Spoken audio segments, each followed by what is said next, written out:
And we are live. Welcome back to the Game Junction podcast. We are here for episode 73. How's everybody doing? Doing pretty Pretty good. good. Not It's a good everybody at night once. and a good week again for gaming news. Oh yeah. Oh, it's another massive week. It's been like Heavy. what, 5 weeks in a row now. Just Yeah, just nonstop. smash. Banger after banger. Yep. Helps this Phrasing. podcast. Definitely. Yeah, it does. For sure. So, You guys will have a good week. yeah. It's debatable. It's been a busy week. There's work, so it's never a good week. Nah. Yeah. Like I had to go to work this week. Is by default it was negative. Exactly. But I mean, you can't complain with the 4-day work week at the end of the day. So Yeah. Lucky. No. yeah, get those federal Yes, holidays off, dream. baby. Yeah. That looks like Just dream of retirement. apparently we got a little bit of voice cutting out for some reason. We got some issues here as far as getting set up, so can't get my camera turned on, unfortunately. It's not allowing me on either end. But we'll go ahead and get started. Lee, do you want to get and start with the notes? Yeah. At least we can still hear you. That's the main thing. Yeah. Well, yeah, as we said, like this week has been absolutely massive, which we have a 4-page full of notes of everything of the just past 7 days, which I don't know where you guys want to start. Like, do you want to start with Nintendo Direct, or you guys want to start with about theme or about Elden Ring, or how the fact that everything I see on TikTok is still Helldivers. I have to take your word for it. I don't use TikTok. Oh. Yeah. It's either memes or gameplay or disappointment in the servers. Yeah, I've heard a lot of it's- disappointment. I've heard really good things about it. Me too. Yeah, I've heard really good things. Other than the server problems, of course. I mean, that's Yeah, like they weren't expecting the amount of people to hop in and play, so it's causing problems for them. It's like the one thing that I've heard. Really, the Yeah. only main negative, anyways. Yeah. I mean, that's a Oh, good yeah. problem to have, really. Like, if it happened to Blizzard or, like, game launches often go pretty bad. But when you think about it, like, it's such a good problem for them to have. It's a really good problem for them to have. Yeah. Considering and majority of those people are actually on PC. They obviously have a ton of PlayStation players, but it looks like Steam has been basically the main source of the player base, which is super cool. Yeah, Oh, no doubt. I did see a tweet yesterday or this morning. Apparently, they're going to be upping it to 700,000. Yeah, Ah. yeah. Okay. All right. I didn't hear that. Interesting. Well, I mean, that's good. That's good. Yeah, I'm hearing great things. That is good to I hear. am absolutely 100% going to grab it, but I'm going to wait for all the server, issues to be worked out, and I think it'll drop in price as well a little bit by the time I'm ready to grab it. So, yeah. Gotta wait for one of those Steam sales. You get it like 60% off. Yeah. Yeah, maybe. I don't think I'd grab it on Steam though. Hashtag PC Master Race. What up? Well, 100%. we got a few things to plug. So we've got Nintendo Supplies Pokemon presents a bingo card. So we've recently partnered up with Nintendo Supply, and the bingo cards are really popular. So they made them for all the Nintendo Directs recently, and this one essentially lets you add in what you hope or think you might see at the Pokemon Presents, which we'll get into. That's part of the segment. But if you want to go over to their website, they are linked in the description to check that out. Also, want to give a shout out to Nixie, their Wizard controller. It is essentially a GameCube Joy-Con controller here. Now, these actually separate and become actual Joy-Cons, so it's really cool. If you're an audio listener, they've got it in the color of the classic indigo. They've got the spice orange and I believe a black as well. So that is also in the description. And if you use code GameJunction, you get 10% off with our affiliate link. So got those plugged. So we got one of the things this week was the Xbox Cloud Gaming. Essentially, they're going to, I guess, be trying to allow you to stream the games that you own instead of just Game Pass. So if you own the game digitally, period, that's what they're trying to do. Which I think probably should have been in there from the beginning, but I think the focus has always been Game Pass. So it is good because I mean I've got stuff all the way from the beginning of the Xbox 360 on there. I've got over 1,700 games on my X Series X. So I think it's good. I've not into cloud gaming much. I think I've tried it maybe twice, but yeah, you know. I think it's an awesome thing for getting more gamers. It's a great way for people to kind of a low cost have an entry to it, because a lot of times, especially people that are not gamers, that want to try video games, it's a really high ceiling when you think about it. Like all the other hobbies or things of that nature, it's pretty relatively cheap until you get into those expensive rich people sports. But for the main part, like you can kind of experience every hobby pretty cheap. But gaming is one of those things where if you don't have an internet cafe, it's nice to have cloud gaming as a little step to see if you like it. Yeah. Yeah, I agree. Yeah, it's good stuff. So that's good that they're adding that. Nothing major, but I think it is a move on their part that is positive. So we want to see some positive Xbox news.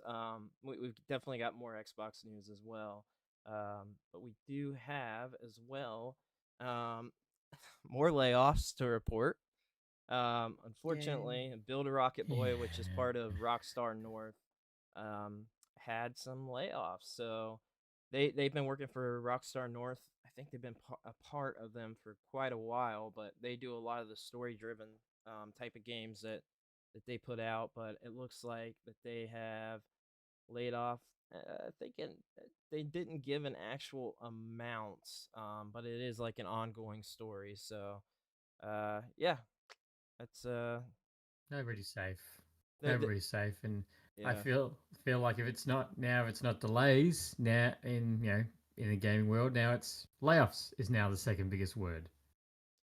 Yeah, Yeah. it's Yeah. crazy. It's become attached to gaming at this point, which is just it's crazy because we've been reporting on it since the beginning of the year, but realistically, like I had discussion of it early in December, so it's been going on for a while. We're at the end of February, and still, Which is hilarious when you think about it. All these games are hitting like peak players, like crazy releases lately, and all these studios are laying people off, and it just blows my mind.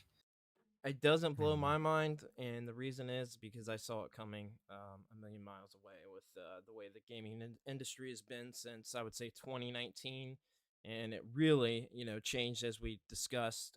2020 they took off with the games as a service because they relied on all the people that were playing games now, and a lot of those people have since backed out and they've lost a lot of money. So doesn't surprise me one bit, honestly. Like I Yeah, but when you think about it, when you think of, for example, I don't know if you guys play ARPGs, but Last Epoch released like 2 days ago, which is like, I wouldn't say a AAA game. Like it's not a big studio. They started on Kickstarter and they got backed and they managed to make this huge, massive game. And they're having server issues too, like Helldivers. Uh, Granted, not as big. They have like peak concurrent players was around 200,000, but this is great. So far, been a great year for gaming. Layoffs aside, it seems like the games that a couple years ago would reach, I don't know, 50,000 concurrent players is now reaching like 200,000. And then we saw what happened with Palworld, like a game that's essentially like a double A game had 2 million concurrent players. It's insane. It's And crazy for a new also, game. yeah, and they sold 25 million copies. Like it's bonkers. I don't know.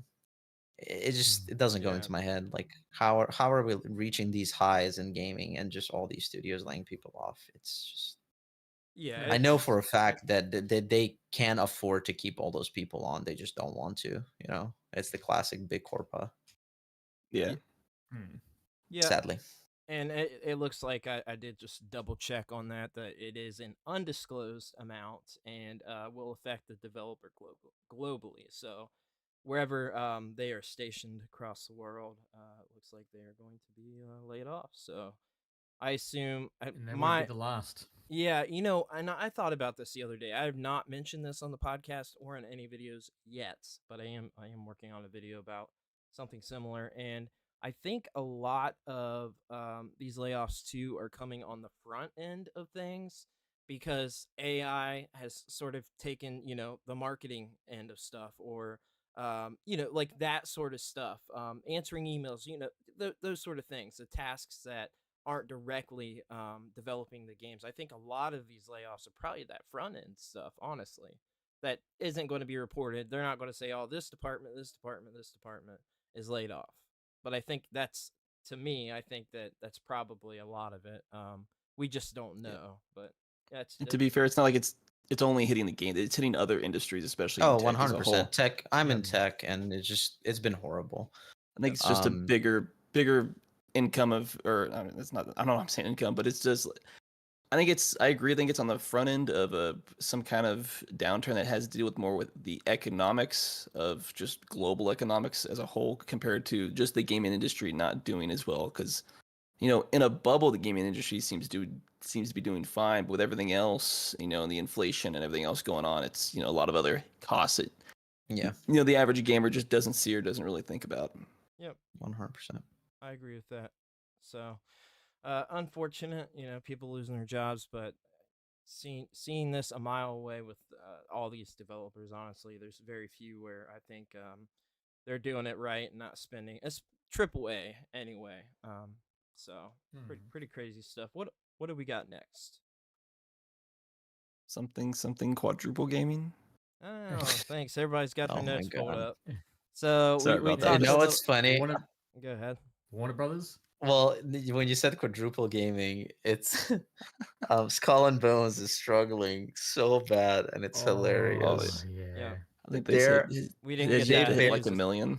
We didn't get that added in there, did we? The stuff that went out yesterday. No, but I just read it like an hour before we started, but it's just hilarious. Like I knew it as soon as he released that statement. You're doomed your game. You literally like, even if the game stayed in the same state that it was, and if he didn't release that statement, the game might have done okay-ish.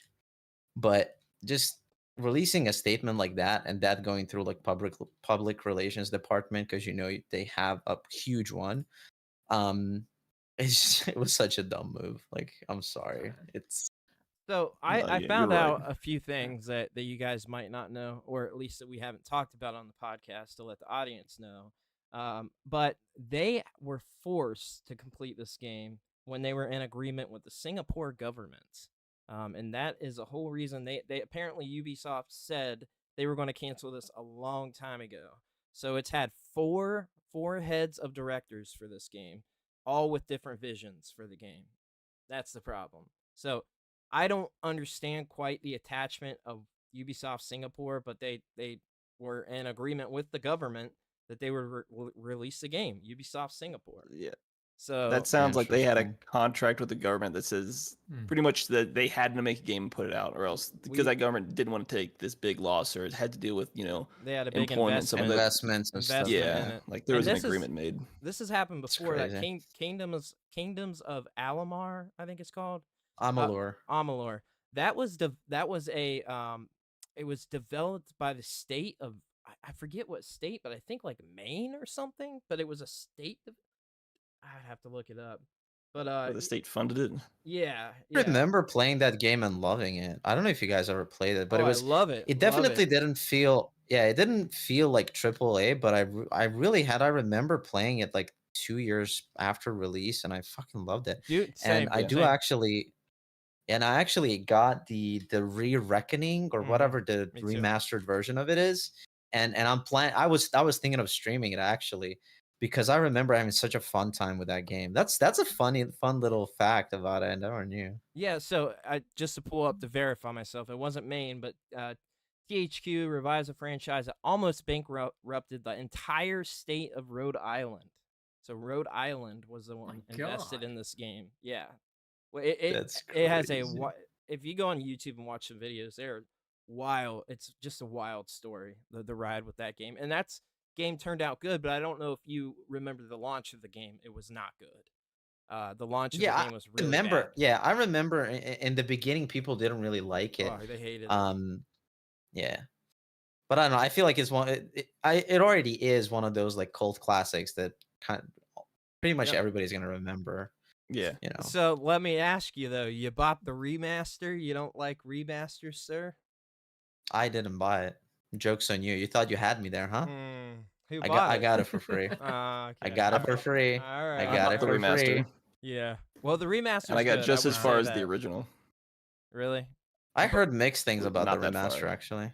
It plays kind of the same. I didn't notice a difference. Yeah, there's not a big difference. I think that's the issue. I played it on Switch, the remaster, and Interesting.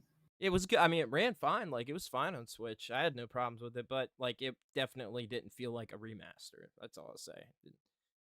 So Isn't that what you want, to feel like the original game on a console that you can't play the original on?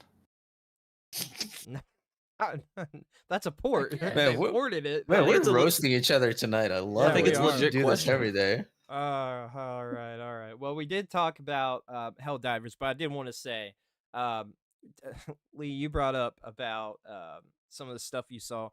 It's gone viral on TikTok with all the issues. So one of the things with Helldivers 2 that people are doing is leaving themselves in the server so they don't lose their spot, and that's one of the For about problems. 24 hours. Yep.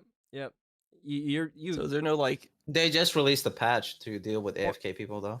yeah. I was so- about to say, like, isn't there a way to kick AFK? Because that just, somebody else wants to play the game, you're not doing anything. Right. Yeah, Kick yeah. you. They just released an update. Okay, cool. Well, it's fun. It's but funny it to is- see though.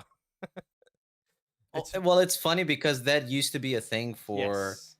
MMORPGs. Like I remember going to Yep. school and I would like log into World of Warcraft so I can RuneScape. pop into the server queue. RuneScape. I mean, I played a little bit of RuneScape, but I'm sure it's the same deal. Like Yeah. you would leave it, and then by the time you get back home from school, from work, whatever, you would be logged in. You can hop in and play. But Right. That does remind me of some old Pre-dial years ago when I post-dial up. Sorry, because you couldn't No, hog up. that, the phone line. but that reminded me of like a few years ago when I just played Minecraft on some servers that always seemed to be full. There was like you'd try to find like an AFK trick. So like I just need my body to move. How can I like manipulate myself so I don't kick, but I don't want to have to wait another 4 hours to get back into the server. And you know what that reminds me of? That reminds me of like the beginning of pandemic when everybody was working from home. So everybody had that mouse clicker and shit to appear that they're online and working. Yeah, That was Being active. everybody. Yeah. yeah. I Oh, fun remember. times. Yeah, But for it just sure. tells you how good their success is, and I'm so happy for Yeah. them. I'm so happy that Me too. they because they took They- a risk too. Like I don't know if you guys saw Helldivers 1, but it's a completely different game. completely. The different. concept's the same, but it is isometric, top down shooter. Like just completely different approach, and it's such a bold move to do, and it paid off for them. It's funny. Paid off Have you guys massively. ever played the Risk of Rain series? Or- Oh yeah, No. Okay, No. so it's something similar. Risk of Rain is like a 2D side scroller where it's like Yes. very minimized, but the sequel is a third person shooter and is really good. It's become like a cult classic, and it Yeah. reminds me of the same deal where it's like a completely different style game, and I love that. I love that they Yeah. branched out and did something different. So good for them. They weren't expecting this, but that's Good problem to have. yeah, it's a good problem to sure. have, and it's one I'm definitely gonna check out. I will tell you what, everybody was sleeping on this game though, because people were just not hyped for it all. There was Oh yeah. no discourse. Everybody's like, it's gonna be garbage. I want to say we even said on the podcast that none of us cared about it. We weren't gonna play it. We weren't interested in it.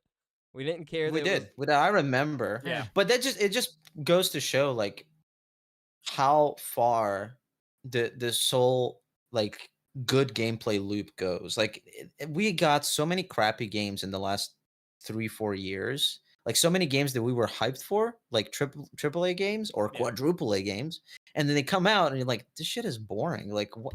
But then you jump into that and it's like, oh my God, this is amazing. And I was telling you guys before we started recording or before we went live, but I've been playing Deep Rock Galactic Survivor, and it's this small game that I could probably play this for another 1,000 hours easily, because the gameplay loop is just so good, and I don't think I'm gonna be bored of it. And I feel like that's what a lot of people felt with Helldivers. It's just a fun game, and you don't get that a lot nowadays, which sucks. Yeah. Yep. So I'm pretty stoked to check it out for sure.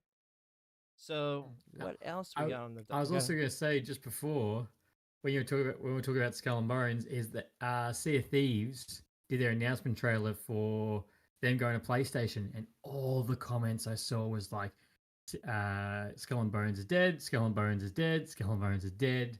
Yeah, because fundamentally it's already a better game, right? Like, yeah. And then there were reviews and comments. It's like they basically took Assassin's Creed 4 or Black Flag, whatever, and they took the main part of it and made it into a game, but they took all the other fun stuff out. So why would you play it? Yeah. Like, there's no reason to play it. Yeah, it's unfortunate because like that game, I mean, the concept of making a game like that, with Black Flag, like sounds awesome because Black Flag was great, but I mean, when you have 4 heads of developers that all had different visions for the game, what do you expect? Just one shift of a vision, and you've got a Metroid Prime 4 problem there. I mean, they obviously didn't like the way that game was going, and got rehalted, and that game got rehalted 4 times. So it's just crazy, man. It's crazy stuff. So just bad management. Something. But that's the thing. Like, how does some big studio like that do stuff like that? It's just crazy. Yeah. Well, it's not surprising because it is Ubisoft, and we know all the stuff with Ubisoft here the past 8 years at this point. I don't even know what. I gotta say something though. Speaking of Ubisoft, I just remembered. If you guys, I don't know if you watch TV shows, but there's a show called Mythic Quest, not at all. and it's on Apple TV. But it's basically, it follows a gaming development studio. It's like a drama comedy, and it's basically was backed by Ubisoft, and they represent a bunch of their games very lightly, like Assassin's Creed and stuff. And if you guys never watched it, like, I definitely recommend it. That's one good thing out of Ubisoft. It's a TV show, not even a fucking video game. Sorry, I'm done. What's it called again? It's called Mythic Quest. Mythic Quest. All right, it was basically the creators are Charlie Day and Rob McElhenney. I can never pronounce his last name right, but the guy from It's Always Sunny in Philadelphia show, and really funny, really good, like, story pacing. It was just a pleasant surprise, and I just wanted to tell you guys to check it out. So if you're ever bored. It's backed by Ubisoft, or it's their like studio. It's one of their projects. They were behind it. There were people behind it. But the creators of the story, I guess they were investors. I don't know. I mean, but I know they're behind the project because I see it every time the show starts. It shows like Something Productions and Ubisoft. I'm like, why are they associated to this? It's such a good show. And it lasted 3 seasons. Yeah, it's the 4th season's coming out. I think next month. But really, I'm telling you, like, I was really surprised. And working in software development myself, I see so many funny situations that basically happen to me at work, and it's just such a great show. Huh? Yeah, sounds good. I just wrote it in my notes to check out. So. Yeah, I think anybody that likes video games or software development is gonna enjoy it. Speaking of TV shows, did you guys see the trailer for the Borderlands movie? Yeah. It looked terrible. Awful. I don't know who said it, but somebody Awful. X'd something. I don't know, can't tweet anymore, I think. But, like, why is everybody so old? Yeah, so Dr. Tanis Jamie Lee Curtis and makes no sense to me. I'm sorry. Yeah, I well, love the her other as an actress too. Yeah, well, Okay. the actress for Lilith is also like terrible. I mean, not terrible. It's just Kate she's Blanchett. just too old for that role. It's just And top to then bottom. Like, they got Kevin, like, all the what- casting why would wrong. they- Kevin Hart was the worst. Yeah. That was the worst pick. Because while the game is funny at times, like the characters in universe, like this is a serious thing. It's more the villain that's funny, and there's funny aspects to it, but like the actual characters, this is like a serious thing going on. It's like Yeah, I mean they have a comedic note, but yeah, to some degree, but the actual main story is kind of fairly it's pretty serious. Yes, I It do is, agree. yeah. Yes. Yeah, I mean, like here's what I wanted them to do. I thought it would be good to take in some now whether you like the game or not or the gameplay style, but the Tales of the Borderlands, like they did the cinematic sort of thing right.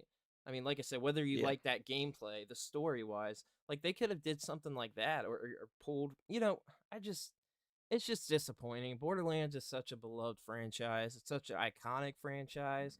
The Kevin I Hart love it. one, they lost me at that. I mean, I'm gonna check it out. Absolutely terrible. Yeah. We'll Jack Black all as review Claptrap. it. Do we agree with that though? What is The it? what? Jack Black as Claptrap. No. Is that? I think Well, I think he's too Jack Black. Yeah. Like I I get it. he- Yeah, I think 'Cause- it's cool, but it could have been better.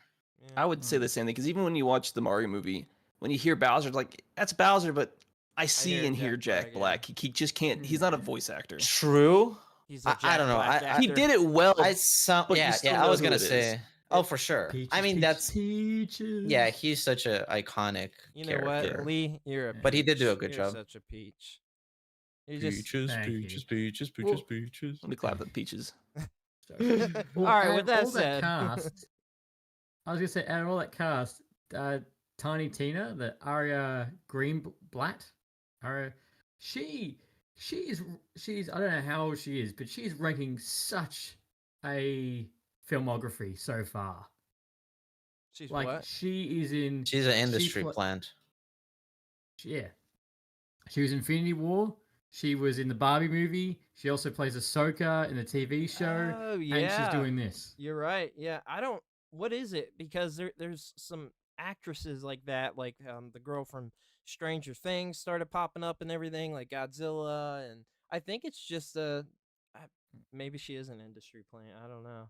Ariana. I feel like it's Greenblatt. just they She's get lucky with 16. their agents. That's all it is. I mean, yeah, Yeah, knowing people. yeah, yeah. So that's interesting. But I think it's just terrible. The whole lineup, top to bottom, man, is just so bad. None of them fit the role. No, I mean, Yeah, You 100%. need like a 20 to 30-year-old would be like the ideal range. well, yeah, they're the yeah, character. So Dr. Tannis and Lilith are in their 20s. Roland, I think, is the one that's in his 30s. But He's like the Roland is oldest. this. Big, rugged, rough, yeah. tough man. Because he's an Yeah, like- ex-soldier. Yeah, So, like, yeah. he and has it's- that feel about him. Yeah, and as soon as I saw Mm. Kevin Hart, and it's not, and one thing about Kevin Hart is like he was funny for the first like 3-4 years. Now he's the same as Dwayne The Rock Johnson. Like he's playing himself in every Yeah. single role that I've seen him. I It literally just said doesn't that in look- the chat. He plays it's himself. crazy. Johnny Yeah. Graphics is in and the here. movie. He said, "Why the Kevin Hart hate?" And that's what I said. He just He just doesn't fit the role. He's a comedian, and Roland's not a comedic role. And then Yeah. I just look at it, and because I love especially the first two Borderlands games. I have mixed feelings with Borderlands 3 personally. Yeah, no, I do too. Yeah, Borderlands 3 was. I think it would have okay. this would have been okay. better if you just get lower, lesser known actors. Like, and not every movie has to be these AAA actors But do that you are getting think- up in age. Yeah, but do you think that they had to do it this way to get No, attention to the movie?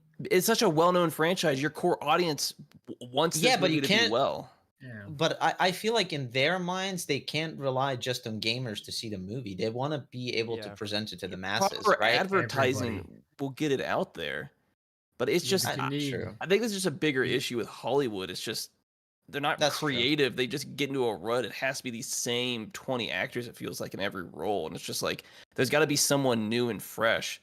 Because just because a movie has unknown names in it doesn't mean it can't get traction and get views and people That's won't what like I prefer. I mean, I prefer that because then it's like sort of a mystery on don't- how they're going to be. You know what I mean? Like you don't know Yeah. their abilities, and sometimes that hits with like Last of Us. What most people like the TV show, the sort of casting for that. And then there's a lot of stuff. I mean, there's a lot of stuff where like the casting was a nobody, and it was perfect because they were a nobody. Yeah. Or at the Yeah. very Well, least, just one well-known actor to kind of sell. The rest can be Yeah. unknown. Yes, somebody well, to that's sell what the movie. I was going to say as well. Yeah. Like Last of Us, you had really one well known and obviously really not unknown at all. They could have done this with Borderlands, not saying to keep Kevin Hart or keep Kate Blanchett, but at least maybe half of the I wouldn't cast. keep any of them, but Yeah, I don't But know. yeah, maybe It at least half the sucks. cast be younger, more unknown at the forefront, and have the more experienced actors at the back. Well, somebody somebody commented, and I don't know, I didn't fact check this or anything, so take this with a grain of salt, but somebody said that it's the same casting director or whatever that picked the cast for Madame Web. So Oh God! Oh my God! Madame, you but said I didn't Madame Web. check this. Madam. I don't know. Leave me Madame. alone. English is not my English is not my native language. Hey, I don't want to hear just- it before the podcast. I was getting the crap. These guys over here, let me tell you. Oh, we'll roast you. Don't worry. And the movie also went through reshoots too. Wait, but Yep. didn't that movie do like I've heard actually? I know it got terrible scores, but people are saying that they actually liked it. actually, Did you guys Just watch it? no, I don't. Bad. I think it's gonna bomb. I think the casting alone is gonna ruin it, and I don't know how the writing's gonna turn out, but because I was looking at something else probably about a year ago, but I don't know if it was official by that point. But somebody made a comment. It's Idris Elba would have been much better for Roland. 100. Yeah, that yeah, would I have been agree with so that. much better. Like if you're just looking at like somebody who could just well known and would it just fits the role just aesthetically. I don't know how he, 100%. but just knowing what he's done before, like that would just that would have been a perfect casting for who Roland is in the games. For sure. I agree with Yeah. that. Yeah, 100%. This movie's been trying to get off the ground since 2015. I was always against it. I've come to just hate adaptations. We don't need them. I don't like them. And even the ones that do it well, it just makes me because the last one that I watched that I actually liked was the one for One Piece that I didn't think was terrible, but all it made me Yeah. do was want to just go back and watch the original. Yeah. Yeah. Because I'm like, it doesn't need, but I would prefer to watch the original. But that's just me personally. I've gotten sick and I hate adaptations. I think they should just go away. Even if they're done well, I'm just not a fan of them at this point because more often than not, they're bad than good. Which is fair. So do you think this will, well, as we're seeing a lot of the video game adaptations to screen have gone really well, do you think this will go back and being a dud adaptation? Since most of the, or at least a lot of the internet is in kind of agreement that this is just not a good casting role, and that, I mean, we'll see, but I don't have faith that this is going to be one of the ones that does well. Yeah, I don't think it's gonna do well either, and it's gotten a backlash all over X.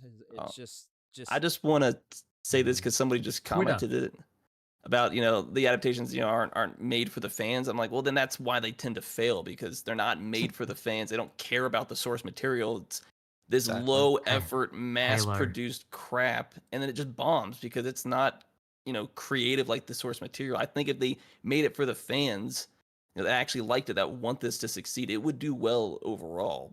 It would Speaking get of that- positive reviews. And Well, speaking of that, go ahead.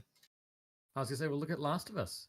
That was partially made with the original creators of the game. Yeah. And boom. Sony. I mean, Sony was directly involved in that whole process. So And you don't have to change the source material. You can essentially tell the same story and without even doing like it bad. But even Last of Us took a little bit of a different turn. Not majorly, but Yeah. minorly, like a They few just had to- different differences.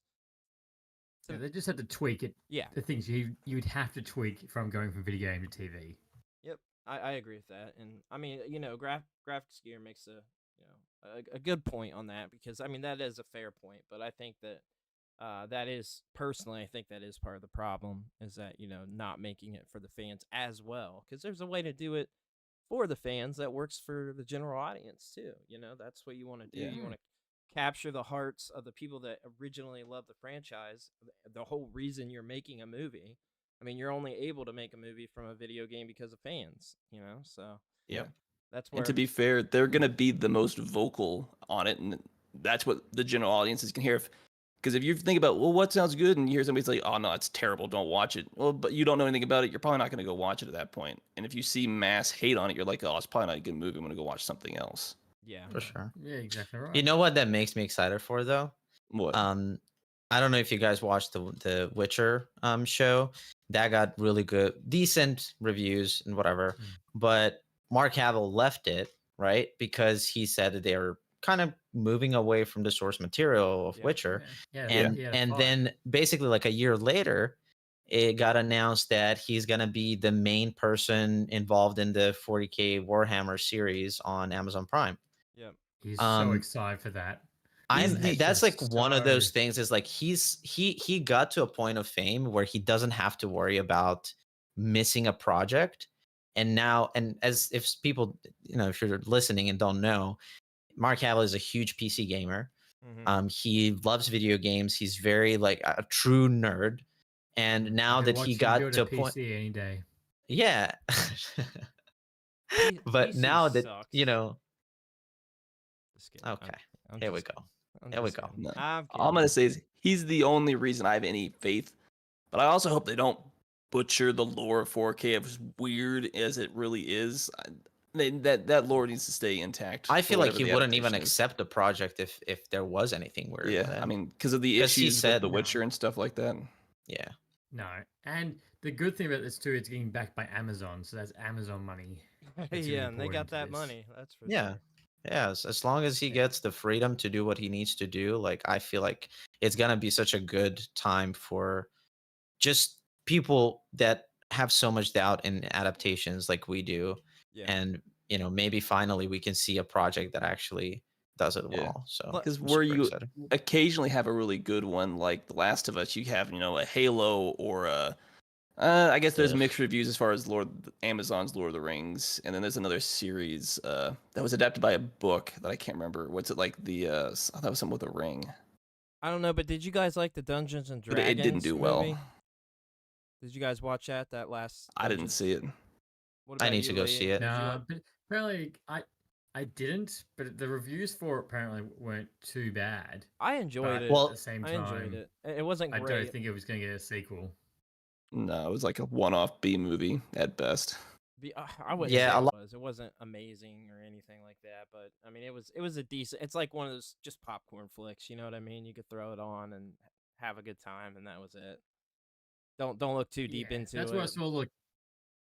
Yeah, that's all the comments I saw was people was like, "This is a Saturday night flick, or this is something you take your family to as summer flick." But that's really it. There's no other meat to it. Yep. I mean, there wasn't much to it, and like I'm a Dungeons and Dragons guy, so like I was pretty excited to, have that opportunity to be on the big screen again. And like I said, it wasn't disappointing. It was just like, you kind of took too many liberties with it. It was okay. It was just okay. So, yeah, I like playing D&D. It just takes so freaking long. It does, yeah. I mean, that's why I don't get to play that much anymore. It's been like 4 years since I played session, but you really only are playing for like an hour or two because of all the the setup starting, getting everything kind of good to go. I've only played D&D a handful of times. Yeah, you literally only moved to like one town and that's it, and that was you could actually play for a handful of hours. You just don't get that far.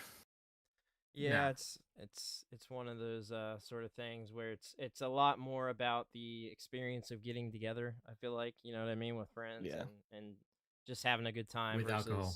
Yeah, and that's what I was gonna say. There's always beer involved when we would play. So it's a good time. It just takes a lot of time. So I can't. Is it the guy who played Deathstroke in the Justice League movie? He was also in Spider-Man. Joe Manganiello. You know what's funny that you mentioned that character? He's in the MetaQuest show.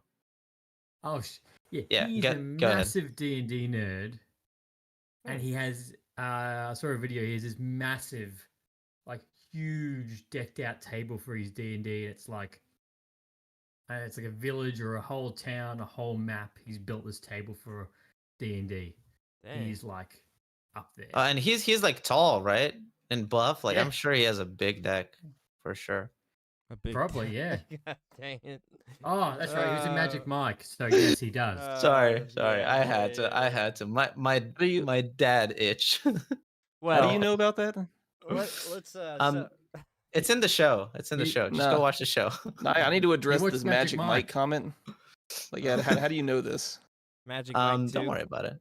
I Well, don't know what you guys are talking about. with that said, we've got some negative Sony news here. Apparently, that they've plunged $10 billion after its PS5 sales cut. So they are at a near decade low games margin. So the loss there is significant. And one of the What does points that mean? well, one of the That points low that decades game margin. the sale of games. I guess. I mean, the margin, probably a lot of people waiting on games to go on sale, probably not buying, at a $70 price point. I do know that one of the things that they said essentially is, well, first of all, we know that PS6 is not going to be cheap, and they're implying that. So probably Nah. $700 is my guess on it. And yeah, they're talking about how that they can't do price cuts on any system revision. So like when the PS5 Pro comes out, it's probably going to be like at a $600 price point. Yeah, so that's No shock there. 10, See if 10 that works for billion, them though. 10 billion off their stock in 1 week. So They'll make it back in like within a few weeks. yeah, well, Mhm. yeah, Well, maybe. Not to mention that they've got no sequels and no major titles that's until why. late 2025. Yep, they've got no Yeah.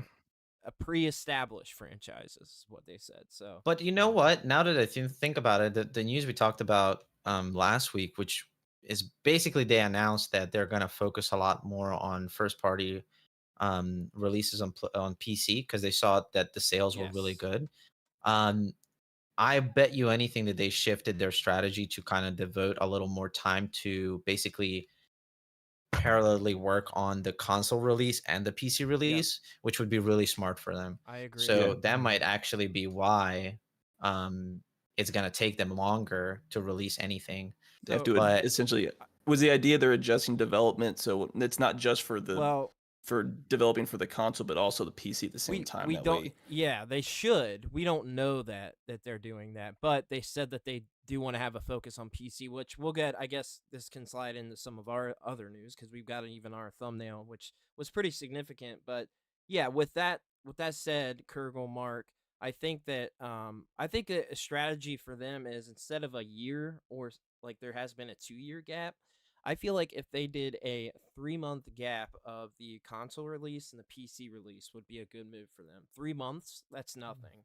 I think that would be perfect for, sales on console and maybe people will double dip or I just think the 3 months is much better than 1 to 2 years in my opinion. I think that's like a perfect. There's been other companies in the past that have done the same thing with PC releases. Yeah.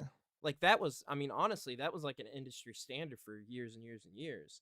Like things came to yeah, I console. just feel like, it's just scummy practice, honestly.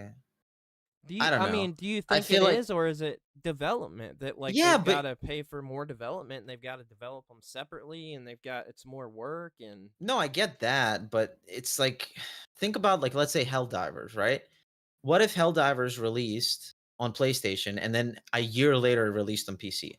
It would never have the impact that it had now. No. Power World. Never. Power World's an even bigger No. example. Yeah. So I mean, I get why they do it, and I get that probably historically it made them more money, but now they're realizing that if they don't listen to, I feel like this next couple of years is really going to determine how these businesses like take care of their customers, because they're realizing that people are just not going to keep riding that wave that whatever they put out, we're going to buy. Yep. I feel like it's been a lot more, evident, especially like little games like Deep Rock Galactic Survivor, right?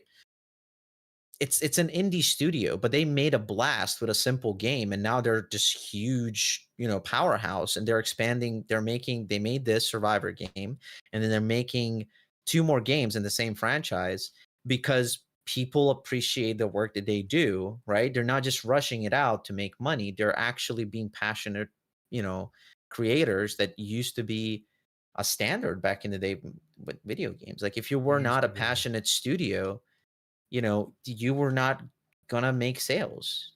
And So I feel Yeah. like it's finally getting back to the consumer to decide, uh, what we're gonna get. yeah. And probably one of the reasons why I'm, it's a pretty smart move from PlayStation to kind of roll it back and say like, oh, well, long term, maybe we're gonna take a hit short term, but if we kind of develop these games with PC gamers in mind, because it's such a huge market, we're gonna make more money later down the road. So, Yeah. and I I feel mean, like if they do it right, who cares? Let them make money.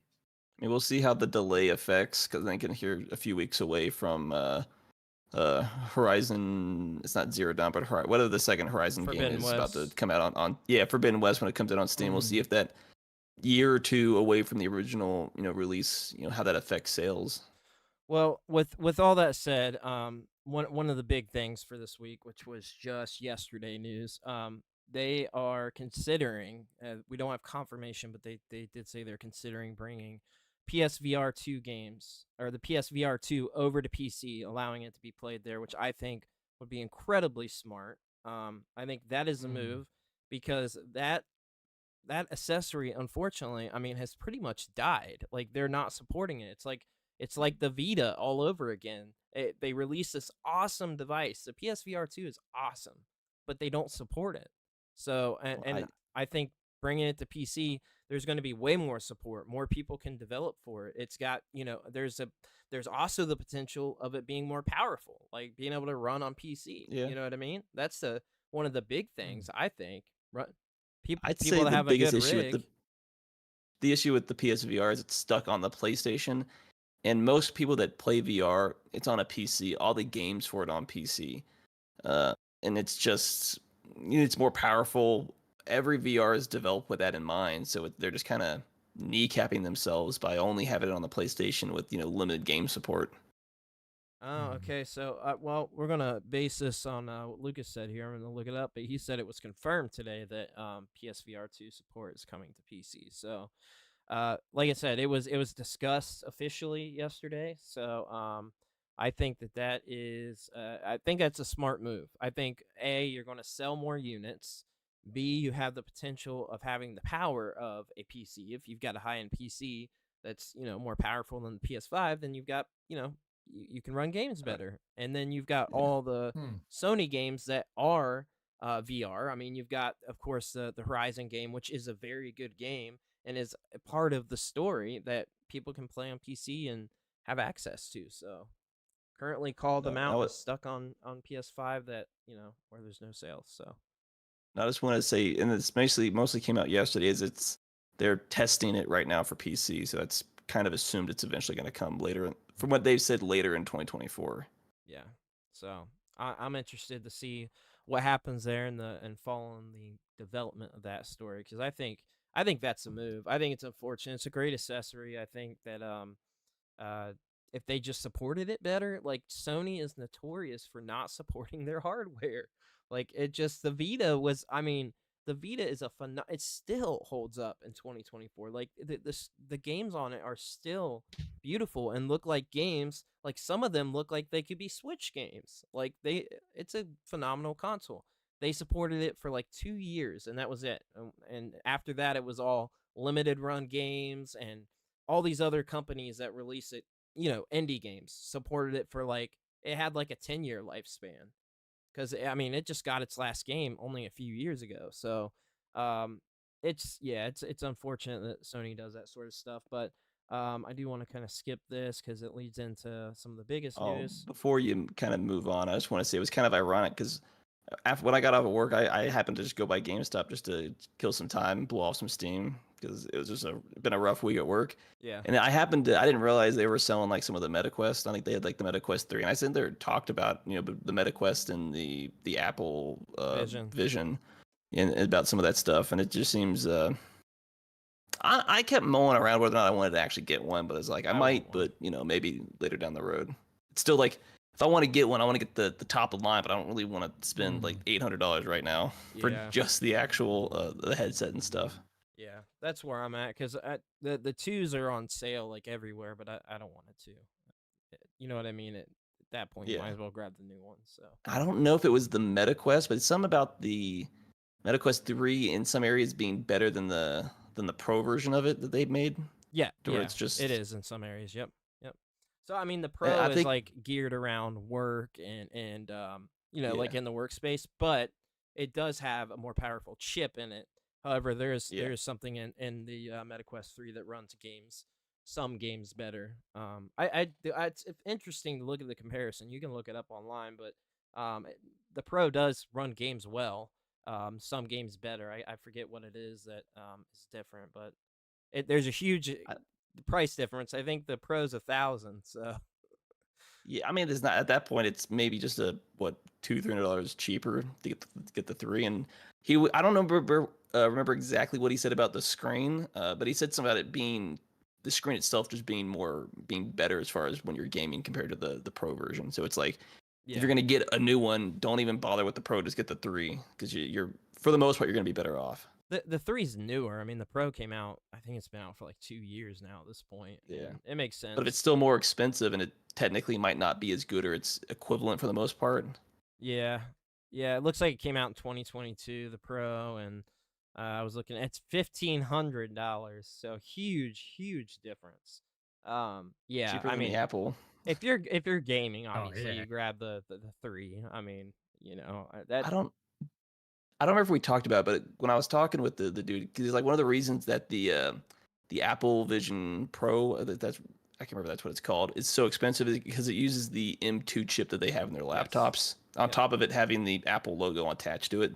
And he was debating whether or not Apple it logo. needed that actual chip in it, which just artificially jacks up the price, or it could use something maybe less powerful and still do what you need it to do. Well, I mean, that comes down to do you want a less powerful unit then? I mean, why would you want? I don't Yeah, know. but I to mean, make it I more, don't. affordable at the end of the day, because at $3,500 is expensive. But you know what's crazy is I don't think they care because it's sold out everywhere and it's being scalped online, so it's still Well, selling. to be fair, Yeah, of course they don't. when They you don't say care. that, it's sold out, but I guarantee they made limited quantities to artificially make that artificial scarcity type thing. It very well. I mean, that argument could be made for a It's lot of Apple. things. A PS5. It could be made for the Series X. It could be made for the OLED Switch when you couldn't find that. Like you know that amiibos when you can't find an amiibo. I was like looking for the Sora So amiibo, stupid. and my GameStop got 2 of them. Like, okay, so dumb. Like It's sold out. But yeah, but you made like what 1,000? Like, come on, you Yeah. could make more. Yeah, it's so dumb, but yeah, silly stuff. That'd be cool. That'd be cool if you did grab one, Mark. You could cover some of the MetaQuest 3 stuff because there's drops every single week on the MetaQuest 3. I mean, I was thinking probably maybe holiday at the end Yeah. of the year, maybe not anytime soon. Right now, it'd be a waste of money for me right now. But maybe down the road, I was thinking about getting one. Yeah, I've been Do thinking it. about it too at some point. Or I'll wait until so, whatever the MetaQuest 4 comes or the next one comes out, and I'll buy one. the 3 Pro. So we've also got, this is interesting today news. Depending on when you're watching or listening, but essentially, Warner Brothers came out and made a statement on Suicide Squad. Do you want to take this one over, Lee, since you've played through the game? Oh, apparently Warner Brothers is not happy with Suicide Squad because apparently it didn't hit the mark for them, and which we did say before this episode started. I'm like, yeah, and the DC EU hasn't hit the mark either. But unlike Suicide Squad was actually good. That's debatable. Debatable. But Suicide Squad, Kills the Justice League, or Wonder Woman 2. Wonder Woman 2. Suicide Wonder Squad. Woman 2. Good lord, I will reach this camera and beat you. Well, their exact statement is this. This is their exact statement. Has fallen short of our expectations. This year, Suicide Squad, one of our key video game releases in 2024, has fallen short of our expectations since its release earlier in the quarter. setting our game's business up for a tough year-over-year comp in Q1. Don't put out a garbage game. Don't put out a garbage game. Universally, this game is disliked. It's just a bad game. Well, I feel like they. It's almost 14,000 concurrent players, which isn't crap for a live service game. That is nothing. It might as well be a dead game at that point. Yeah, it says just 480 people were playing the game on Valve's platform with a 24-hour peak of 888. Terrible. That is really bad. Really, and it's getting more content, more patches. So apparently Joker is set to appear as a playable character.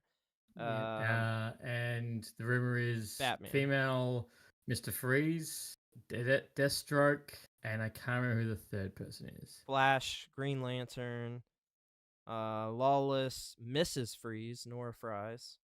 Those are all the ones listed here. So you said Mr. Freeze, Which right? That says Mrs. Freeze. No, Mrs. Freeze. Oh,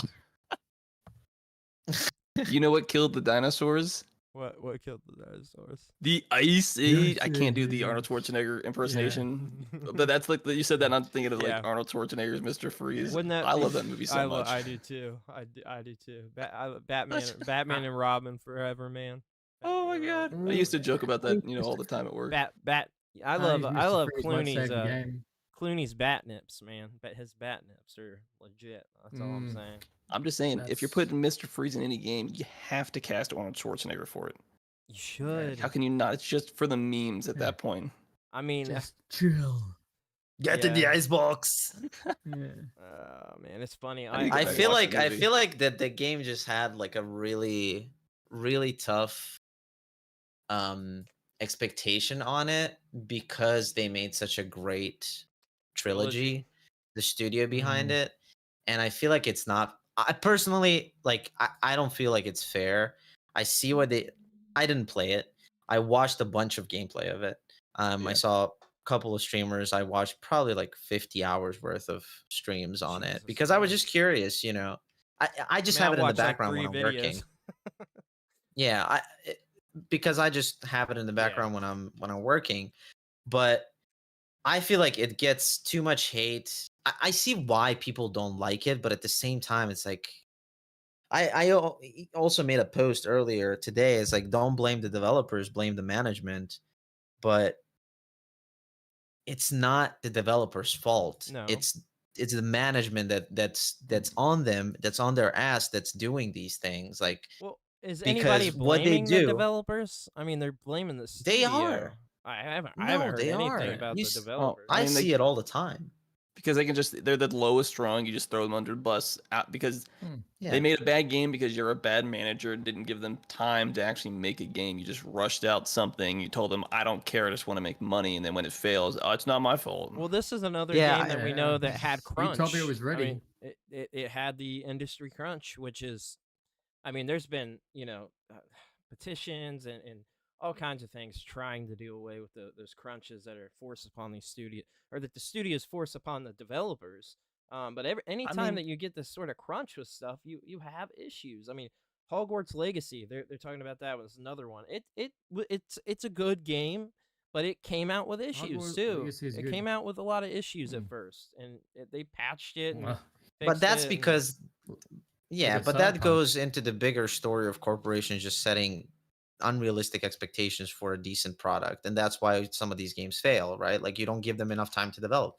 Like, look at Hollow Knight DLC. It got announced 5 years ago. The developer's still working on it, and guess what? They don't give a shit because they did well with their indie game, and now they're gonna take their sweet ass time to make a DLC that's flushed out, that's done, that's complete, and I bet you anything even if it comes out 2 years from now, it's still going to be amazing. It's probably going to sell, hundreds of thousands of copies. But it's always the management, and that's the sad part about it. Now, I will say this: if the developers actually cared to make a good game, I think they could force on them. There could be a negative outcome, but if every developer said, "No, we're not going to do this. We'll just walk away," management would cave to some degree. Yeah, but you got to think about it. If you say that as a developer, you get fired. There's always going to be a smaller guy, a smaller developer who needs to fucking feed his family. That's going to go work and listen to all Yep. the stupid decisions that management makes. That's Then true. it's like nothing's ever going to change. Then Well, I if mean, you're not, if you no. if you're not willing to be that change and take that risk that you want to see, nothing will ever change in that industry. I'm not in it. I can't.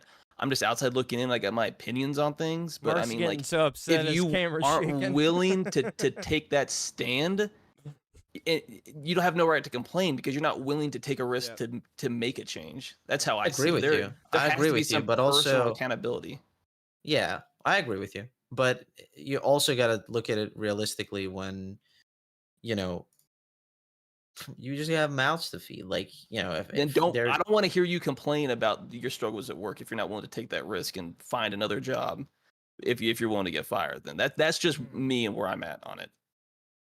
And I don't really hear a lot of the talk coming from developers. It's usually fans, one way or the other oh on the yeah, aisle. yeah, But that's for sure. just how I see it. Like, if Yeah. you in the industry aren't willing to try to force a change, it's never going to happen, and you can't expect it to happen. Right. Yeah. Yep. I agree with you. So Preach. Preach. it is a thing, and unfortunately, this stuff is just going to continue to happen. I mean, I legitimately at this point, like, we have mentioned it, but God, we need another video game crash. We need that crash that happened in the 80s, because it was the same thing. I mean, putting out just thing after thing after thing, doing Could nothing you to innovate. get? No, I was just want to say, could you get that same kind of crash? Because obviously, it's Not to the same degree, the no. industry is not the same that it was 40 years ago. No, but So I you don't know can if you'd get the same No. kind of crash. you could get you could get some kind of crash. I mean, like, it's Get a already baby crash. you could get a Little baby baby crash. crash. I mean, Yeah. It's not going to I be the guess we'll same see. impact, because you don't have the the gamers are just there's more gamers now. Like, gaming was like a new thing then, but I just think that we need something. There needs to be something. So, um I don't yeah, know. that's where I'm at with it, but it's unfortunate. It sucks. It's going to keep happening, and we'll move on. But we've got Riot's League of Legends fighting game project. This sounds pretty cool to me. So it's a 2v2 tag team fighter, based in the League of Legends series. Kurgle, do you know any more about this one? I'm not a League of Legends guy, but Yeah, it got announced, I believe 4 years ago. Man, time oh flies. yes, I it think it did was with 4 years those ago. games, right? They announced like 5 different Yeah, games. they basically, yeah, and they just, I have high hopes for it, which I shouldn't have with the gaming in its state nowadays. But Riot has been known to, with just the massive success they've had with League of Legends, and then Rift. What is it called? It's not Wild Rift. What is it called? Ugh, the auto battler. Um, with the success of those games, they just have funds to kind of chill, take their time. They announced their MMORPG, what, like probably 5 years ago or something like that, maybe even longer. But it looks amazing. I think they even did like a demo inside of the League of Legends launcher, the client, and it looks super cool. It's from, I don't know if it was just that mini game that they did the demo with to kind of introduce the characters and stuff, but it looked like it wasn't your classic fighter. It looked like it was somewhat of like a combo, like semi turn based. I'm not 100% sure. That might have been just a mini game that they introduced, but it looks really cool. The finishers look amazing. Basically all the ultimate skills that characters have in League of Legends translate into the fighting game. Tons of characters. League has, I mean, I don't even know at this point, like it's probably 150 champions, some insane number, but it looks really fun. I don't usually pick up fighting games, but this might be one of those that, especially because I have a feeling they're gonna go the same route of, release the game, make it free for everybody, and then just sell you a shitload of microtransactions to make up for the cost. So if they do that, I'll try it out, see what happens. Yeah, I mean, I'm definitely down. I'm a big fighting game guy. I want to say the past like 3 years, I've really gotten into them, mostly because I don't have a lot of time. So those are games that you can pick up and play and do a couple matches and be go. in and out. Yeah, I love it. And like with the new Street Fighter and you got the new Mortal Kombat, but all these The great, new Dragon all Ball Z these, game. yeah, I can't wait. I cannot wait for that game. So like stuff like that, I'm always accepting of a new fighter. I will definitely try it out. So I mean, it sounds cool. I don't know anything about League of Legends. I tried to play before, and it's not my It's a type of lot. game. Right. But yeah, Yeah, it just man, that game is that game will make you think. yeah, yeah. It is a lot. It is one of those games that you definitely have to think for sure. So, we've also got we have not even Well, gotten to the big before news. that, I think Lane needs to head off. Yeah, I need to head off at the moment. But Okay. you boys, and I hope Mark comes back. Yep. Oh yeah, no, Uh, I had to mess with the camera oh. because the lighting kind of changed. All right, Oh, Lee. okay. Well, we Well, will This thing. chat have a with good you later. episode, boys, and I'll talk to you guys soon. All right. See you later. Later, man. Later, man.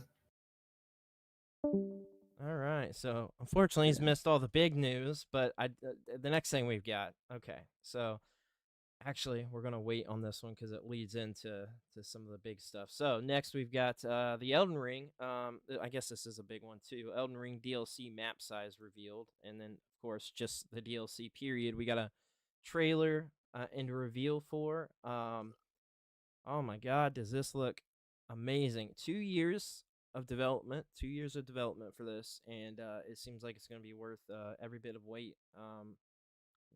Kurgle, did you play this one? Elden Ring? Oh yeah, I beat that shit.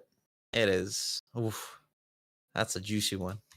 Can never get enough of it. It's a good It's such one. a good game. It's beautiful. It plays so well. I don't know. It was my introduction to From Software games, and it just I fell in love. The DLC looks incredible. Can't wait to see what they do. But it looks like we also are gonna get some kind of either martial arts class or something similar to that. There's like this high kick that's in the trailer, and that's gonna be super interesting if you can do like an unarmed build or setup. It would be really cool. I'm super excited. But yeah, I don't know.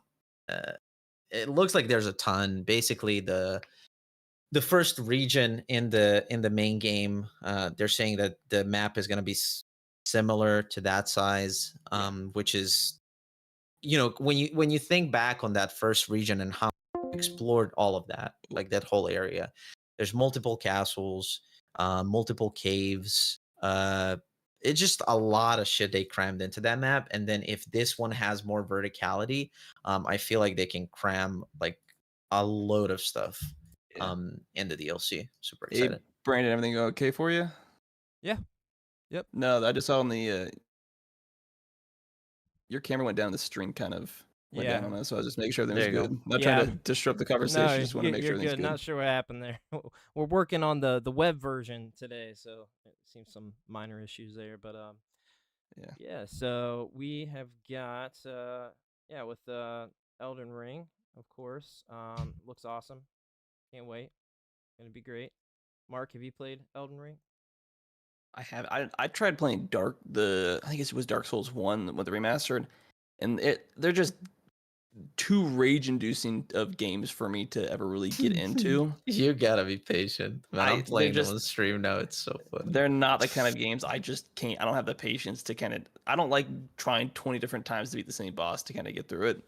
I'd like to play games to let off steam and relax. I don't want to feel like I'm just getting. And that's just for all the listeners. That's why his main game is Rocket League. Just so if anybody was wondering, I rage in that game all the time as well.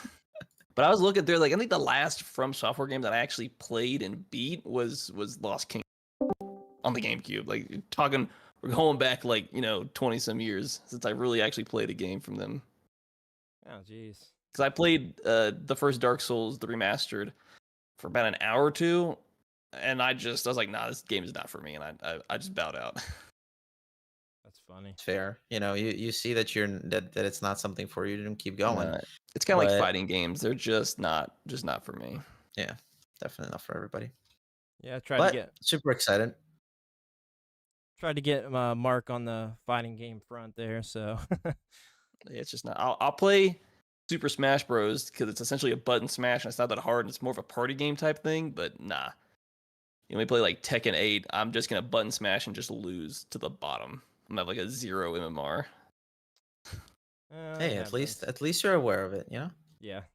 And sorry, that audio listeners won't know, but there's a few technical difficulties there when Lee popped out. It did something to the Discord there, so it looks like we're back on with video and good. But yeah, so definitely looking forward to all that. There's a lot of, as much negative as we talk, like there's some good stuff on the horizon. Like From Software, it seems to be doing it right, and they put time into this DLC, so I'm excited for that, and that'll be cool. But we've also got, I'll actually leave that for Kurgel's segment there, but we've got Halo Infinite is getting Helldivers 2 like experience thanks to Forge. So it looks like Halo Infinite wants to take some notes from Helldivers 2. Bit too late, I think. Was it even created by them, or was it a user created mod? It sounds like a user. It might have been Forge was fan made mod. I thought Forge was fan made stuff for the most part. But I mean, it is. Yeah. Okay. So I got that wrong as far as the Forge thing, but it is interesting, I guess, and it's a fan made thing that Helldivers 2 has done well. I was gonna say, like, they wouldn't know how to make a proper thing for the fans if it was right in front of them like it is. The fans always have to do it for them. Yeah. But that's another story. But it's pretty cool that you can recreate it. Yeah, it's pretty cool. It's Halo's version of modding at that point. Would you guys go back to Halo Infinite? This came out. Never played it. I will never play that game. Then I'm only a fan of literally the first 3 games and like ODST at that point. Yeah, 1 and 2 I think are masterpieces. 3 is good. ODST is good. And what's the other one that I like? Reach. So I got the remastered. I got the remastered when it came out, like the whole collection on Steam, or as they were. Yeah, and there's like some of the handful. Because at this point, I like to play it for the story, because the multiplayer is not groundbreaking like it was in 2006. At this point, it's not why I play the games anymore, and I just don't really care for the newer Halo games. Yeah, I mean that's fair. A story needs an end, if you ask me. Like, you can't just keep pumping out games, just continue with the story. There needs to be an end at some point.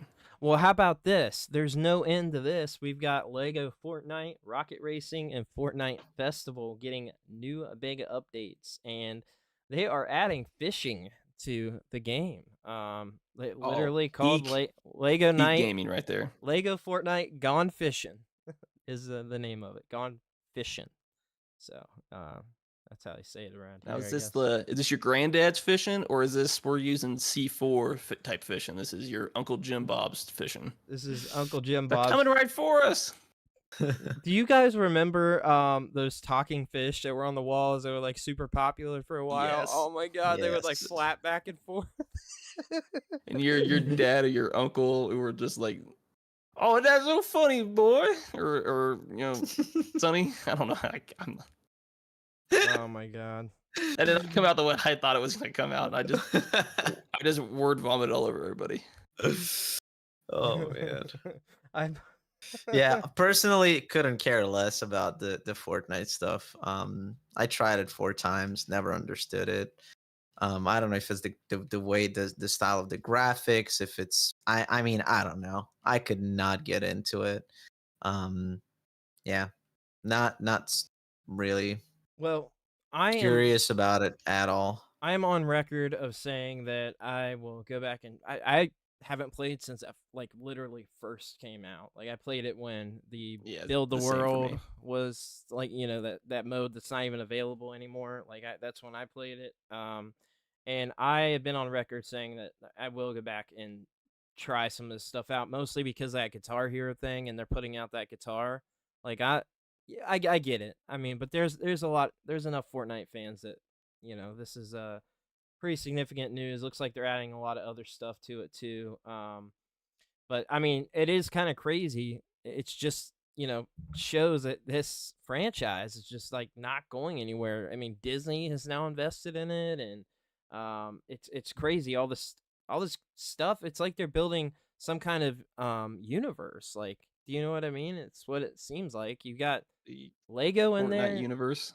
Yeah. I mean, you've got and like there's been talk of a movie, but like the Guitar Hero stuff in there. There's some all these different modes and stuff. It's interesting. Like I said, I don't know anything, but even like the rocket racing in there, like that's pretty interesting. And So it's just like a Yeah. racing game. I mean, at this point, I wouldn't be surprised if my mom has like a skin in Fortnite. Like they have so many goddamn have characters in that game that is just insane. it's pretty crazy. But I mean, I bet Gone Fishing will pull a lot of people into the game, and it's gonna be yeah, those Bass Pro gamers. Like I got my virtual fishing pole instead of actually going out and fishing in real life.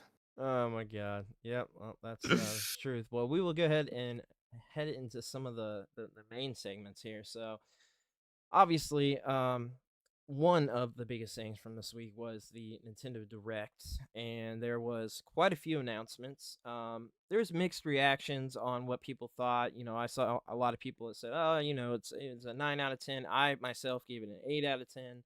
I thought it was pretty good, being at the we're at the tail end of the Switch One, so for all this stuff to still be coming out to me from third-party developers, it's still good.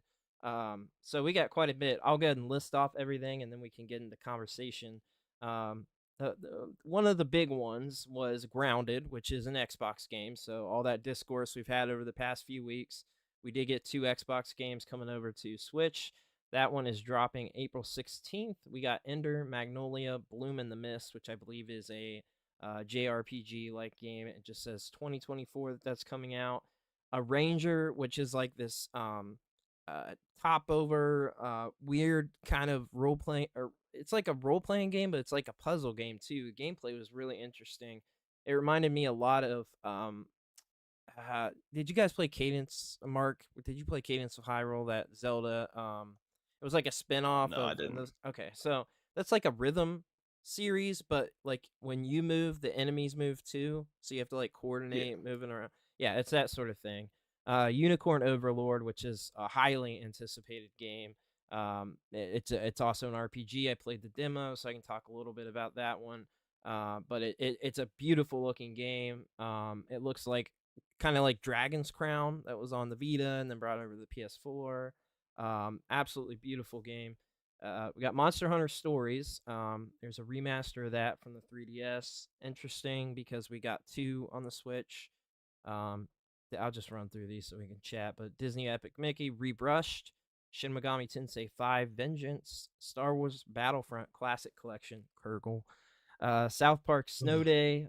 We don't have a release date yet. Sword Art Online Fractured Daydream, Gundam Breaker 4, Super Monkey Ball Banana Rumble, which is a new game, not a remaster. World of Goo 2, Fantasy Life I, The Girl Who Steals Time, Another Crab's Treasure, Penny's Big Breakaway, Suika Game, Pepper Grinder, which also had a demo, and I played it, and holy crap, I got some discussion there. Pocket Card Jockey Ride On. There's a demo available for that as well. Snufkin Melody of Moomin Valley, interesting name. Tales of Kinzera. Oh, Moomin. That's an old show. I remember that's seeing that's not what I trailer remembered for from. that.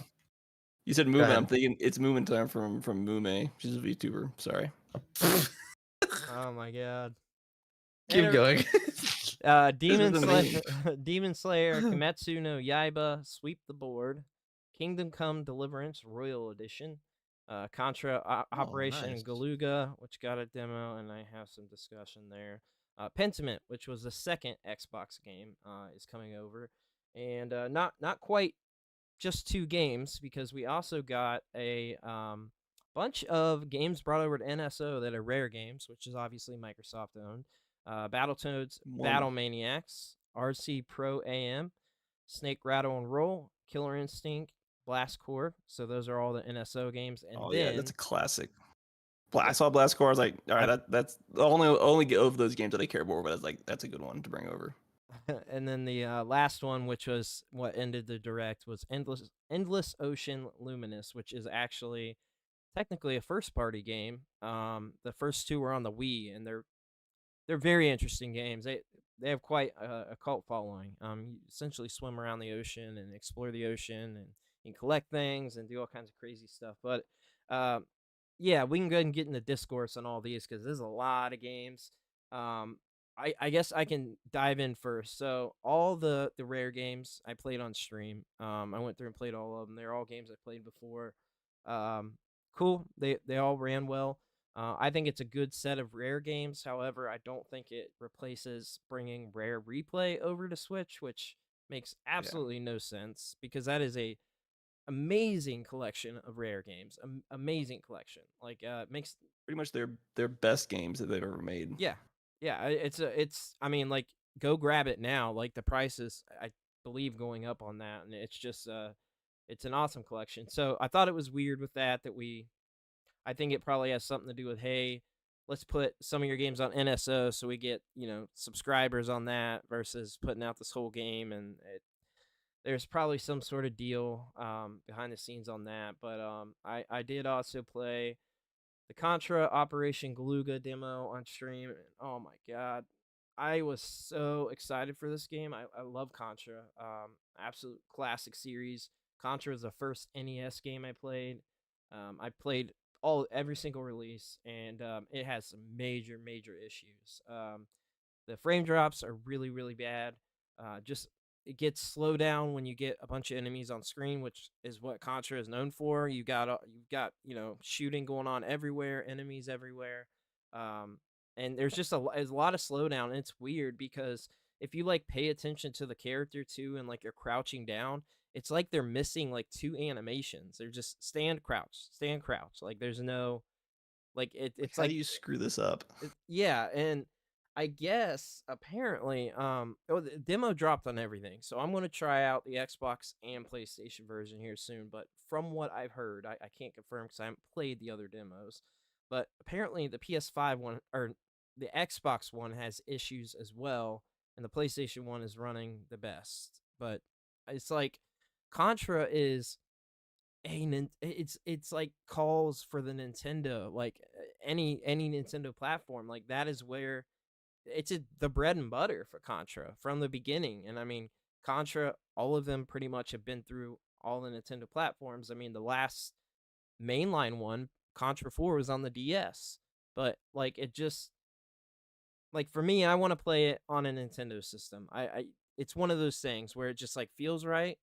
So to me, this is like a huge bummer. Now, it could be just a demo build. Like we don't know, but it comes out really soon, March 12th. So I mean, literally just a few weeks. So I guess we'll see. But gosh, super disappointed. Super disappointed on that. And then I guess I can speak as well. Just sorry with what I did get to play. I played Pepper Grinder. It had a demo. I played everything. It had a demo. I was shocked with this game. Did you guys ever play Drill Dozer on the I GBA? don't think so.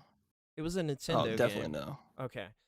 It reminds me of that. It's cult classic game that it didn't sell well at the time, but now it's like a rather expensive game. It had a rumble on the cart for the GBA, so it was like it had like its own special card. It was the only one that looked like that, and it I was gonna reminds. say, Go ahead. you're getting corrected about the Contra. There were some PS Contras that Yeah. or none of the PS Contras were on Nintendo. Well, I didn't say all. I said most of the series has been through. Of Okay. course, it's Lucas. Well, I'm but just letting you know, chat, trying to correct your Lucas popping it. Yeah. incorrect, No, false information, false news. that is true. I mean, one of my favorites, Hardcore Uprising, is not on Nintendo platforms. So, but when I think Contra, I think Nintendo, and I think a lot of people. I watch some other videos. You think as well. the SNES version, pretty much, or the NES? No, it would have been the SNES. Oh, the first one was on NES, but there are SNES. That's not the one that most You're people thinking tend of to think of. Hardcore, probably. Yeah, I don't think so. Which actually, I don't think remember the that one exact was on name. the Sega Genesis. I don't remember. There's a lot of Contras, but yeah, it's disappointing. So, but yeah, Pepper Oh, it's Grinder. Go ahead. I just want to say Contra 3 was the one that I think about when I think Contra. And then I think the Alien Alien Wars, yeah, which was also on Game Boy too. That's where I played it first. Was Game Boy. So yeah, I mean, it's just like you think Nintendo, right? And you would think that that is what they would, put a lot of focus into, but apparently not. So that's unfortunate. But yeah, Pepper Grinder, another really cool looking game. Everybody should watch a trailer of that. Check out the demo. Like, I was really shocked. Really cool looking indie game. Um, Very fun. I it was one I almost played the demo all the way through, but I wanted to get through the live stream and play everything. And then I tried Unicorn Overlord, which was also pretty interesting. It is a Vanillaware game. So if you played any of their games, you know what it's like. People are super hyped for the game. So I, there's what I I played. do have a question for one of the games, or I guess the DLCs that was announced. Have either of you ever played the Sukia game, I have not. It's where not you familiar. drop the fruit and you need them to kind of match up? They get bigger until they kind of like go away. It's kind of like Oh, a that's puzzle what. type Oh game. Yeah, yeah, that's what one of. yeah. Yeah. There's a new Yeah. one.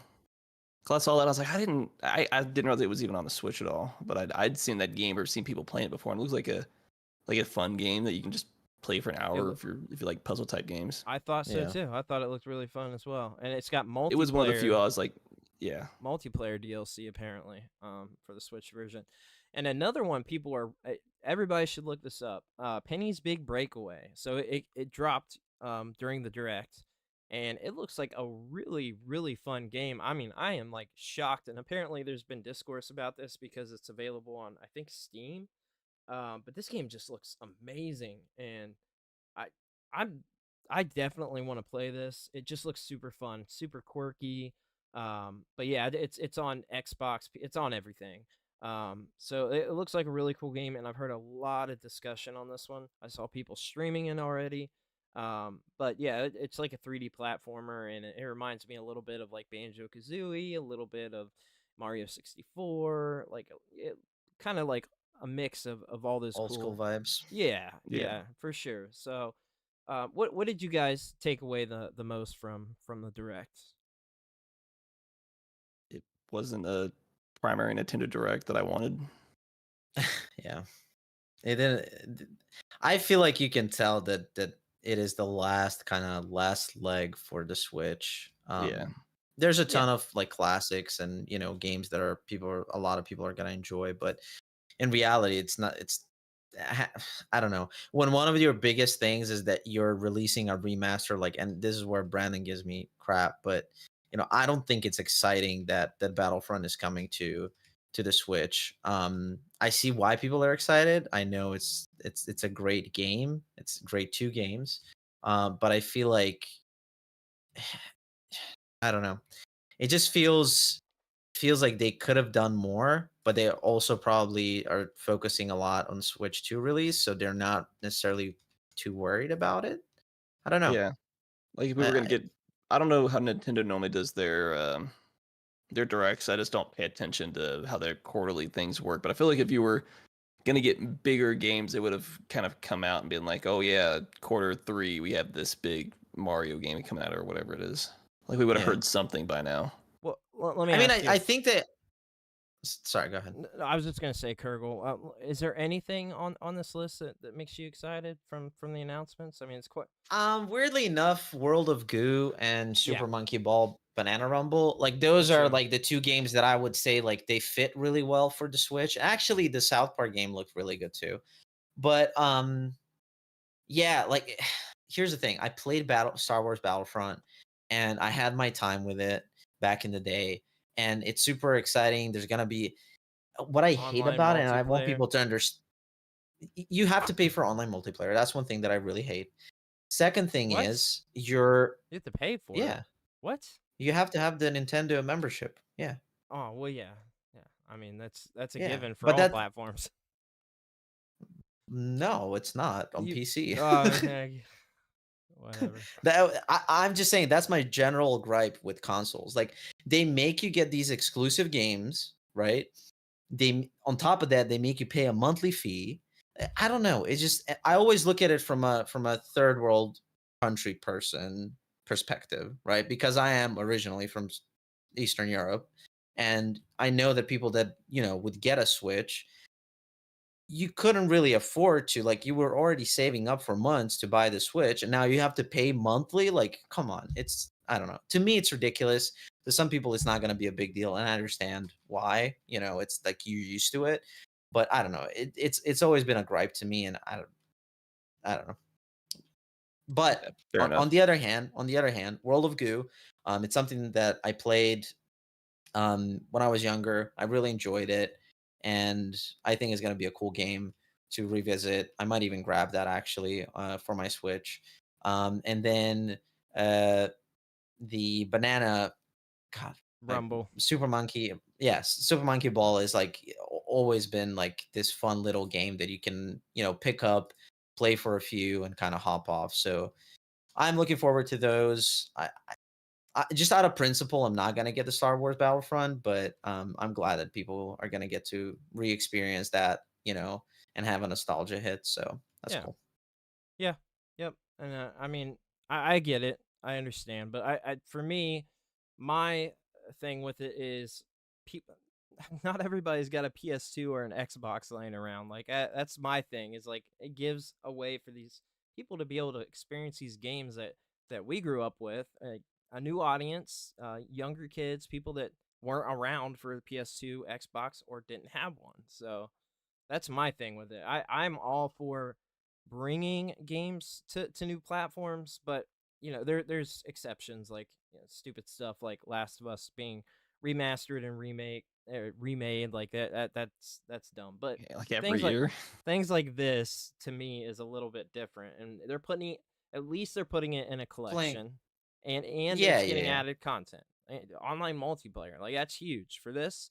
If you played yeah. this, like the massive, literally massive The main battlefield, part of it was the online. Yeah, yeah, yeah. for sure. So I Yeah. think No, it's cool. I'm just playing devil's I advocate. get I it. just, I'm always trying to think of the end consumer and the gamer first before I think about corporations and what they're doing personally. Um, but yeah, I'm excited for people to experience it. I'm just not gonna get it out of principle. That's all it is. What I will You know? say is Down with the corporations. I am actually kind of shocked that this is even coming though, because of the remakes, and I mean, 2 still gets support. Like the second remake, if you want to call it that, still gets support now. So I'm pretty shocked, but they probably just realized, hey, we really messed up with these 2 new Battlefront games. They're terrible. Let's put these other ones out, and people will actually buy this. And I imagine this will sell pretty well, actually. So that's I'm, what I sh- think. I'm, yeah, I'm certain they're gonna sell well for sure. Yeah, and then I mean, I want to speak to like, um, I there was some other cool stuff like one that like you guys probably like what I would never play that, but Pocket Card Jockey was an absolute people loved it. It was a complete hidden gem on the 3DS. And what's weird is this if you guys don't know the backstory, it's made by Game Freak. So it's a Pokemon developers. And they put out every now and again, they put out other games that aren't Pokemon, and they're always good. Always. So this got remastered for Apple Arcade because it was an HD version with a bunch of added content, and there was all that sort of stuff on there. So this was rumored. We sort of knew about this. I talked about it in my video before the direct, and they brought over that Apple Arcade version that's got all the added content into it. It's obviously the HD version and all that jazz. So I think that's cool. I mean, it's accessible on Apple Arcade, but if you don't play mobile and you want it on console, which it was already like, actually on a handheld console, that's one to really check out. It's very unique and very fun, and it doesn't sound like it would be, but it really is. Like it's a lot of fun. So yeah, I'm also excited about the Super Monkey Ball Banana Rumble. Always love that series, and they said that there's over 200 new stages. Crazy. We've gotten Yeah, 2 on Switch as That's well, crazy. so we got that that's pretty cool. remaster, and there was a new one that came out a few years ago. So 200 new stages. I'm on board. World of Goo. That was a WiiWare game years and years ago. I Uh, had played it on PC yeah, it was on like PC as well. originally. Yeah, it was like so long ago. And it was one of those games like you don't think much about it, but Mm-mm. then you play it and you're hooked because it's just like everything jiggles and Yeah, like you got to figure out these little ways to like kind of like do Mark. things and Yeah, kind of like Mark. don't know where that's coming from. Jiggle, jiggle. I don't know.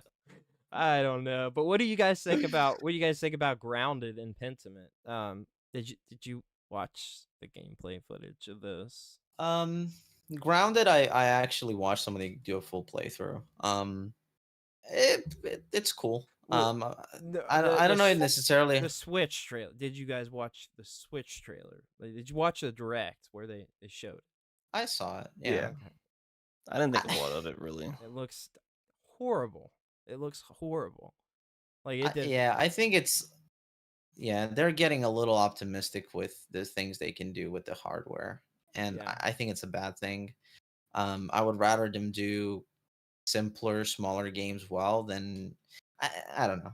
It's one of those arguments like, well, The Witcher works on the Switch and that's like already like such a great thing, or Mhm. like that's an amazing achievement, and I agree, but it's This yeah, doesn't. if you wanna, yeah, I The don't The know. Witcher is Yeah. such a massive game where like that just feels like a whole different thing. This is like a live service game that I don't think it. I don't know. It's cool that it's cross-platform, and hopefully it looks better than the trailer did. But it looked terrible. Like the trailer just looked really, really bad, and it's showing. I mean, it's showing the hardware at this point. Like, you know what I mean?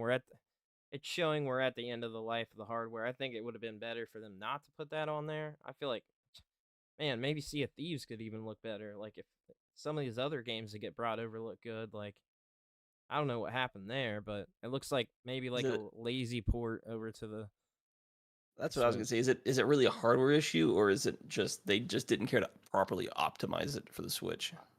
I feel like it's a combination of both, but probably more of the not optimizing it, because I mean it wasn't made for Switch in the way, like this is a live service game, so ideally like they, it should be able to work cross platform, but it just, yeah, I think it's a lot more on them than it is the hardware, but I think it's still a combination of both. Like Microsoft doesn't know the Switch hardware like that. Like they've brought over Ori, which looks really, really good, and but that's a 2D side-scrolling game. Yeah, Minecraft, that's on everything. I mean, it's on the 3DS for God's sake, but on your phone. it's on your phone. Like I just don't know. Maybe they don't know the hardware like that. Like I don't know. So it's interesting. Did you guys see the trailer for Another Crab's Treasure though? It's a No. Souls-like underwater crab game. It looks so good. Oh no, I watched it. I actually watched that like a year ago. Didn't it? Yeah. Wasn't that that's on PC too, right? Or coming to PC too? Because I'm pretty that sure I one's saw it on unsure. like, yeah, I think I saw it on like Game Awards or something like 2 years ago, Yeah, it was or announced maybe a long last time year. ago, but we finally got Yeah. a release date for it, and it looks really good. April, so it's coming up soon. Yeah. That looks So like is a that pretty fun. much like a? Is it pretty much like the origin story of the crab peoples? They just like Yeah, learn to just be dope, and they're gonna take over the world. pretty That's whatever the much. sequel is. I don't know. Mark, was it you that played? No, I think it was Lucas that streamed that stupid. It was like an underwater, it was like a 3D fighting game where you play as like fish and. Yeah, it definitely wasn't me. Okay, yeah, I think it was. Sounds funny, Lucas. though. It was Sounds like a Flash hilarious. game. It looked like a Flash game, but it was on console. It was really bad. Oh, really bad. But yeah, this looks really cool. A weird Souls-like game. I'm for it, man. Like I'm not good at those games, but hey, I'll try it out. Like I think it looks cool. Mark, did you ever play Monster Hunter Stories, the art RPG? I didn't. I've never really even. It's a series I want to get into, but I've never really played any of the Monster series. I tried Monster Hunter World, but I didn't really get too far into it. That's obviously not a regular Monster Hunter game. Yeah, that was like the accessible Monster Hunter, but these are JRPGs. The stories games are like Yeah. Pokemon. They're basically Pokemon. So they're fun. I like it. I played the first one. I have to, and I haven't played it. So, I think it's a good because it was a. I don't know how it played on the 3DS, but I think it's a good setting. If it's a 3DS game that they're porting to the Switch, I think it would give hope to more 3DS games being properly ported over. Or it gives you like a format to port them over. yeah, because there's a lot of really really good games stuck on there. I mean, that was an amazing platform that lasted for a long time. Had a long lifespan. So Yeah, a lot a lot of of good games on it. Yeah, for sure, for sure. So, South Park's Snow Day. You said Kurgle that you thought it looked good. Yeah, it actually looked fun. I mean, it's the same developer that did the Stick of Truth, right? No, I'm pretty sure. I don't I think thought it that was is. But Ubisoft that did Stick of Truth. Yeah, they did. was it? This game looks. Yeah, it was a big This- Was this a studio. different one? Yeah, this game looks horrible to me. It's like a. I just saw a it's almost screenshot. like- I didn't Oh, it's like. getting made by THQ Nordic. Yeah, it looks terrible. To me, Really? like I'm yeah, not a yeah, I think it looks horrible. I feel like it fits the theme so well. I mean, it might be a fun game. It's the aesthetic I don't like. Yeah. Like you think of South Park, the two games looked like the show. The whole Yes. left right. It looks like the whole cartoon type thing. I think that's the good South Park aesthetic. I just didn't see the need to make it 3D. Like it might be a good game. I I just feel like there's limitations though. I mean, I don't know. We'll I'd like see, I the- guess. like how the whole Stick of Truth. I think that aesthetic would have worked and looked a lot better personally. We've had 3D before on the Nintendo 64, and what's funny is, I mean, in that game, you could throw snowballs, and it was a first-person shooter style game. It was a first-person game. It wasn't a so good game. It wasn't a good game, no. But I feel like this is a sort of callback to that or something, and I think it looks terrible to me. So, I don't know. I personally saw it and I was like, oh, another South Park game. It might be fun. well, you should Well, you should stream here's- that. That'd be a fun streaming game. I'd watch the heck out of that if you streamed it. Yeah, yeah. I mean, I feel like it's one of those games where you don't have to take it seriously. You can just kind of boot it up, play it like with half of your brain shut off, and just have fun. Like it reminds me. I think why I like the way it looked is because it reminds me of games that I used to play when I was a kid. Mhm. It had that like very light combat that's just like button mashing, like you going through hordes of enemies. I don't know. It might turn out to be terrible and like nobody wanted that or asked for that, but I don't know. I have kind of high-ish hopes for it, so we'll see. I want to say I could be wrong, but I got a notification, and there's a collector's edition for it that's like $250 or something crazy like that. But Well, what do Is you get this- in it? huh? What do you get in it? Why is it You get- you 250 get it- bucks? You get a statue, and you get like Oh, okay. art cards. When I say statue, it's like it doesn't even look like a good statue. I'll pull it up, but to describe it, but it seems like a live service type game to me. Like you get a Grand Wizard Cartman, which we've already gotten once, and it's a toilet paper holder. Grand Wizard Cartman talking toilet paper holder. You get a Grand Wizard Nice. Cartman knit beanie, 8 or 6 tarot cards. You get a Grand Wizard Cartman snow globe, original soundtrack, and that's it. And it's like really, really I expensive. mean, it seems like essentials. Like we should definitely grab that. Yeah, it's I would hope I'll that- say this. So you said it's the publishers THQ Nordic. The actual developing studio is called Question. They've only ever made 2 other games, and one was might as Interesting. well have been a mobile game.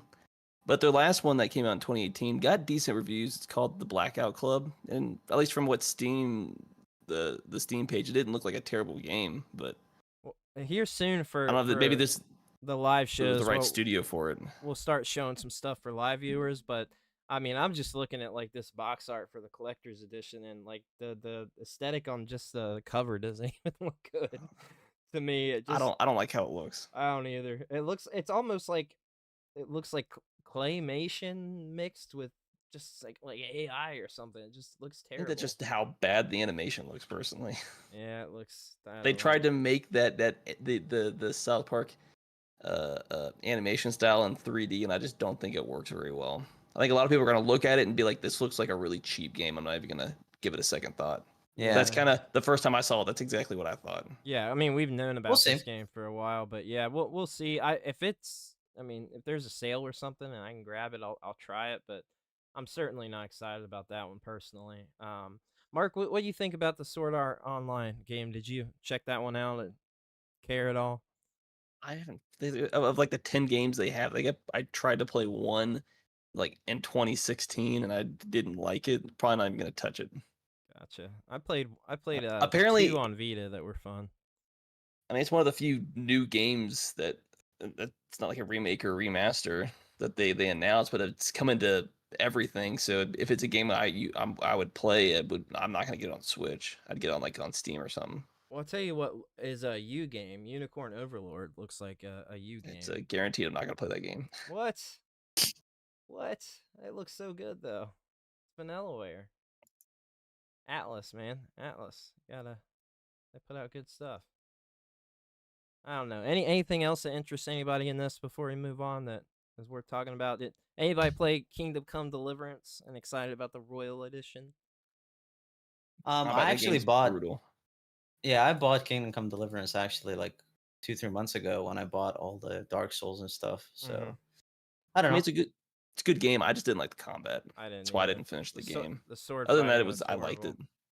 It's too realistic. I'm sorry. I didn't. It's not fun for me. It is one of those ones where it's like this is not video game-ish enough for me to enjoy. Like Yeah. the ultra realism with it is I can see where I mean, it fits for certain people. I definitely tried. I don't criticize them taking doing something different. It just wasn't for me as far as the gameplay. But I watched the story on some other person's live stream just to get the story. And I like the story. The gameplay. It's just Yeah. I didn't like it. Did you play Not it, for Kurgle? everybody. No, not yet. Okay. But I'm definitely gonna play it. I'm gonna finish it. I'm lately the last like 3 or 4 years, I've been so stubborn about finishing games because Yeah. I've been so pissed at myself for not finishing some of these amazing stories throughout like the last decade or so. Me. I'm making it a point that I go through a game even if it has some crappy gameplay mechanics. Like I'm gonna go through it. So we'll circle back in probably a couple months. I We'll used talk to about be it. I used to be like that, but my problem is with that way of playing games is like if I'm not I have so little time to play anyway. If I'm like not enjoying the hour or hour and a half that I get to play, like I just like I What's don't the know. point? No, I Yeah. get that. You don't want it to feel like a chore. Yeah, Yeah, for sure. yeah. That and it's it's different when you're streaming though, right? Like if you're streaming the game, like it's a little different. You get that interaction and can keep you going even if it's garbage. Like I've streamed, on purpose some really bad games. I'll bring up if you guys want to check out the last stream that I did. I pulled up the eShop. I always pull up the eShop when I stream on the Switch and say, here's some deals or whatever that's on there. A game called Foot Clinic was on there, Fish Edition, or something like that. Butt clinic? No, Foot Clinic. Oh, I Foot was like, Clinic. okay, I I think it gotta was jump called on that. Fishy Edition, I believe it's called. I'm gonna pull up to confirm the title. And oh my god, the chat. It was interesting. Yeah, Foot Clinic Fishy Edition. It is on the Switch. You can get it for like $2 right now, and it's a $20 This game. literally looks like one of those terrible Flash games that you used It to play that would does. take maybe a minute or two. That's exactly what it looks like. I hate that I'm even highlighting this on the podcast. It's so oh my I mean, god. I guess if you have like a foot fetish, it's great for Well, you. But make sure you get to a screen where all the hair's on there, because that's where it got. Like the hair is so unrealistic. It looks like Sasquatch hair on the feet. are you saying Sasquatch ain't real? I'm telling you, well, they're real because it's on here. I'm telling you, like these feet, like they got the foot fungus on there. They got the the little crap on the ankle God. and This is the most unrealistic nail in a foot I've ever seen. I know. You need some tetanus shots as well. Oh god, it looks so bad. Oh, this looks grody. I'm not gonna lie, it's just disgusting. So this is why I checked the eShop, because I am shocked with Nintendo the way that they allow all this absolute garbage on the eShop. Absolute dog crap. I mean, there are so many bad games. I don't think this is even the worst. I think I've seen worse games on there. Like this looks really bad, but I've seen some like just absolute god awful stuff on there, and I am shocked. If you want to play this, there are there's some deals out there for it. So Foot Clinic Fishy Edition, that it's a thing. It's a thing. So did you guys see the gameplay for Pepper Grinder? Not gonna lie, I have not. You've been talking can't about remember if I did or not. indies, Kurgle. I think this is one. I'm telling you, this game, it was so. the thing about the game is like you look at the gameplay, but like you play it and the controls like are so buttery smooth, and you have to like drill. Oh, that looks fun. Yeah, Yeah. you drill through the sand to get to the next spot of the sand on top, and like you can get so good at it that you're like going like this through the level and like just zooming Yeah. around the level, I mean, and it's like so That That's looks really really fun. fun, actually. Yeah, it reminds me of the maybe not to the same degree. Maybe it's a bad comparison, but the first thing I thought of was Shovel Knight. If you ever played that game, Yeah, yeah, yeah. same kind of It like does. aesthetic and gameplay, just Yeah. something Yeah. different, unique. yeah, it definitely It has that feels like aesthetic. it almost looks like a Shovel Knight, and then Dust Force X and Sonic had a mashup. Look up the game. If you guys said you didn't play it, but Drill Dozer, which was also, I think it was a Game Freak game as well. Yeah, it was a Game Freak game, so another Pokemon developed game. And all those games, every single one that they put out that's not Pokemon are all good. I've not played one that's bad at all, but it's like it reminds me of that. It's like a sort of callback to that. The only thing that's different with that is that one, like obviously being on the GBA, you've got less of a screen to see and it's more closer in. But like, Oh yeah, I see. Yeah. yeah, it reminds me of that. It gives me the That sort of looks vibes. cute. It's fun. Drill Dozer is fun. Yeah. That's a game I wish would be brought to Nintendo Switch Online, because that is a really fun. The Game Freak games that aren't Pokemon just do not get highlighted enough, and like they're a great developer in general. Like say what you will about Scarlet and Violet, but like they've been developing other games for years and years, and nobody ever talks about it. And very Yeah. very interesting game. So that is what the Nintendo Direct. So to follow up with that, we got the announcement of a Pokemon Presents on the 27th, and it is at 9 a.m. Eastern Standard Time. So Ooh. this is the bigger deal. I think people. Are It's they on. presenting the lawsuit for Palworld? Or are they gonna announce they're actually gonna fix Scarlet and Violet so they don't look and play like hot garbage? You know, it's funny. I finally just got the credits to roll on the game 2 streams ago. I got the credits to roll, but then there's post game content, and then there's the big DLC package. So like you know how Pokemon, there's always something like right after the credits Yeah. to do. That's where I'm at. I haven't done any of that. But yeah, I go ahead.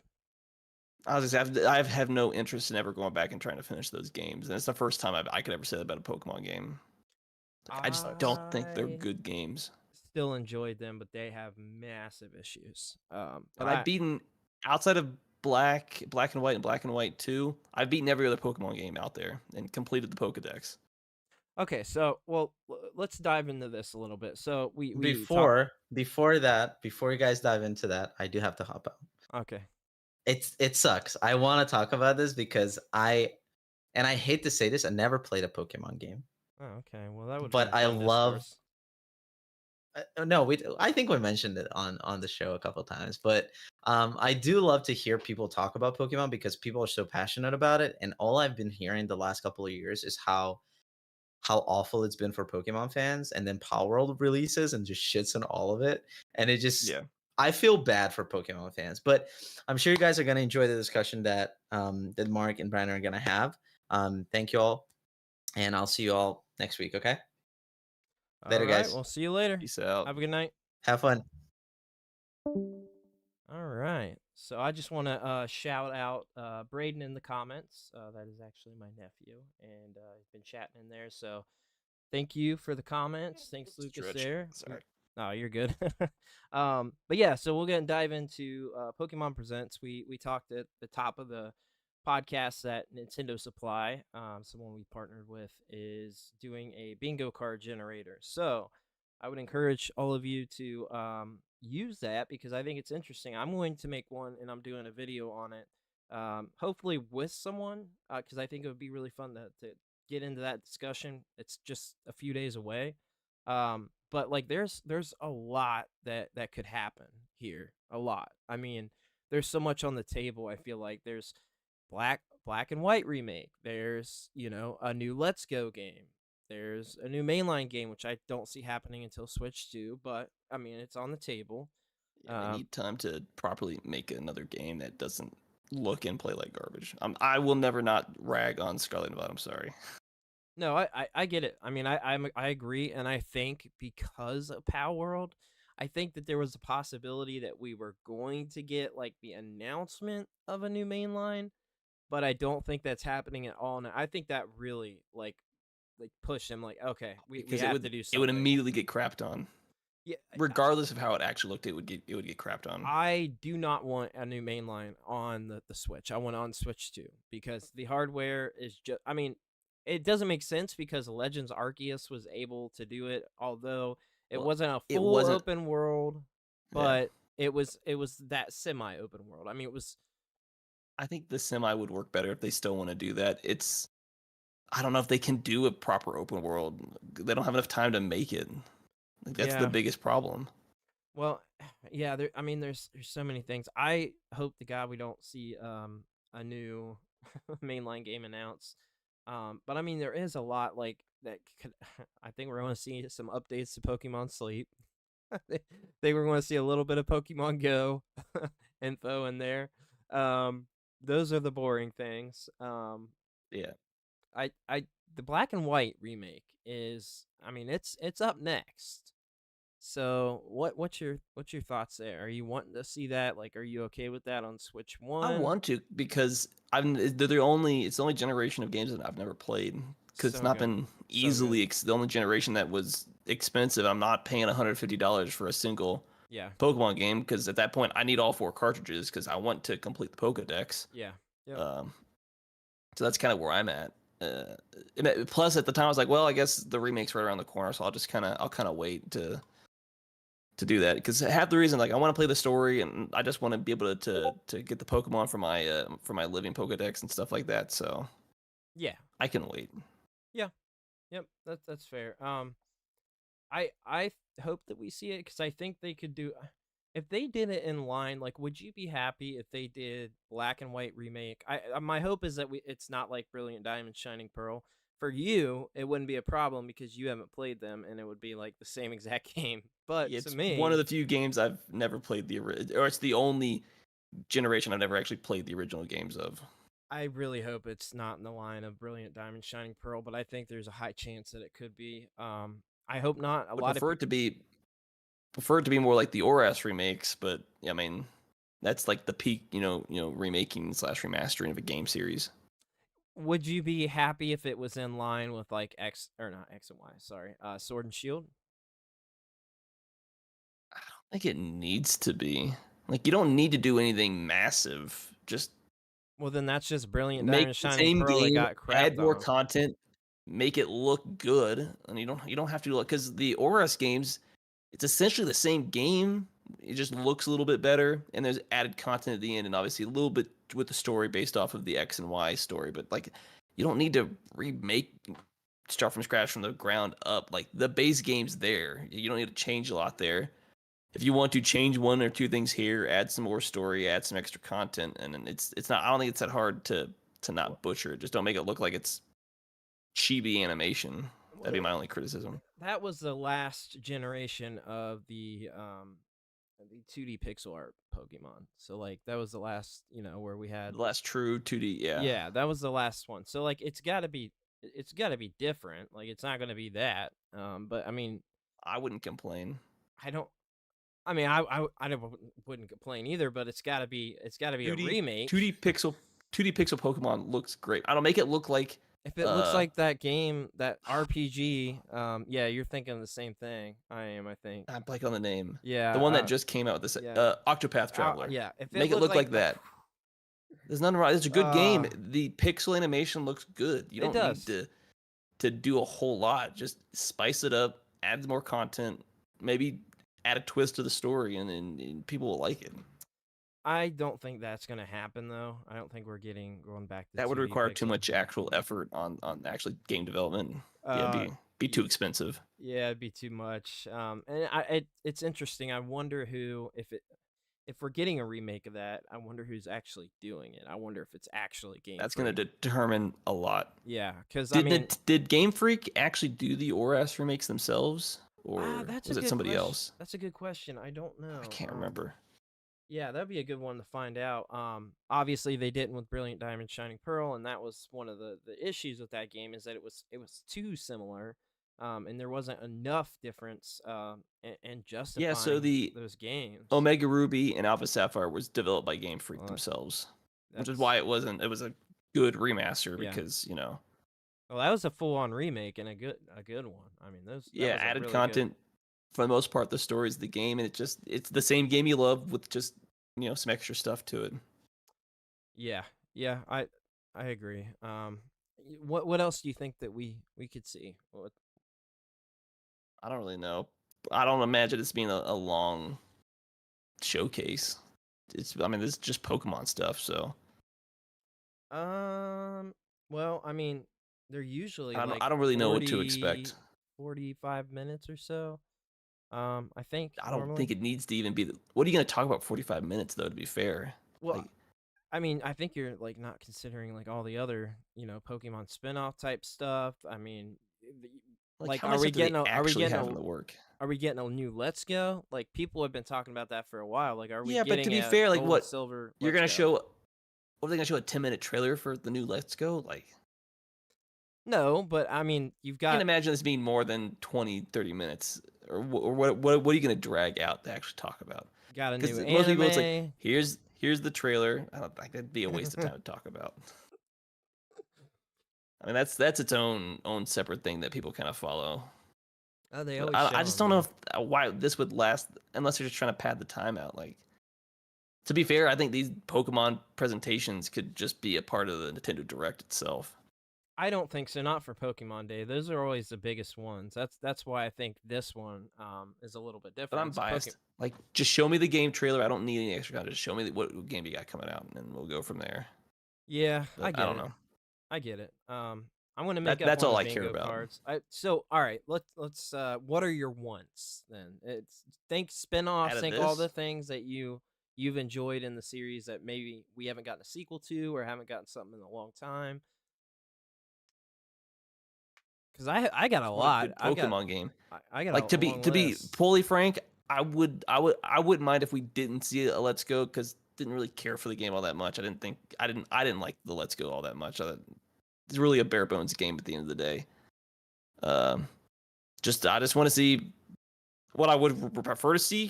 Proper remaster slash remake of Black and White and Black and White 2. And then an announcement that, hey, we're bringing all our past Pokemon games and remakes to the Switch so you can play them. They're not just artificially gate kept behind a locked gate for no reason. That's what I would really like to see, but I know we're not going to get that. Yeah, I one of the things that I would like to see is I would love, and it would work well on Switch. Doesn't have to be Switch 2. I think it could run just fine. A new Pokemon Ranger. Like that people have talked about that I for a didn't even long. think about that. Yeah, that's what I'm saying. There's so many good spin-offs that I don't I think we're would going to see it though. I I don't have faith we that got a new that Game Pokemon Freak's going to Snap. actually. We got a new Pokemon Snap.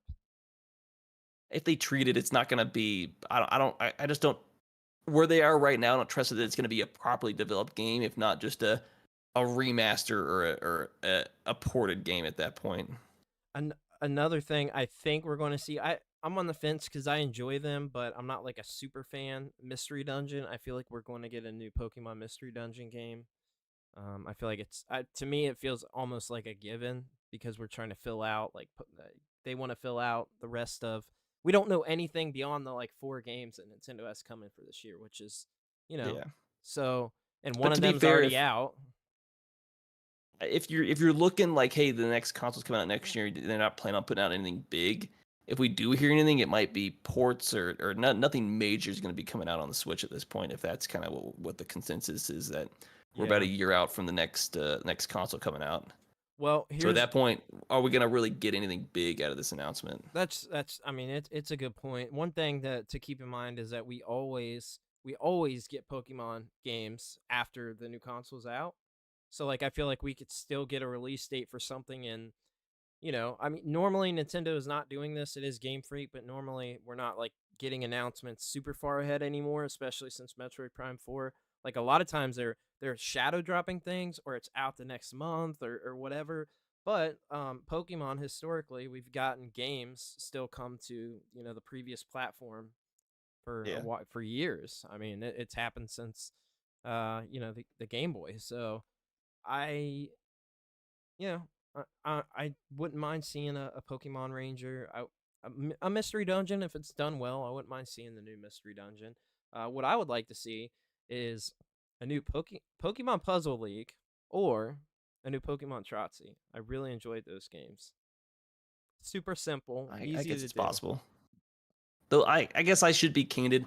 I was never a big fan of a lot of their spinoffs. I only really cared for the mainline games, so I just don't know enough about their spinoffs. Like I think I tried playing the Mystery Dungeon game, the original one, Yeah. but I never got that far into it. I kind of dropped it early on. I was a young kid. I just didn't care for it. What about a remake of Pokemon Box? I don't even know what that game is. I've heard of it, but I don't know what you even did in it. Well, it's only like a $3,000 storage box for the GameCube where you just store your Pokemon and that's it. Seems like a waste of money. It's the most expensive game on the GameCube. You know what? Why not just Pokemon Pinball at this point? I mean, I would buy that. I love those games. Those were fun, man. I mean, Metroid Prime Pinball, like, come on, dude. That's like that's the best Metroid in the series. Shout out, we That's got debatable. Jay Bartlett in here. What's up, man? How's it going? Graphics Gear said, then just watch the video on YouTube. Pokemon Pinball is really the only Pokemon game I like. Mark, see there, people want Pokemon Pinball. I'm not a big pinball. I'll play the old pinball space game that Microsoft used to make. Oh used to make. yeah. What was that called? The I name's don't think it's still escaping on me. their. No, it's been long gone. It's the only pinball game I ever actually really played though. It's because it was free and available to everybody. Yeah, when you're It like was 10 fun. and that's like you've got like 5 games available, that's one of them. Space Cadet. That's what it's called. Space Cadet. Yeah, I love that. What do you think about? I'm trying to think here. What else? Because I mean, I think it's going to be pretty significant. I think there's going to be a lot of silly stuff, a lot of filler here recently at Pokemon Presents. There's been some, like the Pokemon Sleep and stuff that like very few people care about. But I feel like there's got to be. I feel like there's probably like 3 games, like 3 actual games that are announced that like we're getting something for. So like I feel like there's maybe like 2 spin-offs and like a big game, like a Black and White remake. I feel like it's got to be. I'm just like wondering what else could be there that gets filled out for the Switch because we got one of 4 games this year from Nintendo already. It's already out. Are they So gonna announce another Pokemon movie or something like that? that's a good point. Yeah, Probably I not, but I don't know. I bet It's a we do get a possibility, I new guess. Detective Pikachu. We got a new game. We just got returns. So I mean, it would make All I sense. ask is if we get a Pokemon movie, they need to partner with Flash Gits because their Detective Pikachu makes it seem like an actual, crooked cop Pikachu. Have you played the games? No, I haven't. I've never even watched the movie. I don't know anything about Detective Pikachu. It's good. It was, I think, like besides like Wreck-It Ralph, which is forever ago. I feel like it was the first good video game movie that we got that kind of kickstarted all the other stuff to me. It's really good. That and I mean, Sonic. You don't like the first Mortal Kombat movie? For nostalgia's sake, I want to say yes, but they're not. You don't even like Annihilation? I was about to say Annihilation. Goated. Horrible, but oh my god, that's a popcorn flick to watch for sure. Oh my gosh. I probably should watch Detective Pikachu. It was never a movie that was. I never just cared to actually sit down and watch it. Yeah, I get it. I mean, it's not for everyone, but I enjoyed it. I just wanted to see a live action, Pokemon movie. I thought they did pretty good with it. So You know what? There's a criticism. Pikachu wasn't hyper realistic enough, like an actual yellow rat, a New York yellow rat. it's got to be I'm just kidding. It's got to be a New stupid. York yellow rat. Hey, yeah. I'm walking here. I forget who did what's his name? Did the voice of Pikachu? Ryan Reynolds. Reynolds? Yeah, He did the voice of Pikachu. Yeah, so I was looking here and seeing a little bit of what people were saying to get some other opinions here. But I feel like do you remember Pokemon Conquest? We never got a sequel to that. Do you remember that one? A super expensive game now. Yeah, it was, and see, that was another one. It came out on the DS when the 3DS was already out. So it was like it was one of those, and it was like one of the final near the end of the DS life cycle. Yeah, I never even heard of this game. It's got some interesting box art, that's for Oh sure. yeah, Was this some like medieval shogun Pokemon? Yeah. So it was That's what the box art looks like. Yeah, it was like it wasn't a warrior style game, but it was like a warriors crossover where it was a strategy RPG, and we've never had a Yeah, I was strategy looking at. RPG with Pokemon, and it was really good. And one of the reasons why it's really expensive now, it's like $120 now. That's like, gosh, I got that I got that day one. I remember reading in Nintendo Power about that, and I was like super excited.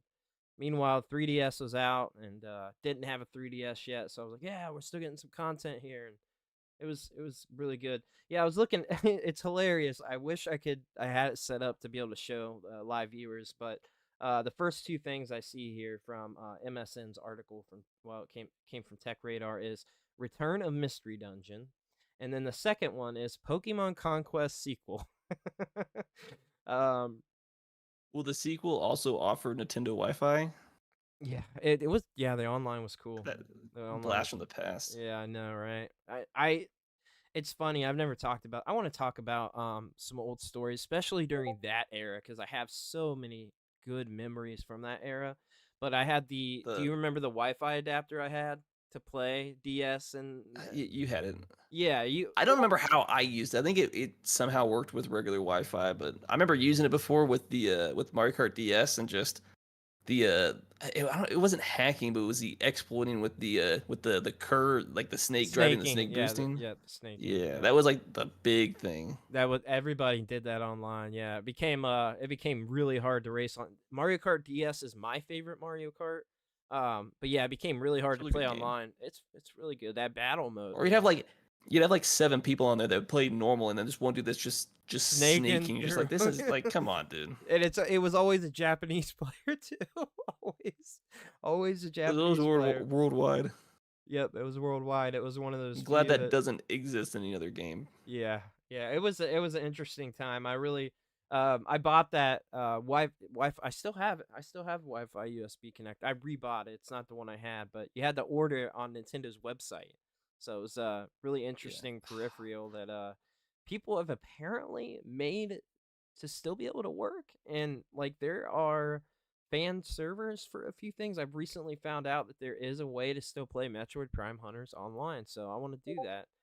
Yeah, because I think the only other 2 games I remember playing on Wi-Fi was one, the Metroid Prime Hunters, because I can't remember the map, but there was a map where you could wall glitch, and then everyone just run by, you could shoot. Remember? Yeah, in the corner. Yeah. Yes, that's my favorite. And then yeah, that and the Pokemon Diamond, because I guess the one I had there was the Underground. It was obviously in the remaster, but that's the only other game I know that I actually used the Wi-Fi for. I may have had other games, but those are the only 3 that I can actually think of that I actually used the Nintendo Online service or the Wi-Fi thing. So for me, there was a period of time. I would love to talk about this sometime, but there was a period of time where I was going out when that first launched, Nintendo Wi-Fi connection, like that was their name for it. Yeah. When that first launched, I was going after every game that came out that was online because I didn't get to play online. I didn't have an original Xbox, like, you know what I mean? My GameCube, technically, it goes online. There's a broadband adapter, but for one game. And so online was like pretty new for me. And so I was going after every game. And I remember a few others being Tetris DS had online. I had to look up a list here. What else? Gosh, there was quite a few because I remember going after all of them. But some of them would just be where it was like downloadable content and not multiplayer. Yeah. But yeah, there was quite a few. And it was really interesting to see a handheld. It was amazing to see a handheld be able to go online like that. It says that the Animal Crossing Worldwide supported online. Did you ever? I know you played the Animal Crossing games. Played that. Did you have that one? That is my favorite one. That I'm glad you brought that up. That is the one I played online next to Metroid Prime Hunters more than any. Yeah, that Animal Crossing Wild World is my favorite Animal Oh Crossing yeah, still today. Yeah, really, really good game. And then the Wii one had the Nintendo Wi-Fi connection as well, City Folk, which I didn't like as much personally. But yeah, I played that a ton online. It was really cool. During that period of time, I was on Insider, the Nintendo forum, so I made a lot of friends there, and we would get on and trade the fruits to grow what we needed on that we didn't have in our areas, and like all that cool stuff. So yeah. I miss that era. But I was looking up a few others, and another one that I had was Digimon World DS. I had that one for online. Endless Ocean, which was a Wii game that had that. Apparently, Guitar Hero 3 Legends of Rock. I didn't know it had online for the Wii. That's pretty interesting. Um, there's quite a few. There's a lot for the Wii, more than I. Yeah. And then I was scrolling through. Do you remember did you have like the Brain Age games before? I Because I don't think did. I ever Yeah, I had played them. But I both. thought one of y'all did. Yeah, you played it with me. Yeah. Yeah, interesting with the head, right? Very Yeah. interesting games. Hey, I'll tell you what. When that first one launched, I played it every day like you were supposed to play it, and did it for a while. I think I spent months with that game, and then the second one came out, and I got over that. But I didn't realize. Apparently, the Bomberman Land touch games were Yep. Wi-Fi. I had the first one. I know I played the crap I out had of that 2 one. and 3. I never had 1, and I played that with you. And then that's why I got 2 and 3.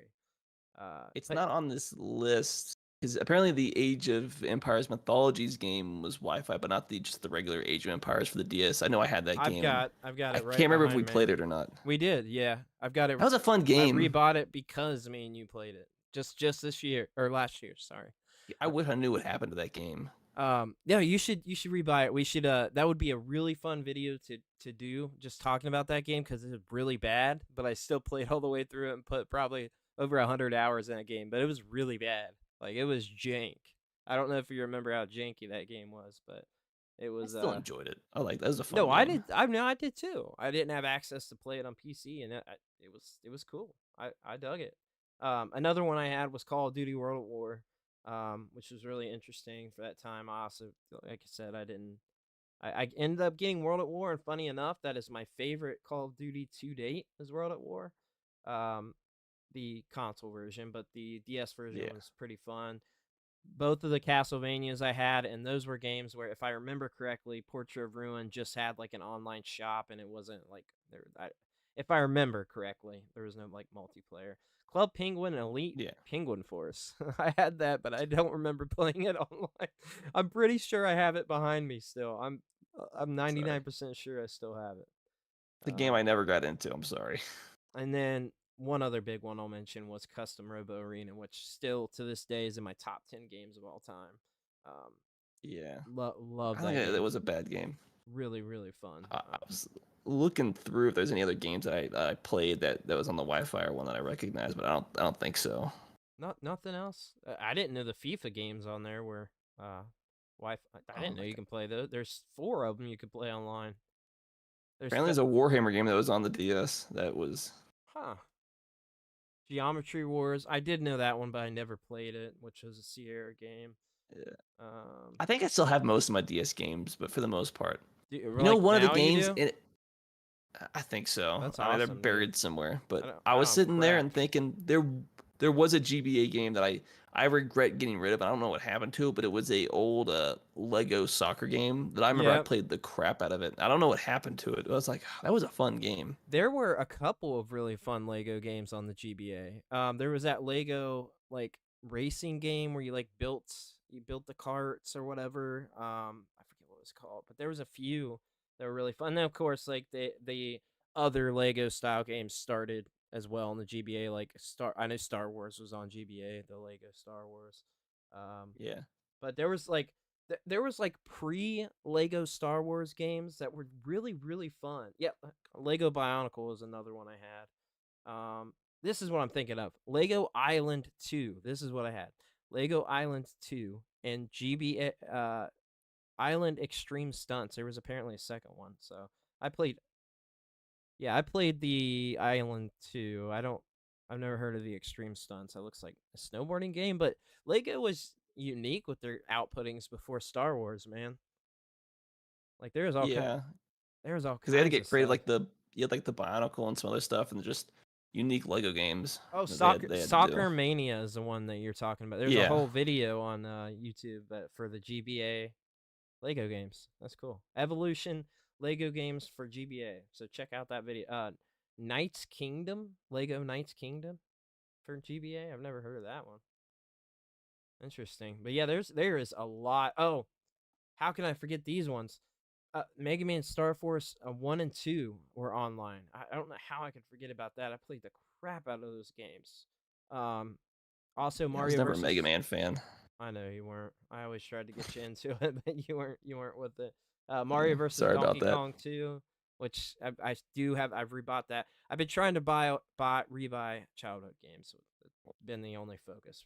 Get things back that I used to have, but I'm trying to think if there's anything else. Oh, cannot forget, and I do have this one behind me as well. I wish I could reach it, just out of reach, but Nintendo DS browser, being able to scroll the websites on your DS with a cartridge.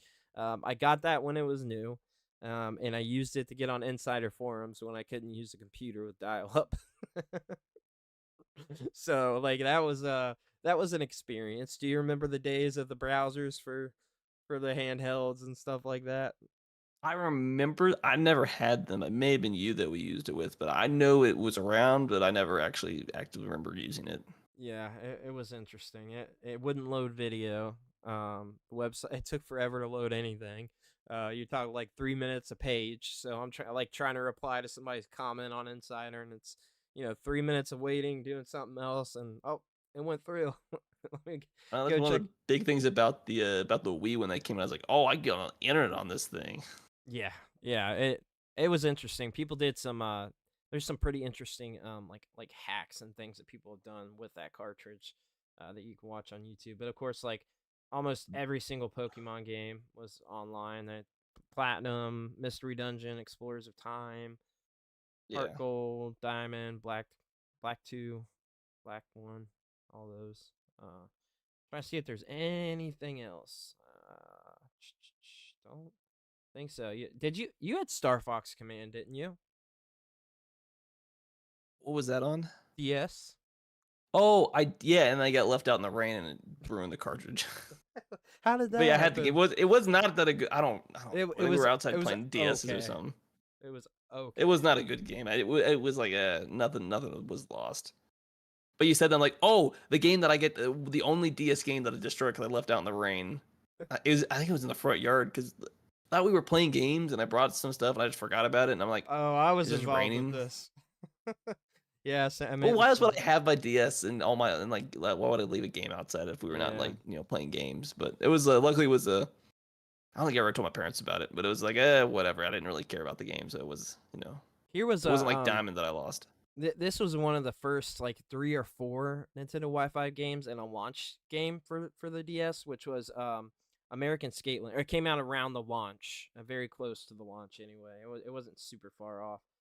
But yeah, Tony Hawk's American Skateland. I played that one too. That was one of the first Wi-Fi connection games. I remember, like I said, when it first started, I was trying to get all of them, and then once like a lot of stuff like started, it was on everything. I couldn't do it anymore. I couldn't keep up, but I tried. I think like probably 12, 13 deep. The DS was the biggest collection I ever had as a kid. Like It's a massive library. Dude, it does, and like it was the only time I remember as a kid that I kept my games. Like this is when like games weren't getting traded in, and like we always had to do that. But I kept them, and I had well over 50 games for the DS, and that was a lot as a kid. But I was looking back. I think one of the other big ones I know I had that I loved was the Super Mario 64 DS. They just took the 64 game and essentially ported it with a few changes. Well, a lot of changes. They added all the characters, and then you got the mini games that were actually fun. I rebought that too. Rebought that one as well. The one game, and I don't know how expensive it is, but I wanted to go back and replay like some of the old Zelda games. One of them was Phantom Hourglass, but it was like on the DS, and it was like that's probably a hard game to I would assume to get and buy. It's not super expensive. I will say, yeah, it's not super expensive, but it's really really fun. Um, I will tell you what's better though. Spirit Tracks. I always like Spirit Tracks. Well, I'll get Phantom. I would want to get both, obviously, Yeah. all the Zelda games, but some of these older ones or Spirit the Tracks handheld is ones just aren't expensive. I know that. haven't been ported.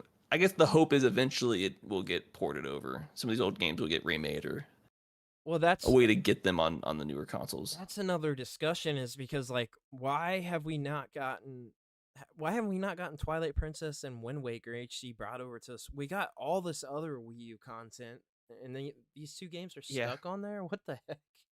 Like Probably the two of the best games. It's like with What? Nintendo, what are you doing sometimes? that's easy millions of sales right there. I mean, you know how many people would buy if they did like a double pack of that because they're both on Wii U and they're ports, like that would sell like crazy. Just any Zelda game. Any Zelda And then I game did would have sell. this because I know it's Zelda related, but I'm kind of going off to the right a little bit. But did you ever read into the Legend of Zelda manga series that are based off of the games? Yeah, Were those I got a good? few. Or they Good. change a lot? Like, what were your opinions on those? Because I thought about getting some, but I was always kind of like, is it better to get this Good. or just play the game? I highly recommend. I really like the Oracle of Ages and Seasons ones because it fills out. So Oracle of Ages is one of my favorite Zeldas. And it's in my top 5, and it's one that gets overlooked a lot. That's one I would like with the Link's Awakening treatment. Like those two games in a package together and get that sort of treatment would be amazing.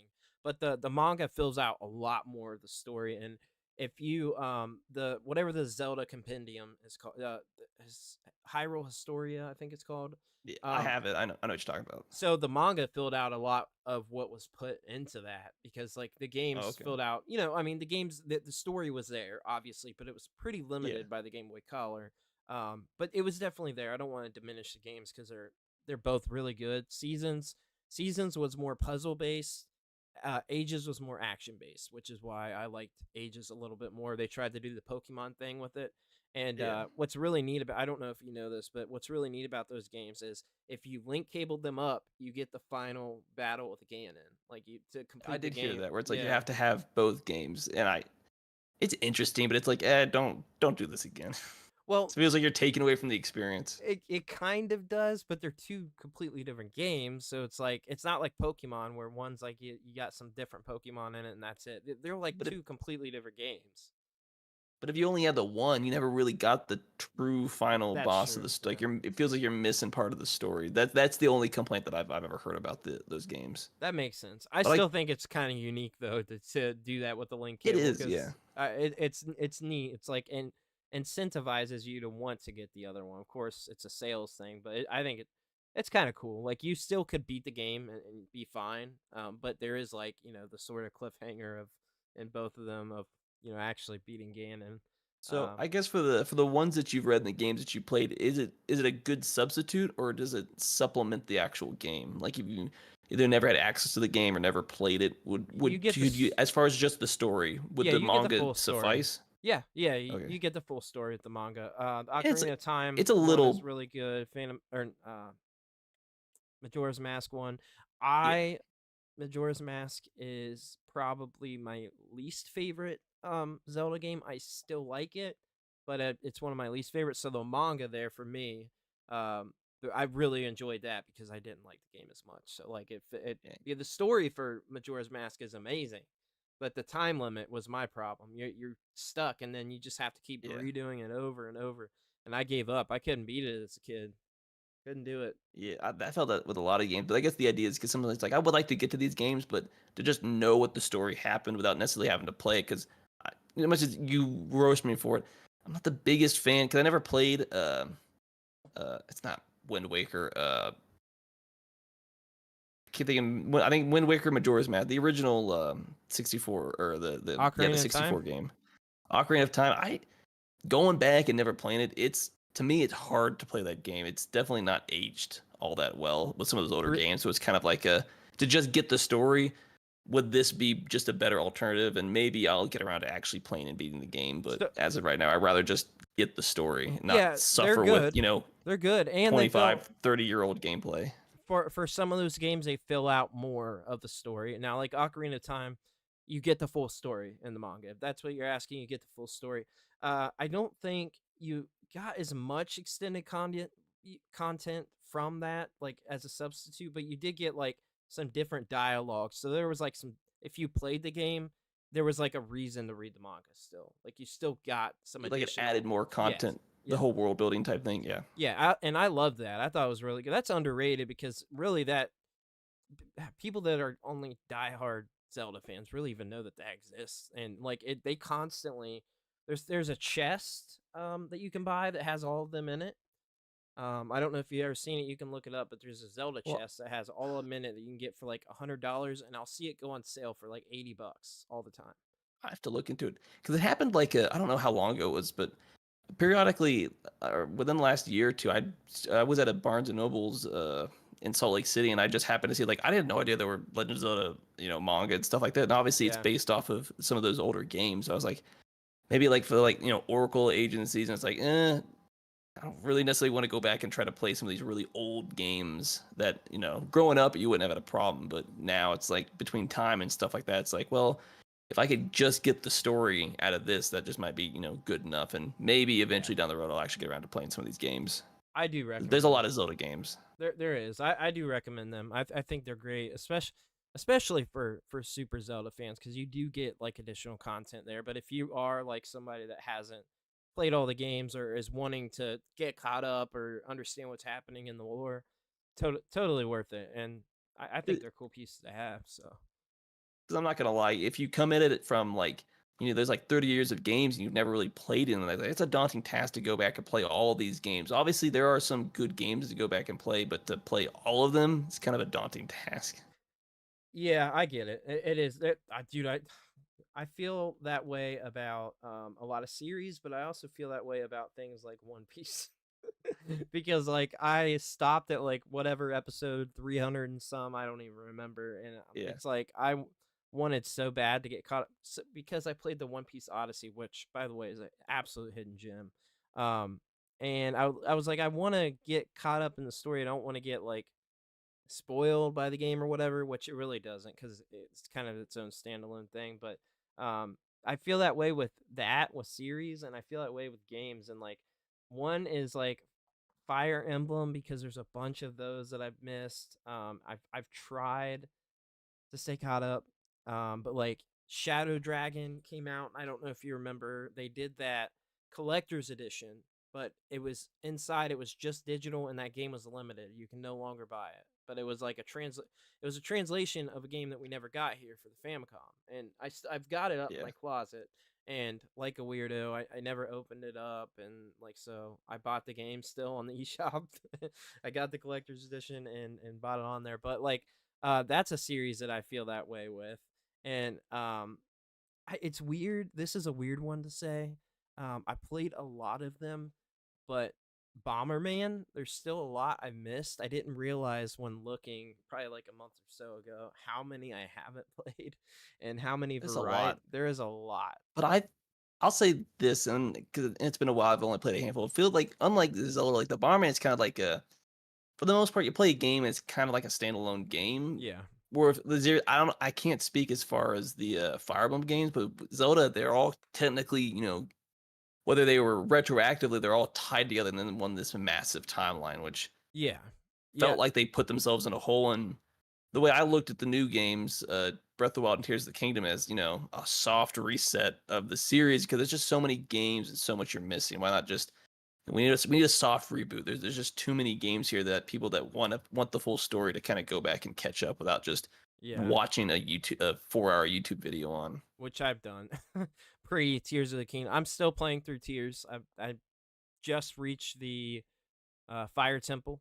It's only my second temple, and I'm 130 I got through like 2 or 3 of the temples, but I kind of like was just playing the story when I was playing through. But I still haven't beat it yet. But the Fire Temple wasn't terrible. Like the temples aren't the hardest thing, but I think they're kind of unique. I definitely cheated on the Fire Temple. I found a go around because some of the puzzles I was like, I'm not doing this. I'm just gonna climb up to like another level. I was streaming it. That was my last stream. I did the demos, and then after I played Zelda, and that's where I left off, was at the Fire Temple. And you have to get like 6 locks, and I've only been able to find one.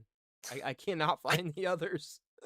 I don't think I did. I mean, they're kind of on the map. It's just you have to you use that rail system to kind of get around. There's one area that I was able to kind of get around, but for the most, it didn't take me more than like an hour to actually get to the boss. The boss. Are you serious? Kind of frustrating. Oh my god! It didn't take me that long to get to that temple. I spent well, to get to it, no, but to get through, I guess I haven't got to spend a lot of time with it, but also every stream and I have it right by me because I use them on stream. Every stream I go through all my amiibo cards, but these are outdated because they don't have any of the Tears of the Kingdom amiibo, and a lot of the outfit. I want to get all the outfits. A lot of them are locked behind the new amiibo, so I got to order a new set. Yeah. Actually, I do know some people that end up just selling just the QR cards. Like if you wanted to, they'll just buy them. Like people just made their own QR cards and kind of sold them online. That's what they. Yeah, I do remember that for Breath of the Wild. Yeah, these but are I the do Breath know of the Wild ones. Because I don't think I did it for Tears just because it was too new. But I know when I went back and actually played Breath of the Wild, there are people that made like a whole list of like these are all the outfits, where you get them. This is all the stuff you need to actually upgrade all of them. Or for this one, you need this pieces for every upgrade section. It was like a fully in-depth Excel spreadsheet on just the outfits and what you need for it. I was like, this is really helpful. I might actually have to do that at some point because I'm not going to get all the Quirxies. I'm not doing that, but I do want to 100% everything else because here's my take with Tears of the Kingdom. I love the game so much that I'm just taking my time and having fun with it. Like I'm doing it at my own pace. It came out a while ago. I'm not even halfway through the story, and I'm 130 hours in. So I'm only on my one question. Second temple. How many Korok torture devices have you actually made? I am terrible at building in Tears of the Kingdom. Are you good at building in it? I would kind of. I kind of ignored it, but I'd watch videos how to build certain things. But at the end of the day, it's just kind of like building's nice, but it's kind of like a sideshow. You could completely ignore it and kind of beat the game. I have pretty much ignored it. I've watched people build like the giant mech things and like, the destroyers. Like, that's crazy. Yeah, it's insane. It's cool to watch, but I can't do it. It's like Minecraft. I can't do Minecraft, and that's what it feels like to me. That it feels like also sort of like Fortnite with that building. Like I'm just not good at it. But it's a cool mechanic, and like I can't ever build anything to fly. I can't ever get anything to work.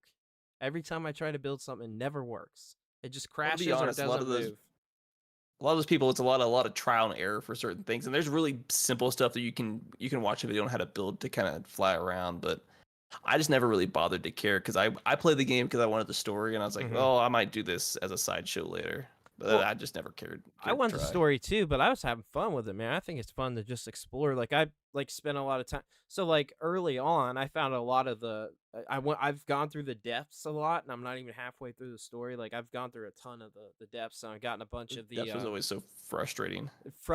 I've gotten a bunch of the chic like things where you can get the auto build, like it gives you the structure sort of deal. Oh yeah, I never got those. Yeah, I've already gotten like 4 or 5 of them, and I'm not even halfway through the story. So like it's helpful with that, but again, I can't.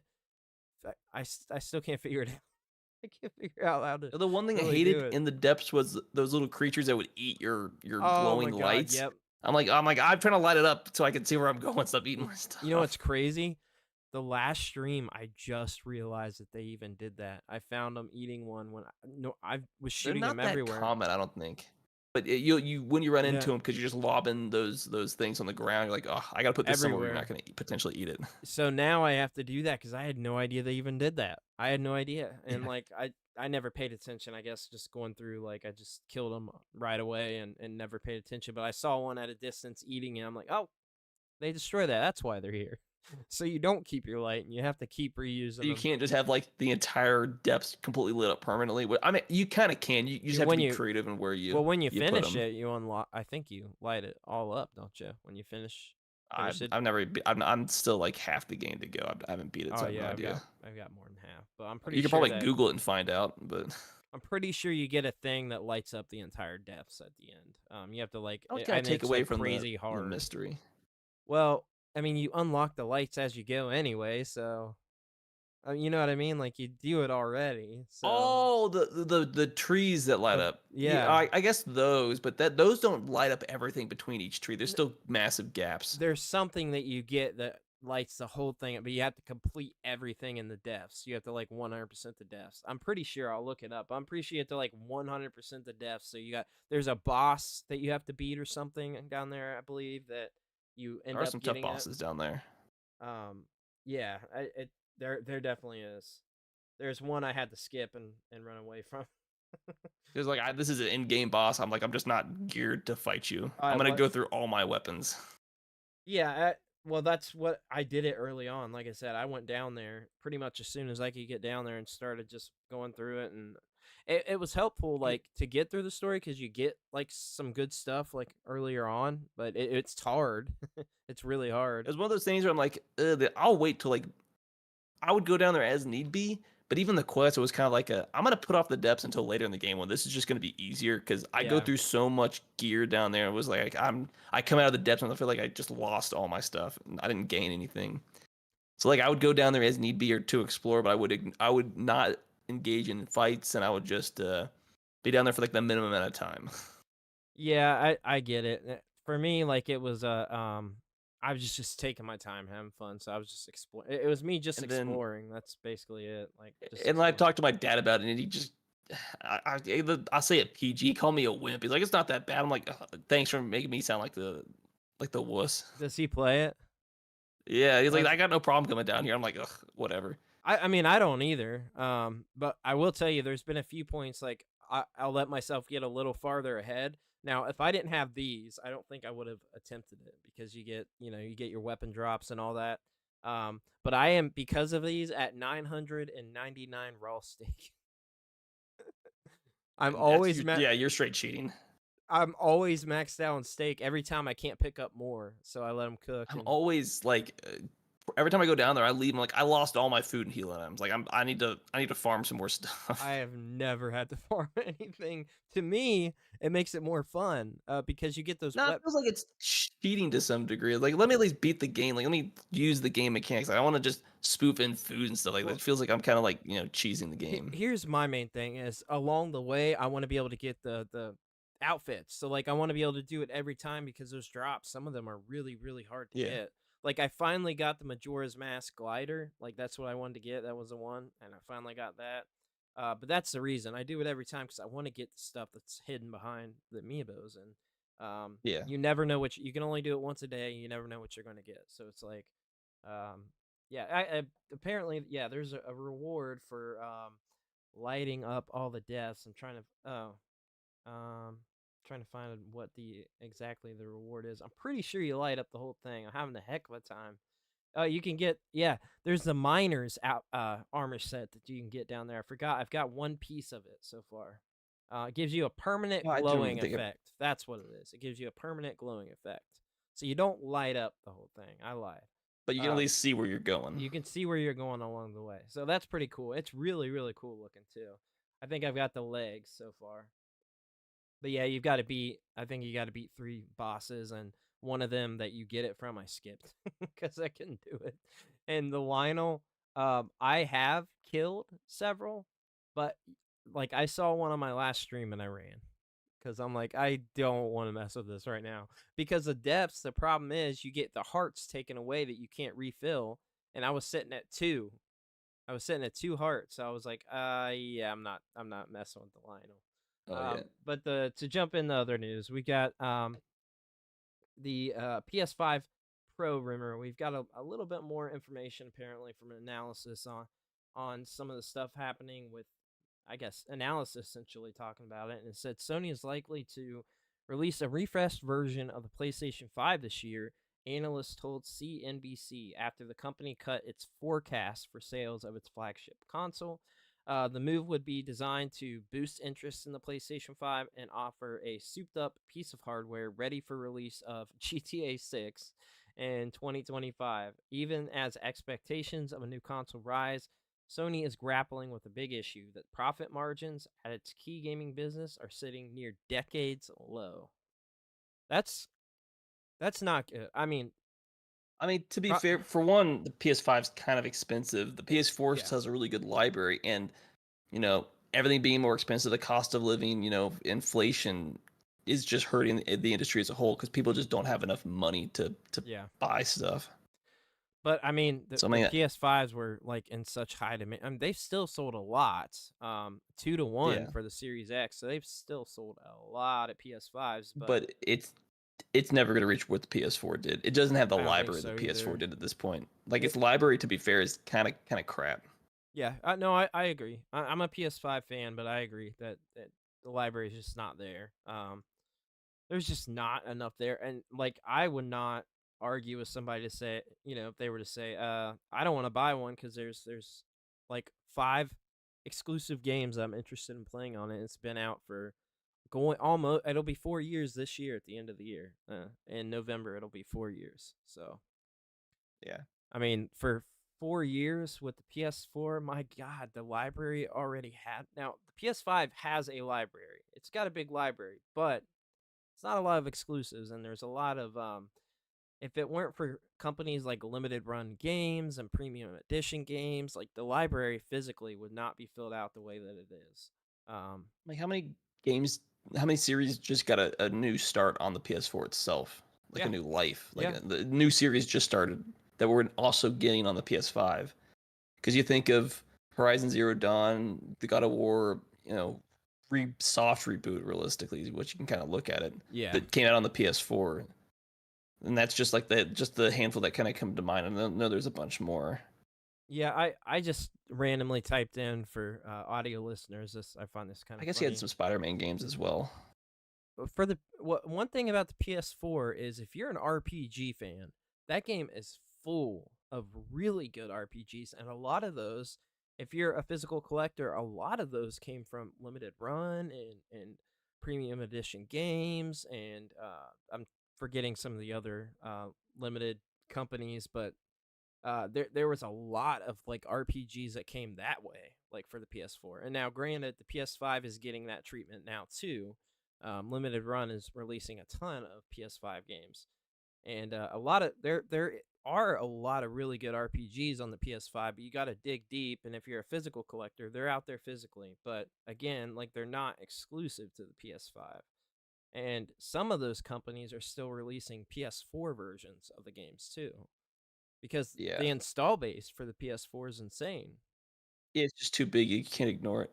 But I was going back at looking at some of the best-selling PS4 games, and then you had like Uncharted 4, The Witcher 3, both The Last of Us games, obviously the Horizon, uh, Detroit Become Human, Infamous, Cyberpunk, Killzone, Bloodborne, Yep. some sports games. Why have we not gotten a Ghost Killzone of on Tsushima. PS5? What's that? Kingdom Hearts 3, though that was not exclusive to it, but there's Dragon Quest.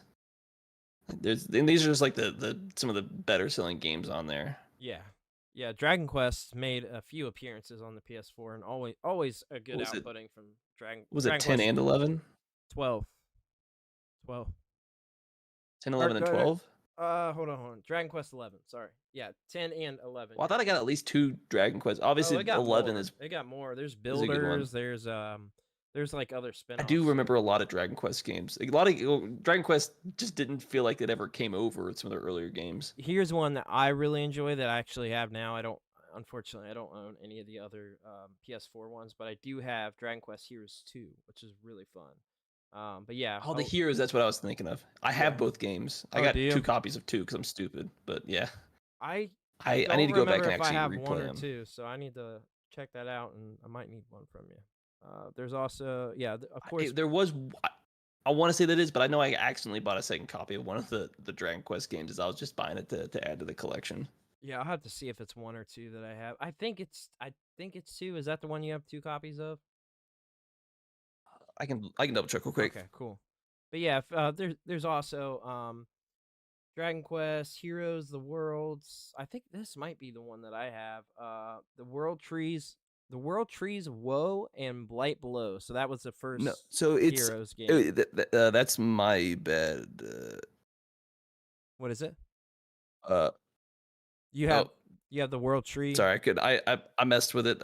It was Dragon Quest Heroes. The first one was the one I bought double copies of. Is it the The World, second one I only had World one Trees copy. Woe and the Blight Yeah. Below? Okay, yeah. So I don't Yeah. think I have that one. I think I have two. I'll have to look. It's So I got back both fine. games. But I didn't realize I accidentally bought the first game twice. Oh, you bought the first. Yeah, I don't think I have that one. I think I have two. But then Builders. I mean, Builders is really good. Builders 2 obviously improved a lot upon that. But did you play that? Like, RPG Minecraft? No. It worked. I didn't. Dude, it's so fun.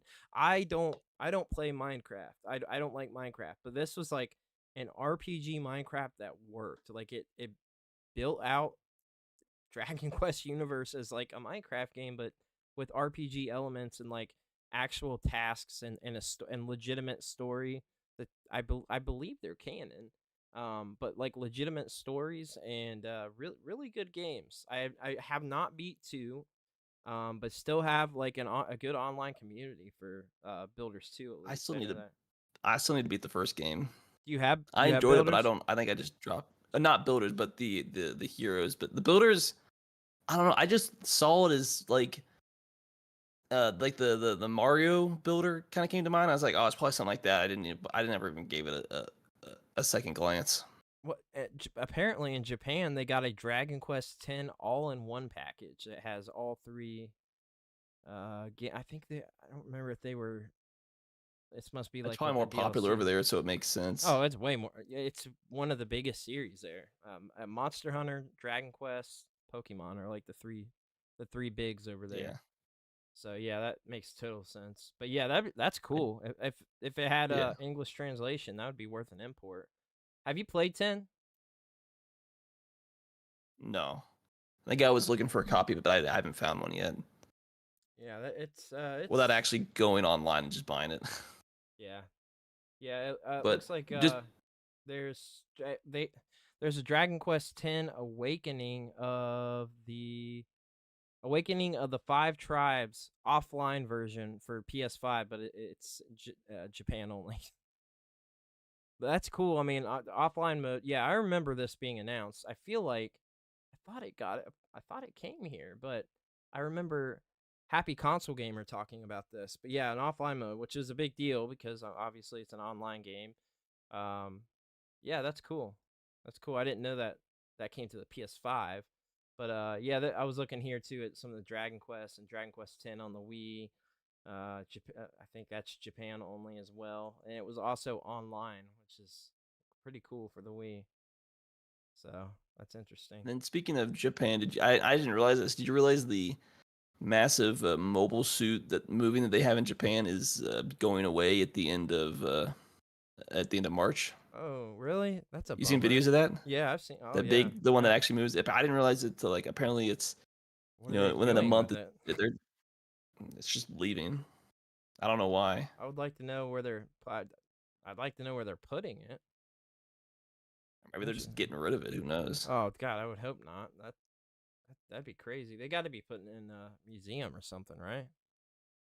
You wouldn't think they would Apparently just scrap they're that whole project. That's a they're lot. getting rid of that mech, but apparently there's a store, a cafe, and a museum that they're also closing down in the same area. Oh, that's a bummer. Like they're just closing the whole thing down. Wonder why. Maybe I it just didn't- didn't get enough money. I have no idea. Maybe. Yeah, I didn't even know there was a cafe. I want to visit one Oh, of there's those cafe for everything in Japan. cat cafes. Have you seen those? The cat Actually, I've been cafes? to a cat cafe when I was in Okinawa. Yeah, it's just a bunch of cats around while you eat, essentially like a coffee and like a small snack type thing. Interesting. Did you go by yourself? No, I went with other people. I'm That's what I'm not a weirdo. What are you talking about? That's all I wanted to know. I wanted to know if you went by yourself. So in physical media news, I wanted to put this on here because I think it's important for a lot of physical media followers, a lot of people here for physical media. And one of the things that was pretty big news, which it affects the whole media industry. Disney and Sony ink a deal for Sony to take over Disney's physical media production. So period. And then Disney Movie Club, which has been around for a very long time, is being shut down. So Sony That definitely No, I was gonna say that definitely sounds like it's coming off as a cost cutting measure. Well, that they're yeah. trying to like save money. And they're just cutting what they feel like is just the fat off. Yeah, I think so. The weird thing is that I used to be subscribed to Disney Movie Club. I think it's a big ripoff, so that's why I discontinued it years ago. I did it around the era that Wreck-It Ralph came out because there was a lot of stuff then. I was collecting like the 4K Blu-ray and 3D Blu-ray and all that jazz at one point in time. And some of those you could only get the 3D version from the Disney Movie Club. But anyway, yeah, I think that they haven't even had like a new output from the Disney Movie Club in like 2 years or something. So like, yeah, Crazy. I mean, of course they're gonna. Yeah, it says first they were trimmed down in 2019 and early 2020 after Disney's infamous and year-long 4K HD catalog title blowout.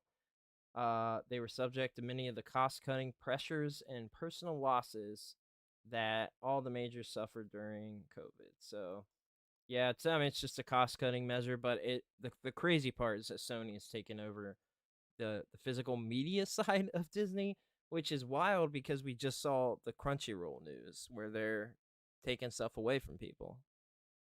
But that's Meanwhile, all digital. well That that's deals with digital library, not physical stuff. yeah, well that's kind of the point. That it's weird that they're taking away these digital copies, but they're going to produce Disney physicals.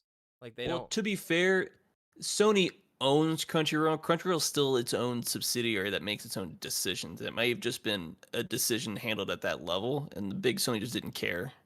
The parent company just doesn't, because sometimes it's like you have your parent company, your subsidiaries, but your subsidiaries tend to still kind of run themselves and do their own things day to Yeah. day.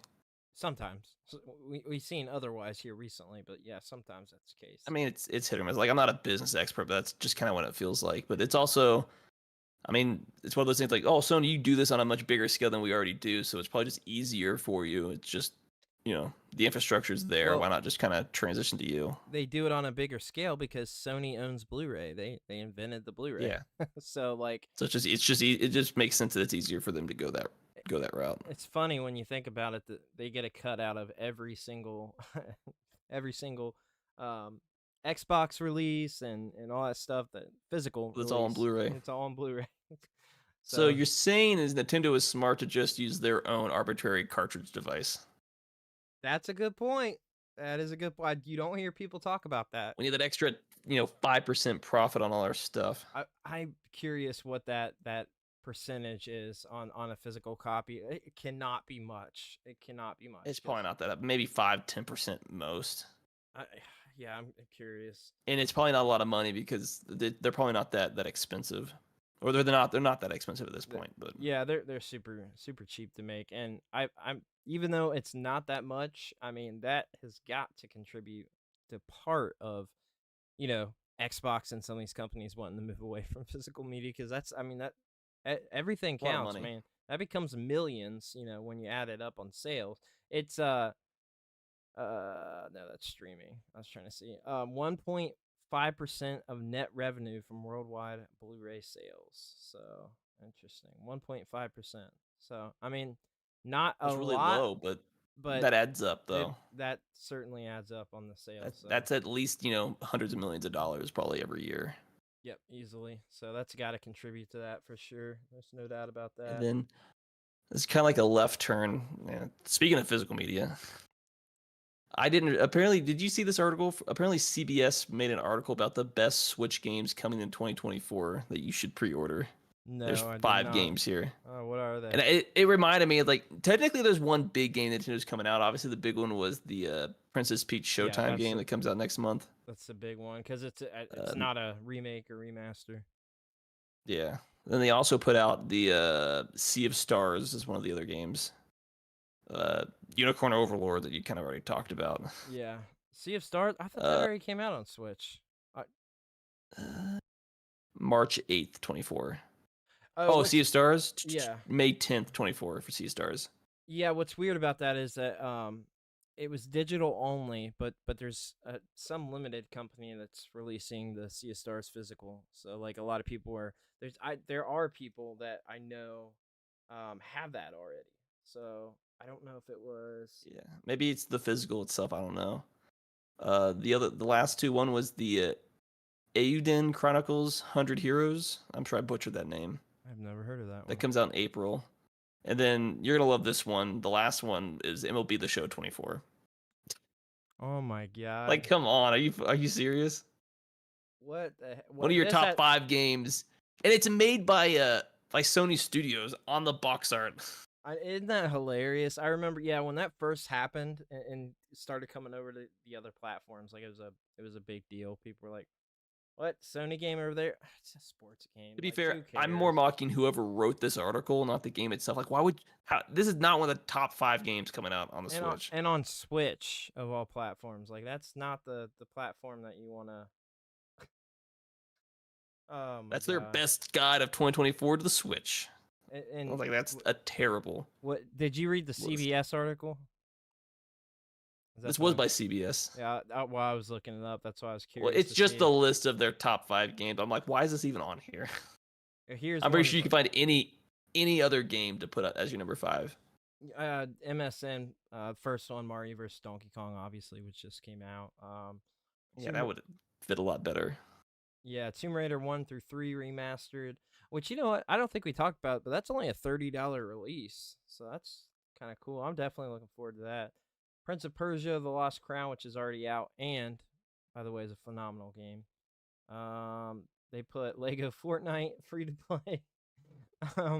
Apollo Justice, Ace Attorney Trilogy. A lot of these are already out. Super Mario RPG. Yeah, this must be an old list. So, yeah, I don't know. There's not a lot, but that had to have been pre Nintendo Direct, right? I would hope. That article. I already closed the article. I'm pretty sure it had to have been. Yeah, I would surely hope so. That's. Let me try to bring it back up. That's absolutely ridiculous. While you're bringing that back up, here's something that's recent news. Oh, it came out 2 days ago. It came out the 21st. Which one did? Oh, the article. The one I just went off. Oh, okay. Yeah, February 21st at 3:15 p.m. Gotcha. Okay. So I don't know if that had to have come out just before. Yeah, it did. We got Nintendo Switch is finally getting long-awaited RPG after 6-year wait. This was 2 hours ago. It looks like you can soon finally play a popular RPG. When you think of RPGs, probably think of Fire Emblem, Persona 5, blah blah blah blah. But Kingdom Come Deliverance, it's the one they're talking about, which we already brought up earlier. So that's interesting. I didn't see it as much as an RPG, but it definitely had the elements. I don't know. 6 years long awaited. Who's been waiting that long on the Switch for a game that's already out? That's what I want to know. Yeah, I have no idea. That's interesting stuff there. But if you want to watch an interesting movie that's only in theaters on March 17th and 20th, and probably very select theaters, you can watch the End of Evangelion movie. Apparently, G-Kids is bringing that to U.S. theaters for 2 days. Interesting, huh? It's got the infamous, Shinji's screwed up scene. Yeah, I'm sure you've got no idea about. No, I do. Yeah. But just general pop culture, I was like, oh, G-Kids is bringing another movie back to the U.S. Why it's only 2 days seems terrible. It's probably gonna be very, very limited on where it's shown. But 2 days, yeah, that's not much time. To be fair, I'd rather watch the rebuild movies, not the original End of Evangelion. But yeah, hey, if you got nothing going on those 2 days. That's true. We also got the Xbox Game Pass Ultimate releases that are coming out. We got Bluey the video game available now. Dead Island 2 is available now. Tales of Arise also available. February 27th, so soon from this recording. But I thought Tales of Arise came out a while ago. It did, but coming to Game Pass. Okay. It's on there now. You can get it now. Oh, okay. Yeah. Sorry, I think I forgot what you said before. I was like, Taylor Ride, like that's an old. The game's been out for a while. But I mean, that's a really good game to come to Game Pass for people to get to play. Yeah, it's a really good game. It's a really good story, actually. It's same with Bluey, the video game. Same there. So, really good game. Maneater comes out on February 27th. Madden NFL 24 Cloud version comes out on the 27th. Indivisible. Madden. Oh yeah, it's hype for that game. Dude, the cloud version. Dude? The cloud version is gonna be hype, man. It's gonna be hype. I got Indivisible, which is a really fun game. February 28th, so that's pretty soon. Space Engineers, February 29th.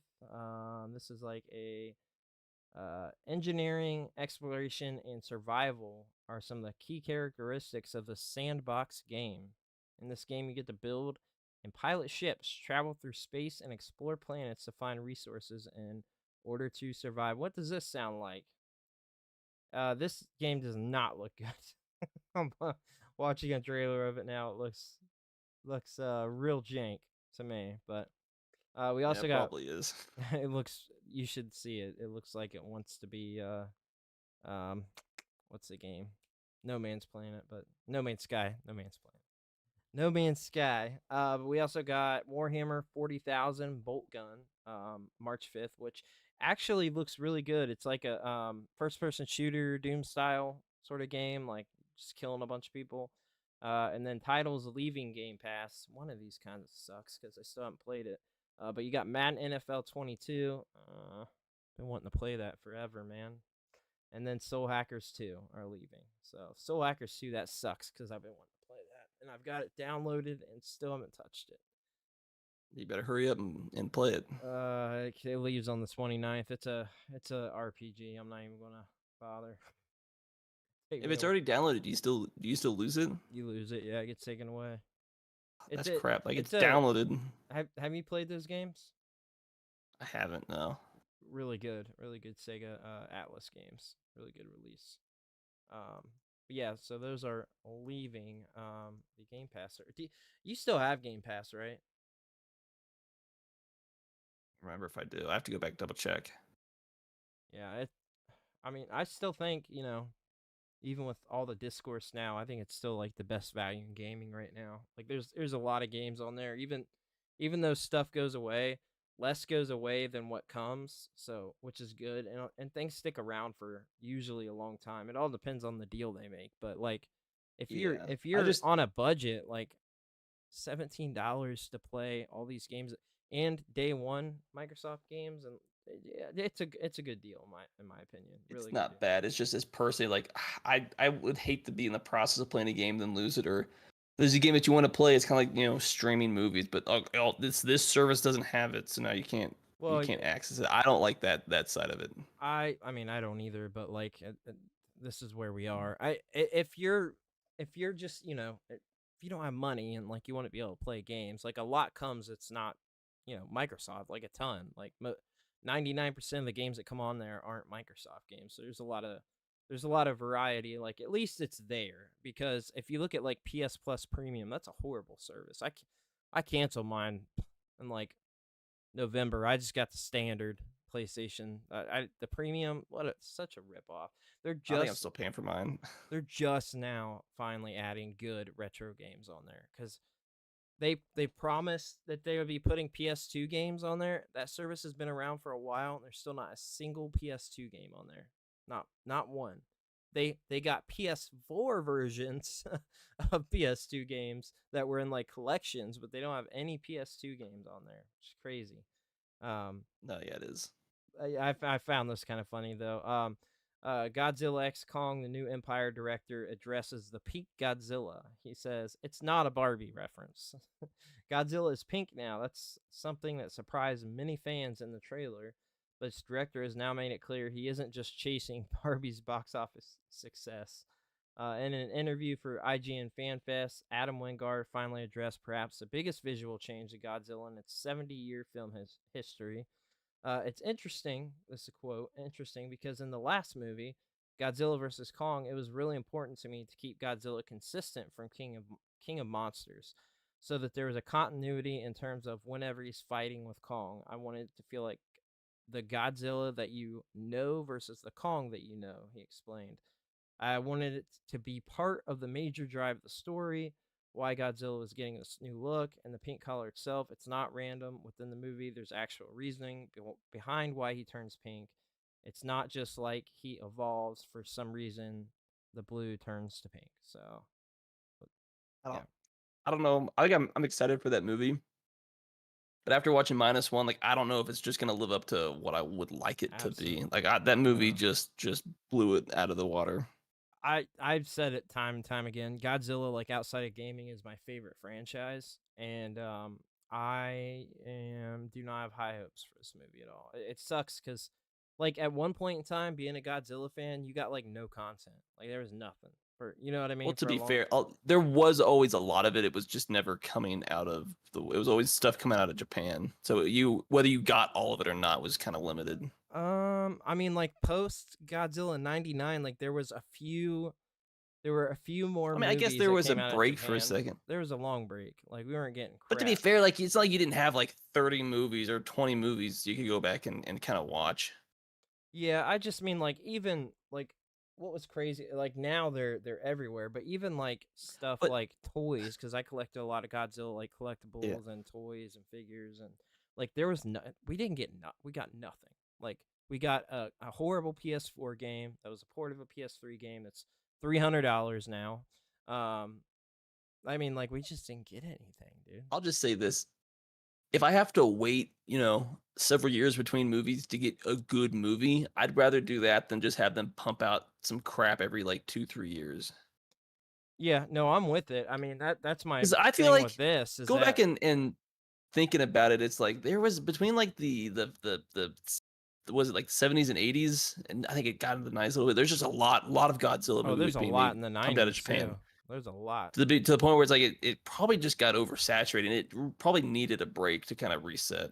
It 100% did. Like there are like YouTube breakdowns. Like if you're ever into like those long videos, like put in the background or like listen to or whatever. Like there's some good Godzilla history videos, and that it was just that like Godzilla. I think Final Wars sold like the worst of all the Godzillas, and that's when they took a break. I think it was So like Final Wars. we need to step away. We're just pumping out crap now. Yeah, I'm 99% sure it was Final Wars, but yeah, after that it just did really bad in the box office and Godzilla took a break. And then the next thing I think to come up was I can't remember what came after that, but that was 2004 that Final Wars came out and we had like a long gap from there. Like there was just a long gap and nothing. Um yeah, so it's interesting. Like I was really excited when Legendary launched this, and it's I really like King of Monsters, and I really like Skull Island. Didn't care as much for the first Godzilla Legendary movie, um, and I do not have high hopes for this movie because I I just like the antagonists. I just don't know. I mean, like to me, like the premise of it just sounds terrible. It didn't have anything to do with the pink Godzilla either. Like, cool, he powers up in a new way or whatever the reasoning for that is. But yeah, I this is one that I think I do want to review. I haven't done a lot of. We haven't done like we did some other pop culture coverage, but I think this would be Yeah. a interesting one to cover since I love Godzilla. But You know, if you do like Godzilla or other like science fiction stuff, kind of like the I can't remember what it's called. There's a website called Sci-Fi Japan that has like a whole section dedicated to like Godzilla stuff, oh like really? articles written about it and stuff like that. I guess they like that and Ultraman are like the two big things that the website kind of covers. But it's kind of neat if you were interested in just Godzilla news from what it looks like Godzilla fans and stuff like that. Interesting. I'll have to check that out. I'm putting it in now. Yeah, that sounds kind of cool for sure. To check that one out. That we also got Kevin Eastman reveals details on the new Teenage Mutant Ninja Turtles movie. Also at IGN Fan Fest. It's mostly all about like movies and pop culture, but he says they showed some of the new turtles in action. He said the Last Ronin 2 was something that we really questioned and hadn't planned when we started doing Last Ronin. So we found a place that we wanted to stay and tell stories for as long as we could. What you're seeing here specifically takes place 16 years after Last Ronin ended. Interesting. So Casey Marie Jones is the woman in the purple, which like you can't obviously audio listeners you can't see, but you can look this up. Showing some of the panels here for Last Ronin 2, which looks really cool. It's called The Last Ronin 2 Re-Evolution #1. Oh my gosh, like the turtle design is different than anything I've ever seen before for Ninja Turtles. So super cool. We're getting a Last Ronin game. I don't know if you remember that. We're getting a Last Ronin game that's been, I don't know what the I update on don't that know. is. Yeah. So Actually, speaking of some shows, have you heard about the new show called Shogun that's coming from FX? no, what's that about? It's just a new show. I think it starts airing on 27th. They say on Hulu, but apparently it's a new show from FX about something to do with like feudal Japan or something like that. That sounds interesting. Shogun. Is it? I don't know a whole lot It's about it, but live I've heard a lot of action, news right? talk about it. Yeah, Oh, that might be a cool one to check out. Yeah, I haven't heard about that one. And that's on we're interested in like FX. new shows. Yeah, it's from FX, so they say it's gonna be on Hulu or something like that. But I know it's been getting a lot of news recently. I haven't had the chance to look into it a whole lot, but it was like, oh, this might be interesting. We'll see Yeah. if it actually turns out to be good or not. But Yeah, no doubt. That'd be worth checking out here. So here's some breaking news. Xbox Series X has a hidden godsend feature for you late night gamers. If you're like me, you just can't say no to another hour or two of your favorite games. There's a hidden feature on your Xbox Series X that's deemed a godsend by those who've already discovered it. What would you say is the biggest issue when gaming into the early hours? The light, specifically blue light, that is, as we know, isn't great for helping our bodies get ready for sleep. Not hidden necessarily, but there is a night mode option in the accessibility setting that activates a blue light filter at whatever time you set it. It's stupid because I already knew about that even. But if you didn't know about it, there is a blue light feature on your Xbox Series fair X. enough. So that's pretty interesting. Oh, here's a big thing. I meant to put this in the notes. This is super interesting. So, after 21 years trapped in a $300 GBA cart, one of the greatest cult classic platformers ever made is getting a modern re-release. 21 years after its GBA launch, the beloved cult classic Ninja 5.0 is finally getting a modern re-release. It'll be coming to Switch, PS4, PS5, and Steam sometime in 2024, courtesy of Limited Run Games Carbon Engine, which, if you know anything, Carbon Engine was developed by Modern Vintage Gamer, who's a big YouTuber. They said Ninja 5.0 getting a modern re-release is a big deal for anyone who wants a legal way to play one of the most beloved GBA games ever made. Originally published by Konami in 2003, Ninja 5.0, known as Ninja Cop in Europe, is an outstanding action platformer with tremendous mobility options, including one of the finest implementations of grappling hook gaming that we had seen up to that point. But this does look like a very good game. It's one I was always interested in. Technically, I can play it on my EverDrive. I need to probably do that, but it's cool that it's getting this, and I am on board for any games that cost this much money to bring them over to modern platforms and the accessibility option. Like $300 GBA cart for somebody that just wants to play the game. You know what I mean? Like that makes sense. And I don't know if you looked it up or not, but it's a very interesting looking game, and like it looks really good for the time. It looks like a lot of fun. So that's good news to have for sure. So another breaking news thing that we've got here: Insomniac Games alerts employees hit by ransomware data breach. Sony subsidiary Insomniac Games is sending data breach notification letters to employees whose personal information was stolen and leaked online following a Reseda ransomware attack in November. The California-based video game developer has been part of Sony since 2019. Talks about the most recent projects, and then, of course, is currently working on Marvel's Wolverine. Another data breach related to Sony. What else is new? Yeah, right. There always seems to be an issue there. It's always Sony. Yeah. I don't get it, but pretty interesting stuff there. Sony, you got to figure Oh, out what to do there.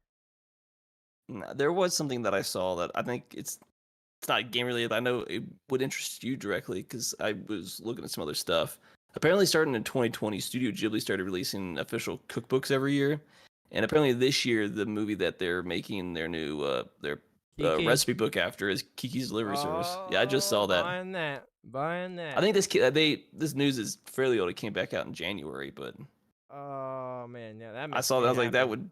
I was like, you love Kiki. I'm like, I don't know how you get this book, or it might be in Japanese, but it might be worth it because I think some of the Yeah. recipes were I'm not even gonna That game was all pretend to announce about that recipes the because she worked at a shop. the mountain shaped bread and runbounds, cookies bought by Tombo, the roasted herring, pumpkin pie, the Asano's milk soup, Kiki's special brown pancake, and then the special chocolate cake made by Madame or Madam or whatever her name is. Adam. So it's taking the actual food they showed in the movie and turning like here's an actual recipe like how to make that stuff. So I saw that and I was love like, that. oh, I immediately know you would like this. Yeah, I love that. That's awesome. Yeah, because so like not revolving around the whole premise, but she starts working at a bread shop and delivers the food, and like that's like one of the big things in the movie. So like she would deliver the food to, I believe, to get like a free room or something, and so that's cool. That's bringing some of like the actual recipes. Yeah, I just looked it up. Magic berry soda, witch's ribbon snack, black cat cake lollipop, dragonfly striped jelly. So some interesting stuff there. I don't know how the stuff will taste, but I I don't know where you get this book at though. That's what I was trying to find for a second. Like, where do you find this book? Is this like a Japan only thing? yeah, that's what I'm wondering too. Where you actually get it doesn't link anywhere where you actually order it. That's what I was looking for. Well, I mean, there's a link for it, but it looks like you have to order from like Amazon Japan, so you have to make a new Amazon account. But it's selling for 1760 yen, 1,760 yen. How much does that equate to roughly? I was gonna pull it up. So what's 1760? So it's about like what $11-12 Oh, geez. Okay, cool. based off like the current conversion rate right now. $30 shipping. I mean, the book would be whatever that would be. It looks like it's all in Japanese, obviously, but it'd be a neat cool collector to buy Yeah, because it looks like the other ones is it the one with the cat? I think was the one. I'm just going off the picture. I can't remember what it's called. And then it looks like yeah. the Castle in the Sky was the other one that they had Very good the film. cookbook made. And these are like the official ones made by Studio Ghibli, and they're all $11-12 cookbooks. Not a bad price. Obviously, if you can't read Japanese, you're not gonna be able to make it, but Yeah, it'd still be like a neat collector thing to have. yeah. It looks really cool. I was looking here and yeah, definitely. But it looks like you'd have to buy it from Japan. it says at least as far as the Amazon Japan, it's pre-order now, and it looks like it's delivery sometime in like mid to late March. Oh, okay. Yeah, I've And actually got the that Amazon says it Japan thing when pulled it would up. deliver to US is that so no, I'm stupid. It officially releases on March 14th. That's really cool. So Yeah. I mean, if you want to make a new Amazon account and just have them deliver it. I've got an Amazon Japan account. I bought quite a few things. So I found one of the apparently it was the lifestyleasia.com link that I found that actually had the Amazon Japan link in it. Oh, okay. All right. If you were curious. Yeah, guys. So if you have not seen Kiki's Delivery Service, I highly recommend it. It's my favorite Studio Ghibli film, and I feel like I mean, what do you think? It's like one that nobody talks about. It's like I think it's one of the lesser known ones, but it's a really good movie. It's nothing it's like a coming of dire age. happens in some other Yeah, but nothing like it's not like the hey your life is online you're being hunted down type thing like thinking of like Castle in the Sky, not the same stakes, but it's a nice quiet story. I mean, I think Spirited Away is still like the biggest studio. I don't think anything will ever surpass that. Did you ever watch Puyo? I think it's called Puyo or Poyo. No, it's one of the ones I haven't seen. It's good. It's One really of the good. handful of Studio Ghibli's I haven't seen. To be fair, as much as I like Spirited Away, it's not my personal favorite. It's not even Spirited Away. close. It's Yeah. probably in my top 5, but it's probably not. It's not my top 3. Yeah. What was the last one that came out? I have not watched The one that I yet. think it's still in theaters. It's the Boy and the Heron. Okay, the one before that then, because you just told me about that last week. I didn't It's even know the about one that had the plane. Well, the one that Miyazaki worked on are actual Studio Ghibli movies. that. I think there was I guess one or either. two that came out with him not there. Let me pull it up. So I think there were two that Miyazaki didn't work on. It was the Tale of the Princess and the Tale of Princess Kaguya, and then where Marine was there. Oh, when Marine was there, and they just didn't. I don't know if they just didn't do as well or what, but Interesting. but the last one that Miyazaki worked on was called The Wind Rises, that had to deal with essentially planes and stuff like that. That's the one I But was thinking of. Yeah, that's the one. From was thinking of. when I heard about The Boy and the Heron, is like obviously like Miyazaki tells other people's stories. I heard it best that this is like his story, like a story about like him. It's like the Oh, main okay. character is a reflection of him and himself, and like how he views like his views on where can't speak, but his views on where animation was and kind of where it's become, and his disillusions with it. Then coming to kind of like his acceptance of this is just where animation is, because I know he's not a big fan of 3D animation at all. Yeah, I know. Yeah. Or any kind of digital animation. Like his idea is everything should be like hand drawn, even if it That's- takes several years to make a movie. Like that's his like idea animation. It should be actually drawn, with like heart and soul and stuff into it. So that's where anime really started to lose me, is when it went all digital, all 3D animation. There is stuff that I like, but it really lost me, because all my favorite most of my favorite anime are 80s, 90s anime, especially movies. I mean, it's just I enjoy that hand drawn animation. I think it makes a big difference. I think it's more expressive. It just it feels more real and alive.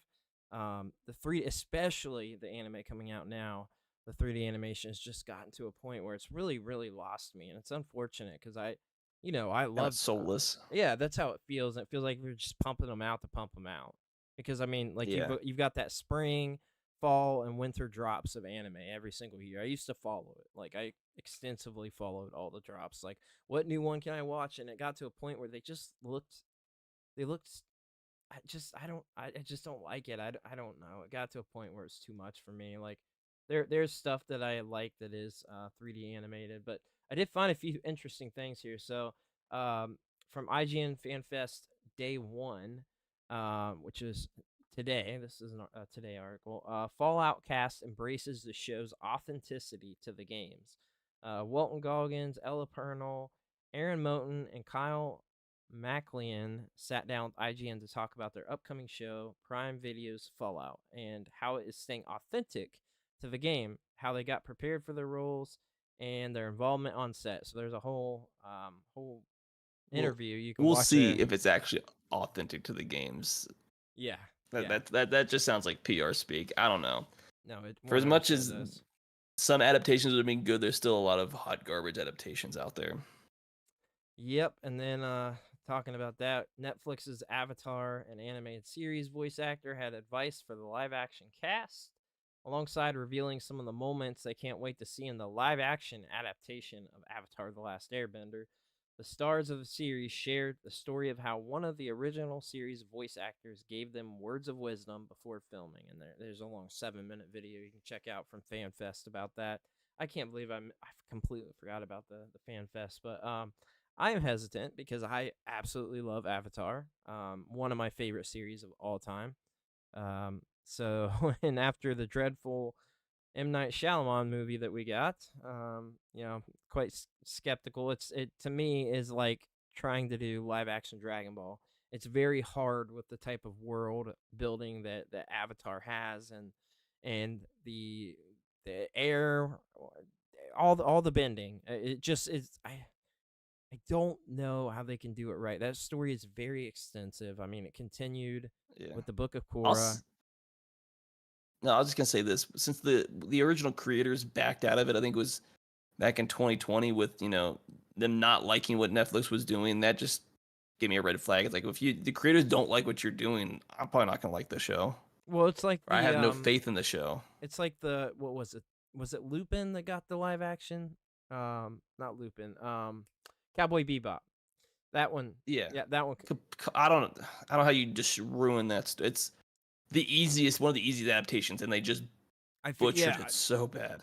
And way easier than trying to do this or Dragon Ball or anything like that. Yeah, Where we're getting we're just getting live action for literally everything that they can do. They're milking these series. I mean, it just shows the how Fallout creatively bankrupt Hollywood is. Yeah, I mean they're banking on IPs that are already established, and that's one of the problems is that we're not getting these new IPs to create these new like fan bases and new. I mean, we are getting them, but we're seeing what Hollywood is doing on the IPs that we love, and You'll get like 10 turds with one good show. right, Borderlands, Fallout. You got all this stuff coming out. It's just like, oh my god. But we also got uh, Netflix characters' bending abilities as chosen by the live action Avatar cast. So it shows some of the bending abilities that happen during FanFest. So there was a video there. So if you want to check that out for audio listeners, you can see some of the bending. There was quite a bit shown for Avatar, actually a lot. I'm gonna have to check out after the show, but they're showing like creating the creatures and stuff like that. And I went over the TMNT stuff. We got Star Trek Discovery's final season. Will focus on more of an adventure vibe. Okay. Well, I've heard that that's a pretty good show, but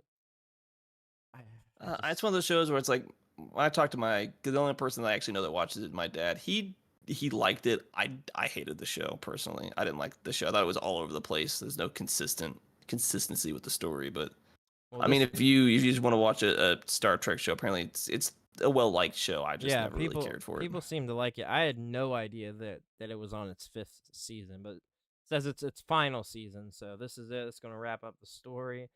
Saying goodbye to the cast. We also got Capcom announced a Street Fighter 6 DLC character, which is Ed, and a little Akuma tease. Akuma is cool. Ed is a boring freaking character.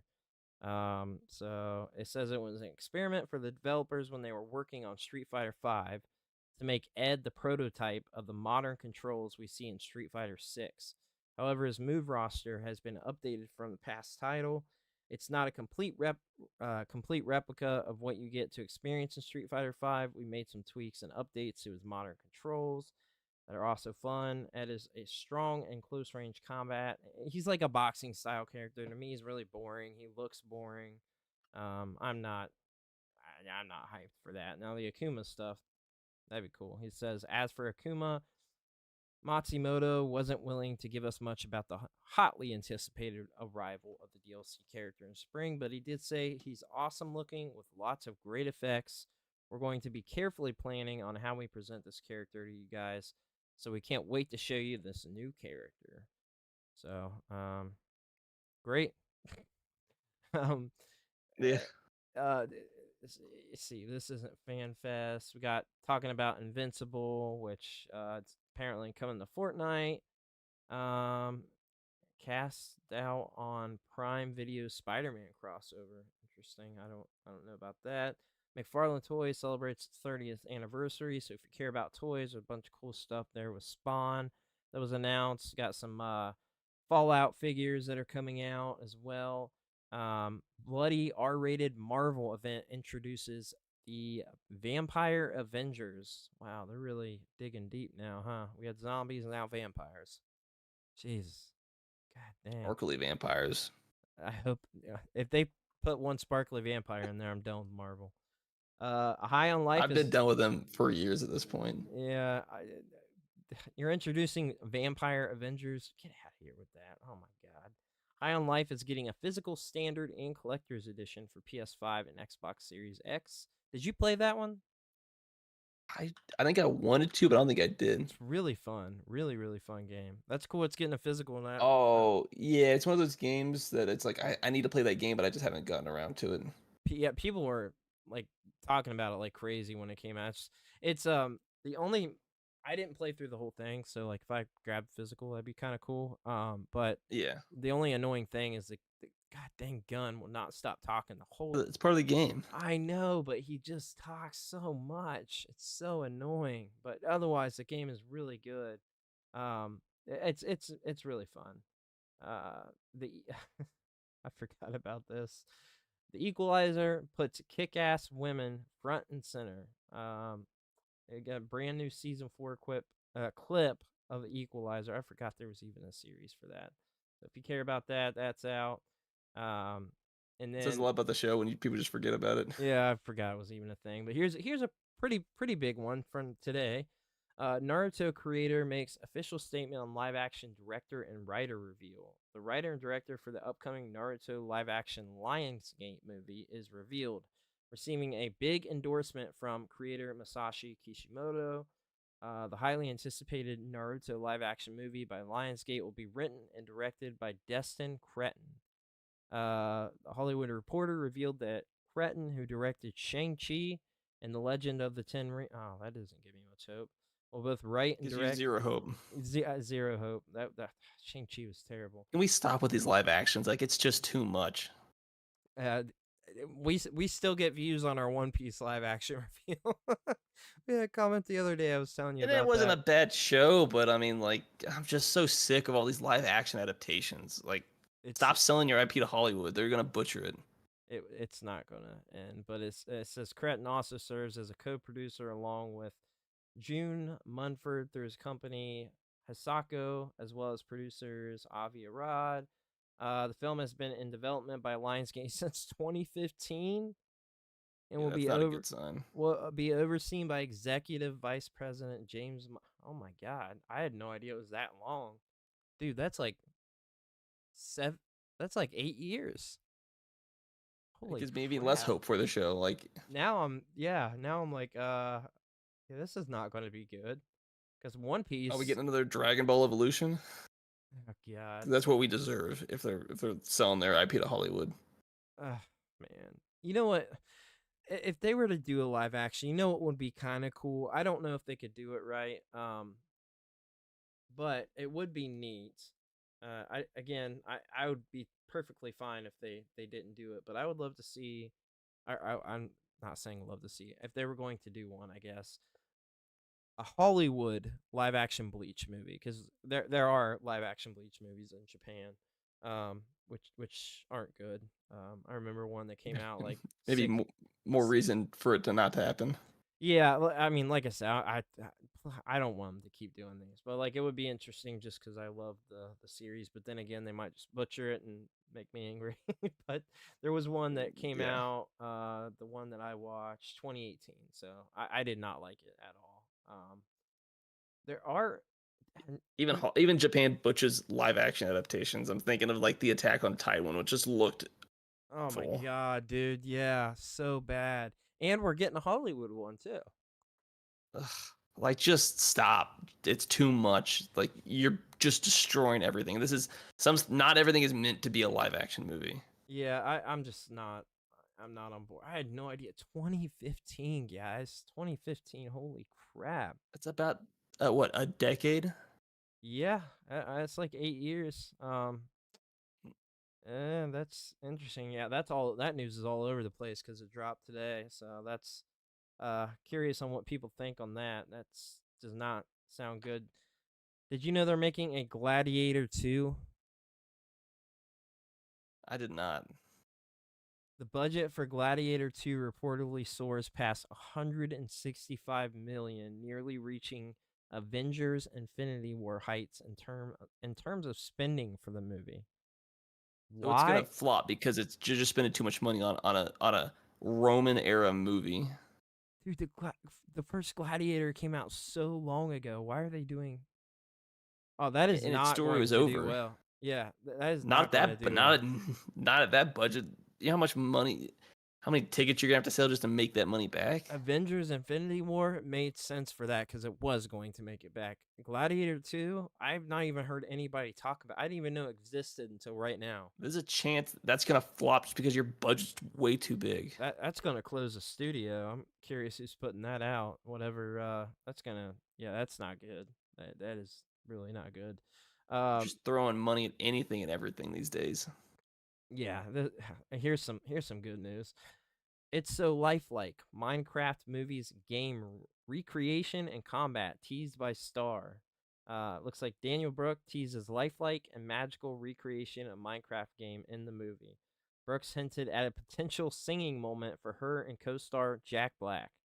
The Minecraft movie characters include leads Jason Momoa and Black and remain mysterious. There's no damn story in that game. It's just an empty world. You build shit and you kill the Ender Dragon. There's no. How do you turn that into a movie? That's I don't understand. Do you know what this reminds me of? Jesus Okay, Christ. well, here's the thing. The Jack Black casting for all this stuff, it reminds me of them doing the Jumanji movies. Those stupid 2 Jumanji movies they did. That's like because they're Yeah. like pulling out of nothing. Like the Jumanji movie wrapped it up. Like you got it. It was done and that's it. This turned it into some like VR and like all this crazy stupid stuff on a iconic movie and just like butchered the Jumanji name. This is frustrating now. I'm just like, oh my god, what is wrong with you people? It says in her interview, Brooks was first asked how many Minecraft movies she had signed on to, which she responded that she has signed on until the end of time. Brooks went on to explain how the movie recreates the game. She also teased the potential for her and co-star. Yeah, I already read that about singing. What are they gonna just build a house and grief on each other the whole time? This is a quote. It says, "You can't do a movie with Daniel Brooks and Jack Black and not have us do something." We could because it's just not gonna be in the script. But you know what? I just by principle, I hope that movie bombs. It could be the best movie ever. I just hope it bombs. I just want to review it, and that's it. Why do you react to that? If you can turn Minecraft to a movie, you can turn anything into a movie. That's what I'm saying. You're pulling out nothing. Here's what was said. I ain't going anywhere, laughs Warner Brothers. I'm here to stay. Legendary, I'm here to stay. I'm signed on until the end. I don't know how to play the game, but I know the world in the movie is pretty magical. It's so lifelike. I don't know how much I can share, but I do know fans will not be disappointed with the world they've created. We absolutely do some green screen, but we got all the things there. Basically, all your senses are being used. You have the world for your sight, but also for an actor. The smells of certain things. It will make more sense months from now when I can actually explain it. I'm hopefully going to be singing in it. I'm having a good time. I heard nothing but the smell. It's a video game. Oh god. Oh my god. That's ridiculous. I've never played the game, but trust me, it'll be just like the game you remember. Even though I have no idea what I'm doing. That quote right there. I've never played the game. That's the okay. Oh my god. It's the easiest game you could ever play because it's just a sandbox world. You whatever you do is the game. Like you make up your own story. Yeah, so how do you pull out a freaking story for that? The only thing I can assume, and I'm just making an assumption here, is Minecraft the story game that the one that actually had a story or whatever tried to make a universe for Minecraft. So there is story there. I mean, it wasn't Minecraft, terrible. Minecraft Dungeons. But that's its own thing. Is it not all connected? There's no story to that game. Sorry, I'll stop talking over you. No, you're good. I'm looking at a picture of Jason Momoa in the movie, and I don't understand. In the Minecraft movie? Yeah. I wish I could send it to you right now. He looks like he's playing Aquaman, which I've heard this before with an outfit he's wearing in the movie. It literally looks like I see Aquaman. his face like superimposed onto the pixel character, but oh no. Are people making fan They're things? just the most ridiculous looking image. Like I can't find an actual legit image that clearly doesn't look fake that somebody made. Oh my god. I, So here's a fun one then, talking on these lines here. So 10 upcoming video game movie adaptations that could recreate the Mario movie's $1.3 billion success. So yeah, that's doubtful. very, very, very What? doubtful. Yeah, the thing is that wasn't a live action movie, Yeah. and So, Nintendo was obviously heavily involved because they're very protective of their IP. yeah. For number 10, we've got Sonic the Hedgehog 3. I think it'll do well. I think it's going to do very well, but it's not going to beat the Mario movie. There's no freaking way. No way that beats the Mario movie. I would love to know the comparison of Sonic 1 and 2 to Mario. It's obviously done very well because it's getting a spin-off series that is on the level of the movies as well, which we reported on. Yeah. But number 9 is The Legend of Zelda, which we still don't have a release date on. Number 8 is Minecraft. Number 7 is Detective Pikachu 2. 6 is Mortal Kombat 2. They're really pulling these out, aren't they? 5 is Five Nights at Freddy's Apparently. 2. 5. 4 is Death Stranding. They're making a Death Stranding movie. I mean, that game's already a movie. You just have to cut out the actual gameplay, and voila, you got like a 6-hour movie. It basically is, yeah. And even using an actor as well. It looks like Jordan Peele is directing that. Interesting. Number 3 is Mega Man. I did not know we were getting literally my favorite video game series, and I was unaware of this. You're not getting a new game, but they'll give you a movie. Yeah. When the heck are we getting a new game? Oh my god. Never. It says at this point. a Mega Man movie has been in various stages of development for years. I knew about rumors years ago, but it says while this was shaken up due to Disney's acquisition of 20th Century Fox, the film is reportedly still in the works. Mega Man is one of the most iconic. Bye-bye. It's just getting...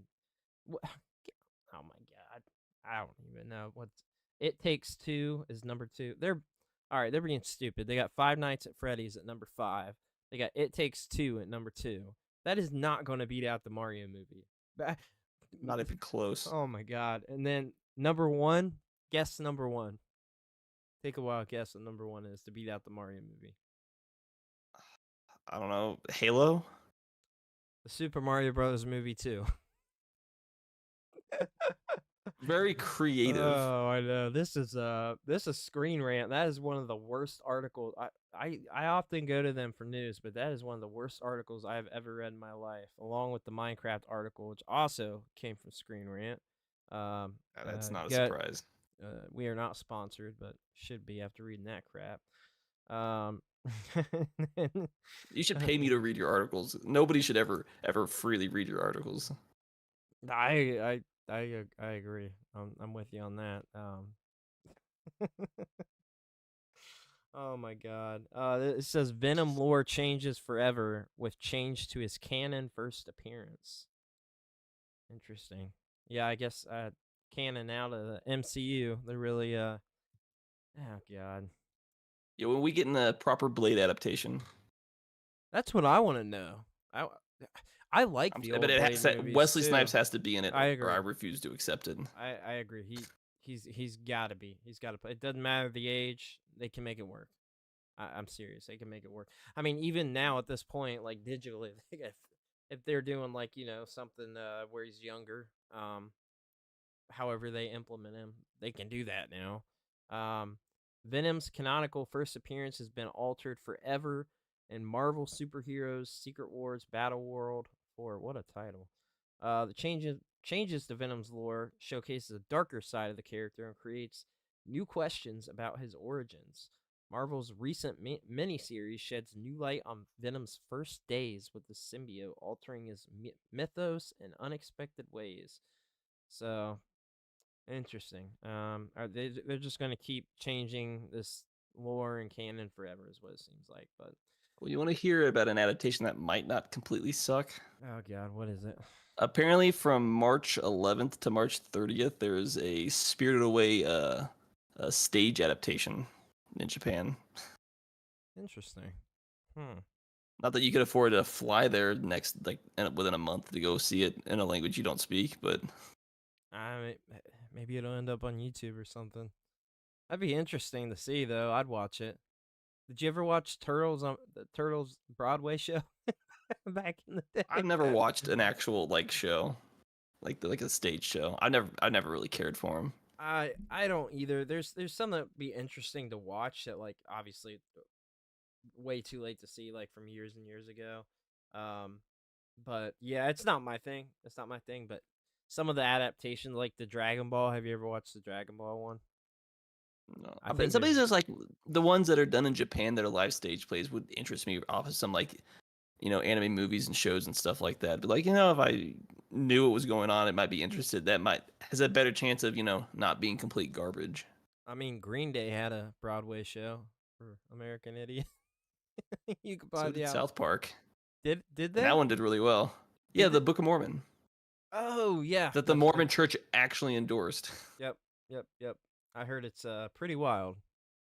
Have you seen it? No, but I know a few Mormons, and the whole Mormon religion's kind of wild in of itself. But yeah, that's neither here nor there. That's a whole thing. Yeah, but doesn't the Book of Mormon, isn't it crazy or something? I heard it's not But it's safe kind for of work. accurate to the actual religion. The fact that the actual church endorsed it, says a lot. That's crazy. I didn't know that part. Interesting. Yeah, not a Broadway guy, but there's a few things. I think wouldn't- I'm sorry. I think I'm watching. I'm on the wrong site. Did you know there's Evangelion heeled sneakers that exist in Japan? No, I knew about the Trump shoes, but I didn't know about They're just Ava themed heeled sneakers Did you know about the by a company called Mila. I would love to see it. You said Evangelion shoes? Yeah, they're it's obviously female footwear, but it's weird. Okay then. Interesting. It's got boot. It's like a heel shoe, but the actual bottom it looks more like a boot tread than anything else at the bottom. Well, I see a bunch of Evangelion shoes on the EvangelionsShop.com. There's Well, no, this is actually hundreds. it's like an official thing. The company's called Mila or Mala or however you pronounce it. Myala is the actual company that makes these shoes. MYLA. Oh, all four paired are identically priced at 31,790 yen or $216. You said And they went on sale on the 16th, apparently. $250? Oh, $216. Oh my god. Yeah. Oh, what the heck? How could you legitimately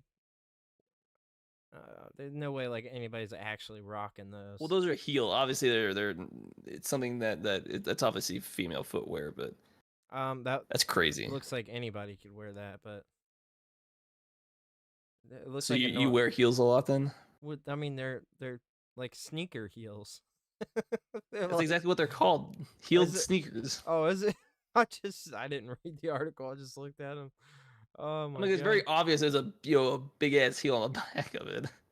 Oh my gosh. Here's something interesting. This is forgot about this. What's up, everybody? I'm Keith Lawson, and in today's Fix of Entertainment news, we've got Harry Potter news. The new Harry Potter Max series.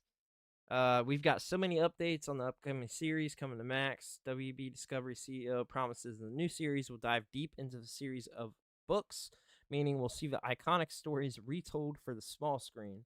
The plan is to tell the stories made famous by the series of novels for the next 10 years. After the series premiere sometime in 2026, this means we'll see adaptations of The Philosopher's Stone, Chamber of Secrets, Prisoner of Azkaban, Goblet of Fire, Order of Phoenix, Half-Blood Prince, and Deathly Hallows. Apparently, each planned season will explore one of the books in the series, but as stated previously, the plan is to run it for 10 consecutive years. So it sounds like they'll potentially stretch certain books for a couple of seasons. That shouldn't be an issue for the later years and will be a major improvement on the original movies, which really should have been two-parters from Goblet of Fire onwards. Seems quite bullish on Harry Potter being a viable franchise for WB Discovery. and with the success of both the stage productions of The Cursed Child and Hogwarts Legacy video game, interest in the wizarding world is clearly there. What's your thoughts on that? I 10 don't- years of Harry Potter shows. I don't know how you make. I guess they'll try to make it work. I mean, I'm not the biggest Harry Potter fan, but I Would you- mean, give it a shot. I'm sure there's a dedicated fan base to the series, so I'm sure somebody will watch it. It's just not going to be me. The comment, I'll say you won't watch it. I don't really care that much for Harry Potter, if I'm going to be honest with you. I forgot that you weren't a big Harry Potter fan, but I mean that's, I mean I am, but it says better than the movies. The movies are good, man. Like That's a stretch. I mean, obviously that's a That's a whole that's stretch. PR speak, but oh them. I was gonna say, it's like yeah. dang. Well, you can be Yeah. like, oh, it's not going to be as good. It's actually going to be kind of bad, but I still want you to watch. Like, I'm not going to come out and say that. That's just stupid. Yeah, it's man. There's just like so much rehash is happening. Like it just continued rehash over and over and over of Mhm. stuff. Like I don't know, man. It looks like we got new gameplay trailer for the new G.I. Joe game, which is made by the people that did Shredder's Revenge. So it's a 2D side-scrolling beat 'em up. It looks really good. Yeah. I'm a big G.I. Joe Is it going to fan. be like is it going to be multiplayer like the Ninja Turtles one was? Yeah. We played once and it just did not apparently pan out when we played it like a year ago. Yeah, we did play that together. I forgot about that. Yeah, it's the same style, retro style beat 'em up featuring the classics. It looks, if you look it up now, like it looks really, really good, like really polished. It looked good then. We had some like network connection issues when we tried to play together. Yeah, Turtles look good. I would beg to say that this looks better than Turtles. Turtles look really good, so that's cool because GI Joe it's been kind of a dead franchise. It doesn't resonate with kids the same way, so hopefully that builds up some hype. But Yeah. we do also have some breaking news that Fairly Odd Parents gets a sequel series with the original Cosmo and Wanda actors returning. Nickelodeon's hit 2000 cartoon is coming back with a new sequel, and it'll be here sooner than you think. It's called The Fairly Odd Parents: A New Wish. Will be CG animated when it premieres on Nickelodeon this spring. The network Sounds announced it terrible. today. It's also set to show up on Netflix before the end of 2024. It's a 20-episode show that aims to recapture the magic with new visuals, characters, and locations. But fans of the original series will find some things to love too. Cosmo and Wanda are back at the show's leading fairies, with Suzanne Blakesley and Darren Norris both back to reprise their roles. Timmy Turner, however, will not be back. As Nickelodeon says, the show follows its colorful fairies in a completely new environment. And they're following 10-year-old almost Hazel Wells. Oh, sorry. Go ahead. No, I was gonna say when you said CG animation, you almost completely lost me with that right there. No, you lost. They've already done this, haven't they? Didn't they make a CG movie or something? I don't remember, to be honest. Yeah, so right here in 2022, they made a live action spinoff on Paramount Plus called The Fairly Odd Parents: Fairly Odder. I remember that. So yeah, that came out and that was like I think pretty panned across the board if I remember right. Yeah, like not the best. And then did you cover the fact? 'Cause I know that this is fairly old news, or it came out a few weeks. I guess it came out on February 14th. But the fact that Nintendo says, hey, they're no longer going to be repairing repair parts for the 2 and 3DS. I'm glad you brought that up. So yeah, I just saw Or that a few repair days ago. support, I guess what you call it. I just saw that the other day. So ending that's we got the announcement of all. They said officially it was the Nintendo 2DS, the new Nintendo 3DS, and the new Nintendo 3DS LL were the 3 that they were stopping repair support for. So are they still going to repair the original model then? I don't know. This is just the one that I saw that they announced for a fact. These might be the older ones. Interesting. But I don't know. Huh. Yeah, well, the 2DS was the last one that came out. That was the wedge looking one. Looks terrible.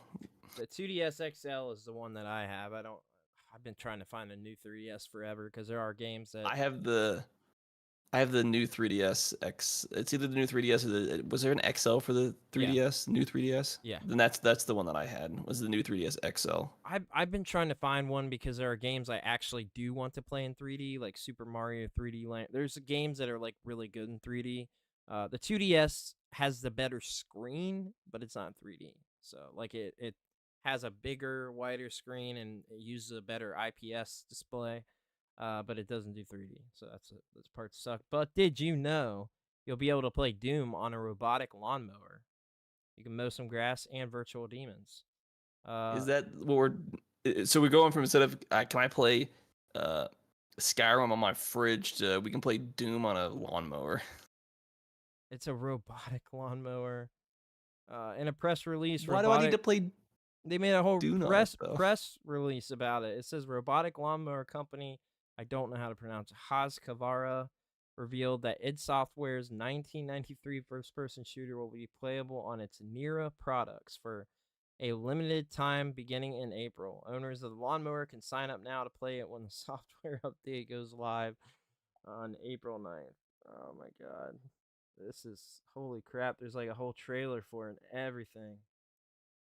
Crazy. Wow. Well, Doom on the lawnmower. So I think that that's gonna wrap up episode 73. Good episode. But a lot of news, a lot of stuff that we hit, but A lot of pretty good random stuff. A lot of random stuff. Good episode though, huh? Definitely.